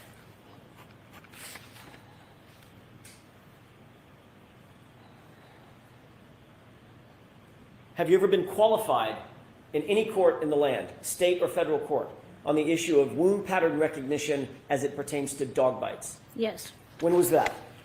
The last one I can recall was a federal case involving questions of a police dog. Did you engage, in that case, did you engage in a differential diagnosis to determine, in your opinion and conclusion, your expert opinion and conclusion, the source of the wounds that you saw? Yes. Did the court qualify you to speak on that issue in court? Yes, Did you, in fact, testify in furtherance of your opinions and conclusions in that case? I did. I want to turn for a second to motor vehicle accidents or motor vehicle incidents. Do you also, some of the same questions, have you also performed autopsies on known motor vehicle pedestrian incidents? Yes. How many times would you say you've performed an autopsy on those issues? Hundreds, maybe even 1,000. Is that a relatively common occurrence, as sad as it may be, motor vehicle pedestrian incidents in the field of forensic pathology? Yes, it is, unfortunately. Have you performed autopsies personally as well as supervised autopsies on motor vehicle pedestrian incidents? Yes. And what methodology do you employ in furtherance of coming to opinions and conclusions regarding cause and manner of death specific to motor vehicle pedestrian incidents? Well, we look at the scene investigation. We look at what the motor vehicle looked like. We look at hospital records, the autopsy, and then trying to understand how the injuries that the pedestrian sustained, what those mechanisms were, and how the injuries show that that person interacted with the motor vehicle. In doing so, in coming up with injury mechanism analysis, is it important to look at and analyze the actual vehicle that is allegedly involved? Yes, you want to look at photographs of that or see it in person. Is that part of the normal methodology that is employed in the field? Yes, you must look at the photographs. You must see what the vehicle looks like. do you also look at the other side of that handshake? In other words, look at the body of the individual that was, in your case, killed, the decedent, in order to marry the two and determine whether or not the cause and manner of death had something to do with the motor vehicle, a motor vehicle impact? Absolutely. Describe that for us, please. What are some of the things that you look for that's part of the normal methodology that a forensic pathologist employs? Well, when we examine a fatality from a motor vehicle, we want to try to understand what led up to it, how the impact occurred, and then what happened after. So we would study information about the injuries to see if we can relate them to certain pattern injuries that would be on the car. There are also evidence of transfer of energy and injuries that can result from the transfer of energy. So using the body, looking at the scene and the vehicle, understanding the motions of the vehicle and how they would have produced or would not have produced certain injuries on the body. I'm going to take them one at a time. With regard to animal wounds or dog bites, were you able, in this case, using differential diagnoses, using inferential thinking, and using the skills that you've developed over decades of your education, training, and background, were you able to, without telling me what the conclusion is, were you able to come to a conclusion or opinion as to whether or not the wounds that you saw on John O'Keefe's right arm were consistent or inconsistent with a dog bite or claw marks? I was able to come to a definite scientific conclusion. And is that conclusion to a reasonable degree of medical certainty? Yes. Is it to a reasonable degree of scientific certainty? Yes, it is. Is it consistent with the training and methodology that you've employed over decades? It is. I'm going to ask you the same series of questions with regard to the motor vehicle incident. Did you review the autopsy report in an effort to look at John O'Keefe's entire body and all of the injuries that he sustained, not simply his right arm? I looked at everything. In doing so, were you able to come to an opinion or a conclusion as to the mechanism of injury and whether or not his injuries in total were consistent or inconsistent with a motor vehicle incident or impact? I was able to come to a scientific conclusion. And without telling me what that scientific conclusion is at this point, did you employ the same methodology that you've explained to the court earlier concerning differential diagnoses, inferential thinking, and decades of training, the education, training, and background that you've described for the court in coming to your conclusions about whether or not the cause and manner of death was consistent or inconsistent with a motor vehicle impact? Yes. Your Honor, is there any area that I have not covered to the court's satisfaction since juncture? So I'll let Mr. Brennan ask questions. I may have a couple of questions. Thank you. Good afternoon, Dr. Lopasata. Good afternoon. If we could start with dog bites. Yes. Did you have any specific training in wound pattern recognition regarding dog bites? Yes, it's in our literature standard textbook. It's standard information that is needed to be a forensic pathologist. When did you receive training regarding pattern recognition of dog bites? Beginning when I took my board, starting in 1983. And what did that entail? It entailed reading literature. It entailed reading the standard forensic pathology and medicine textbooks. And it is a sub-part of understanding pattern injuries. Dog bite injuries are described in all our journals and all our standard forensic textbooks. Other than reading about it when you were studying for your boards, did you have any practical experience where you were engaging in the field in pattern recognition analysis regarding dog bites? Yes, yes. I've had many cases where there have been dog bite injuries. When you were studying for your boards, were you doing that, or after you completed your boards? I'm telling you that that it's such a basic part that during studying for boards, it's a section that we study. And I, of course, had many cases since then. Did you receive any education past reading literature for the boards, where you took classes, seminars, where it taught specifically wound pattern recognition regarding dog bites? It's all part of wound pattern recognition. It's usually included in literature. If there are lectures about patterned injuries, it's a subset of pattern injuries like hammer injuries, like gunshot wounds, like baseball bat injuries. There's a huge number of types of patterned injuries that are part and parcel of what a medical examiner has to understand and diagnose. Do you remember taking any specific classes or any specific training about wound pattern recognition relative to specifically dog bites? Yes, it's in all the literature that I keep up with. Did you take any training or did you attend any classes that involved wound pattern recognition of dog bites? Yes, it's often included in our seminars and case reports. Do you list any of those classes or seminars on your resume? That I took? No. Can you identify one of those classes, where it was, when it was, who taught it, what the name of it was regarding wound pattern recognition relative to dog bites? I can't give you a specific time and date. Can you remember the name of the last class or seminar that you took or completed that has to do with wound pattern recognition relative to dog bites? I can't recall.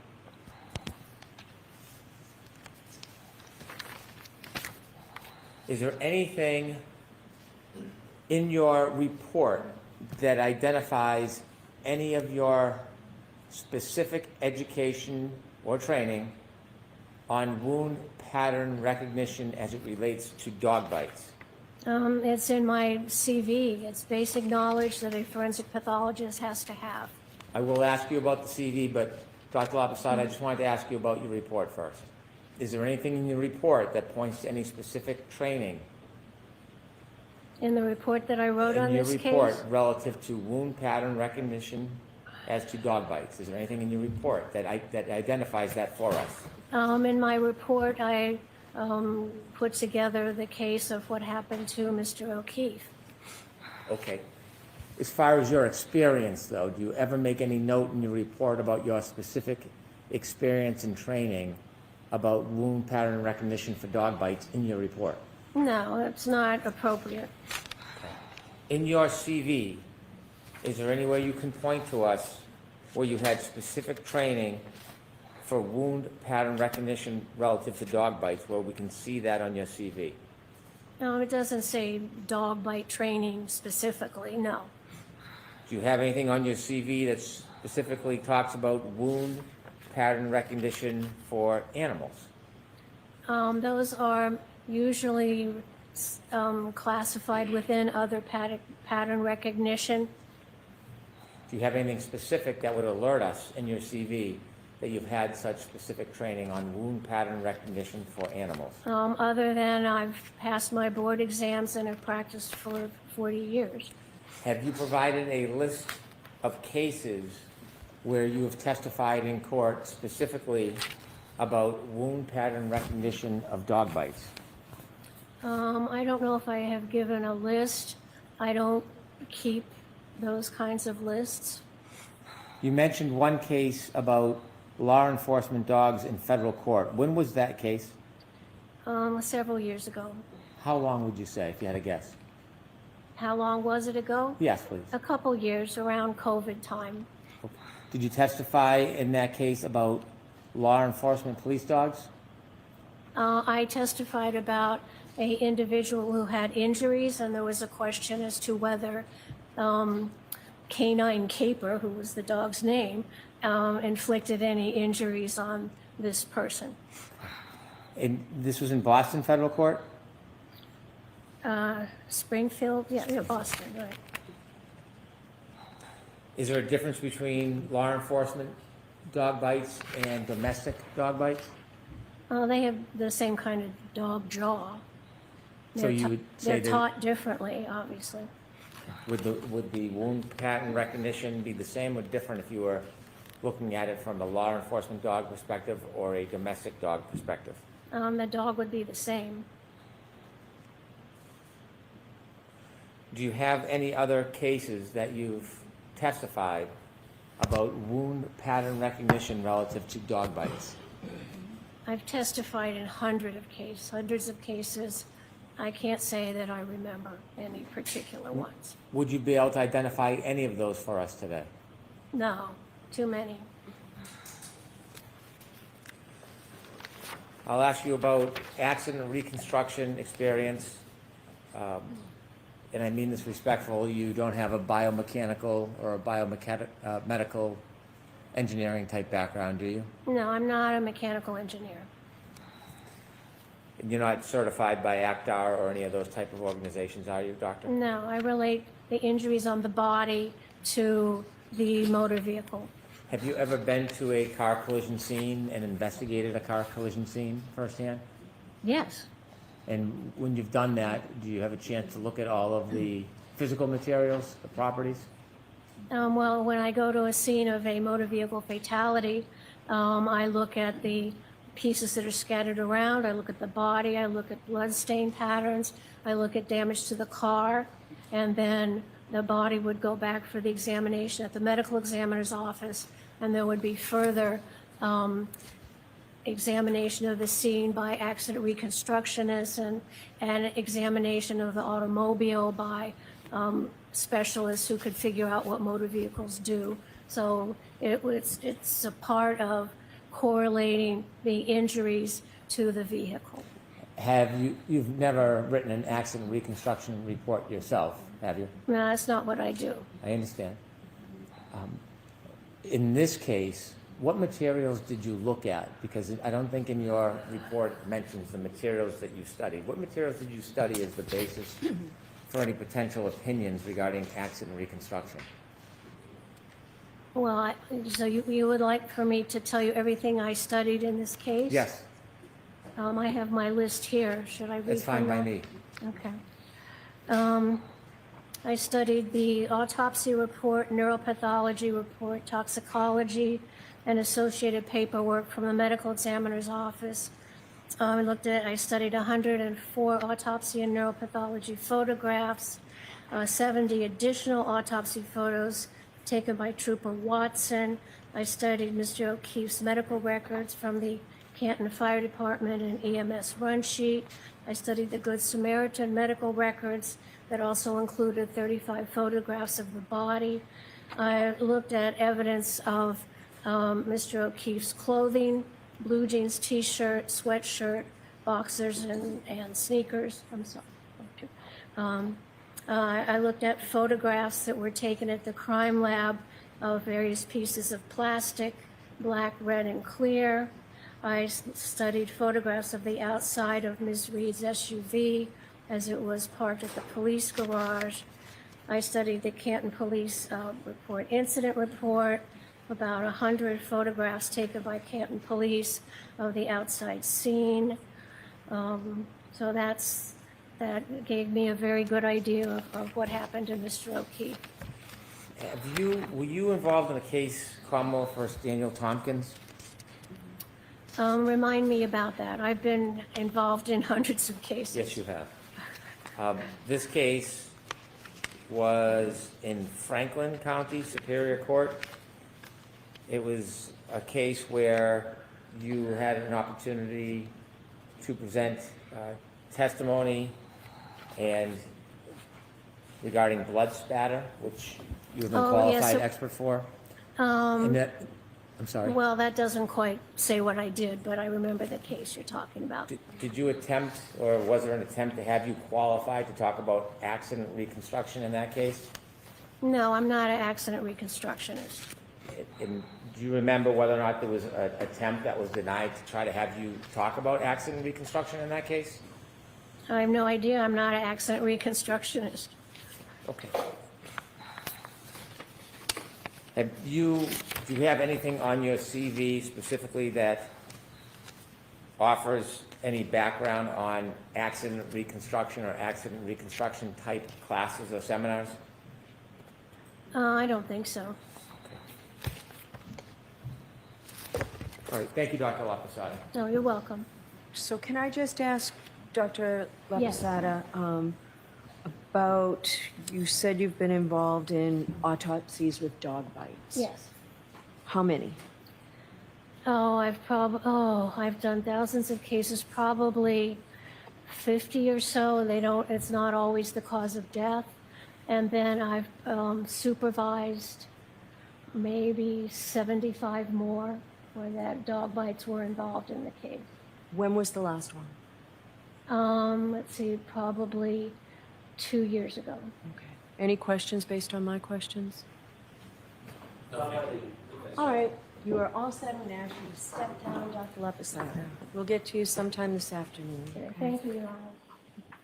I do want to give everybody a break, including counsel. Can we do less than 5-minute arguments on this?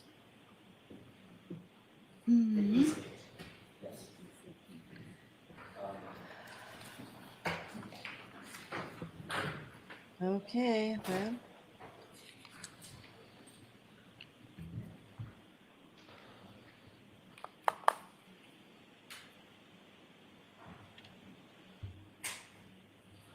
Your Honor, I'll make this very brief. Okay. Dr. Lopasata is eminently qualified to speak to both the issue of wound pattern recognition as it relates to dog bites, specifically, as well as cause and manner of death as it relates to vehicle pedestrian incidents or impacts. The doctor has an incredibly impressive resume, just a touch of which we reviewed during the course of this voir dire for her qualifications.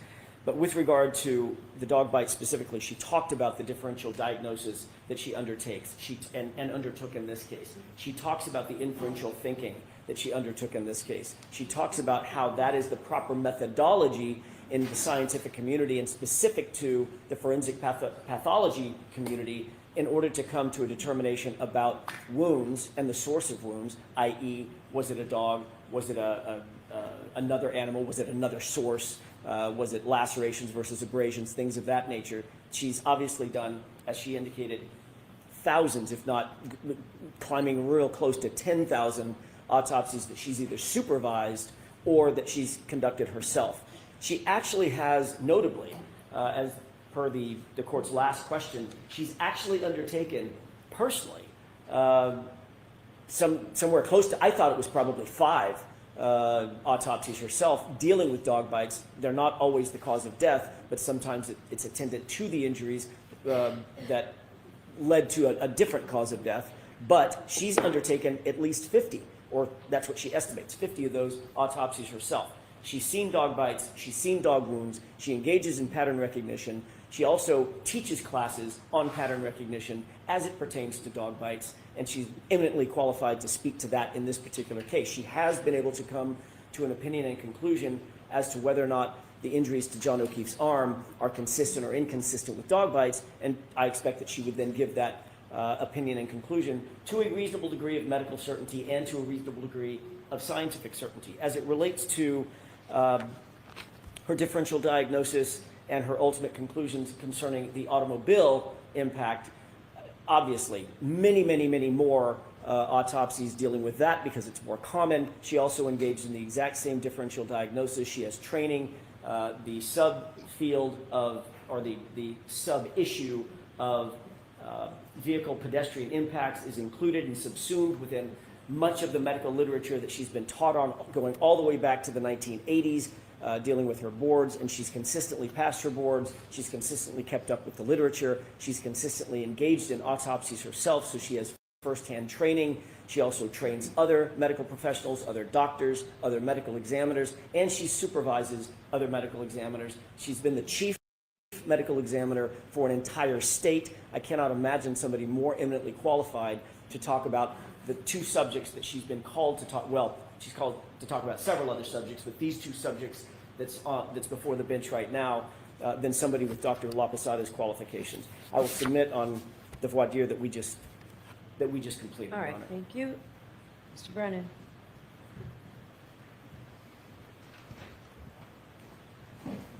I do not think that Dr. Lopasata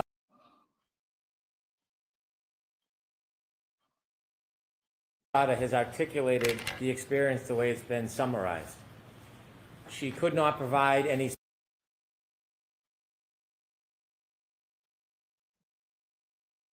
specific training other than her boards and her references to literature.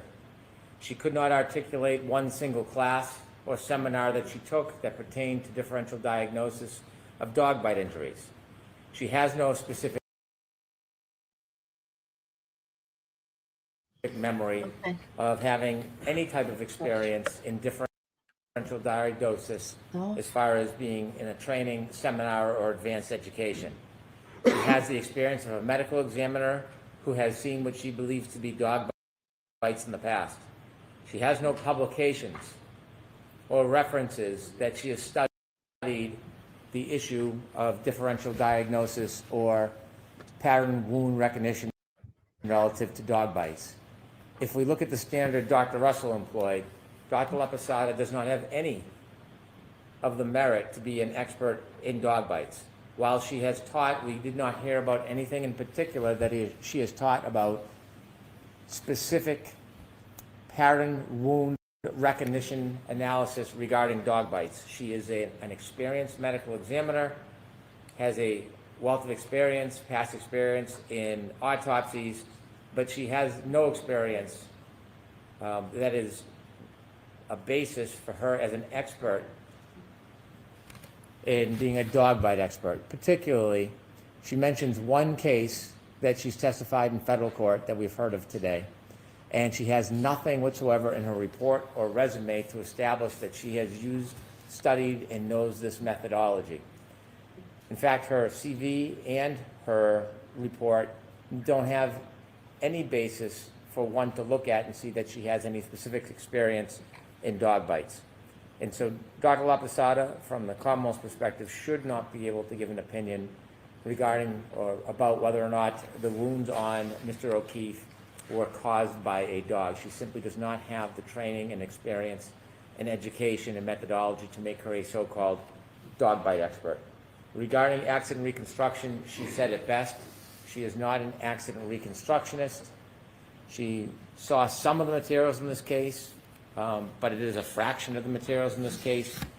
She is not in a position to give an opinion whether or not the wounds are consistent with broken taillight. There is nothing we see on her CV. There's nothing we see in her report. There's nothing we heard on direct examination that she has any experience in breaking glass, breaking plastics, and the causation of wounds. It also overlooks the fact that the opinion that would be offered would extend beyond just the wounds on the arm. It would extend to a general opinion that he was not involved in a collision, and that's improper. There's no predicate or basis for it. And so based on her testimony and absence of being able to provide any education or experience, she should not be able to testify about either of these two matters. Okay, thank you. Can I briefly respond? Okay. She was, Mr. Brennan suggests that, well, she's only been qualified in one court, federal court, but federal government, the federal judge that was handling that case qualified her as a dog bite expert in that case. That is not a small thing. That, as a matter of fact, it's a very big thing for Dr. Lopasata and her credentials. In addition, she indicated, contrary to what Mr. Brennan just suggested, she indicated that she has been training on wound pattern recognition as it pertains to dog bites for her entire career, not just when she was studying for her boards, since she's been studying for her boards. And it's been constant and consistent throughout her entire career. She's made these differential diagnoses, she's seen the autopsies, she's seen the wounds during autopsies firsthand, probably 50 or more. She's supervised another 75 or more autopsies dealing with known dog bite wounds. She has the credentials. The court will recall that, for instance, Dr. Wolfe was called to testify by the Commonwealth. He had absolutely nothing, no credentials whatsoever to talk about wound pattern recognition. He was a neurosurgeon, and yet he was allowed, over Mr. Alessi's objection, to talk about and to discuss his opinions and conclusions as to the wound pattern on the back of John O'Keefe's head. Certainly, Dr. Lopasata brings much, much, much more to the table than Dr. Wolfe. I'm not comparing them. They're apples and oranges. Dr. Lopasata is she doesn't have to be a sole dog bite expert to be expert in dog bites. She doesn't have to be Dr. Russell. She just has to have that level of knowledge, that level of skill, that level of expertise that's beyond that of the average layperson in order to opine as an expert on a particular issue. She certainly brings that to the table as it pertains to dog bites, and I think her skill and her education, training, and background certainly speaks to the fact that she has that in spades with regard to motor vehicle pedestrian incidents. All right. I'll submit. Thank you. All right, I'll get you ruling as soon as I can. So we're going to start back up at 20 past 2, and I expect to go straight through the rest of the afternoon. All rise for the court, please.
Oh, sorry, guys. I'm stuck. Oh, here we go. All right. So, there we go.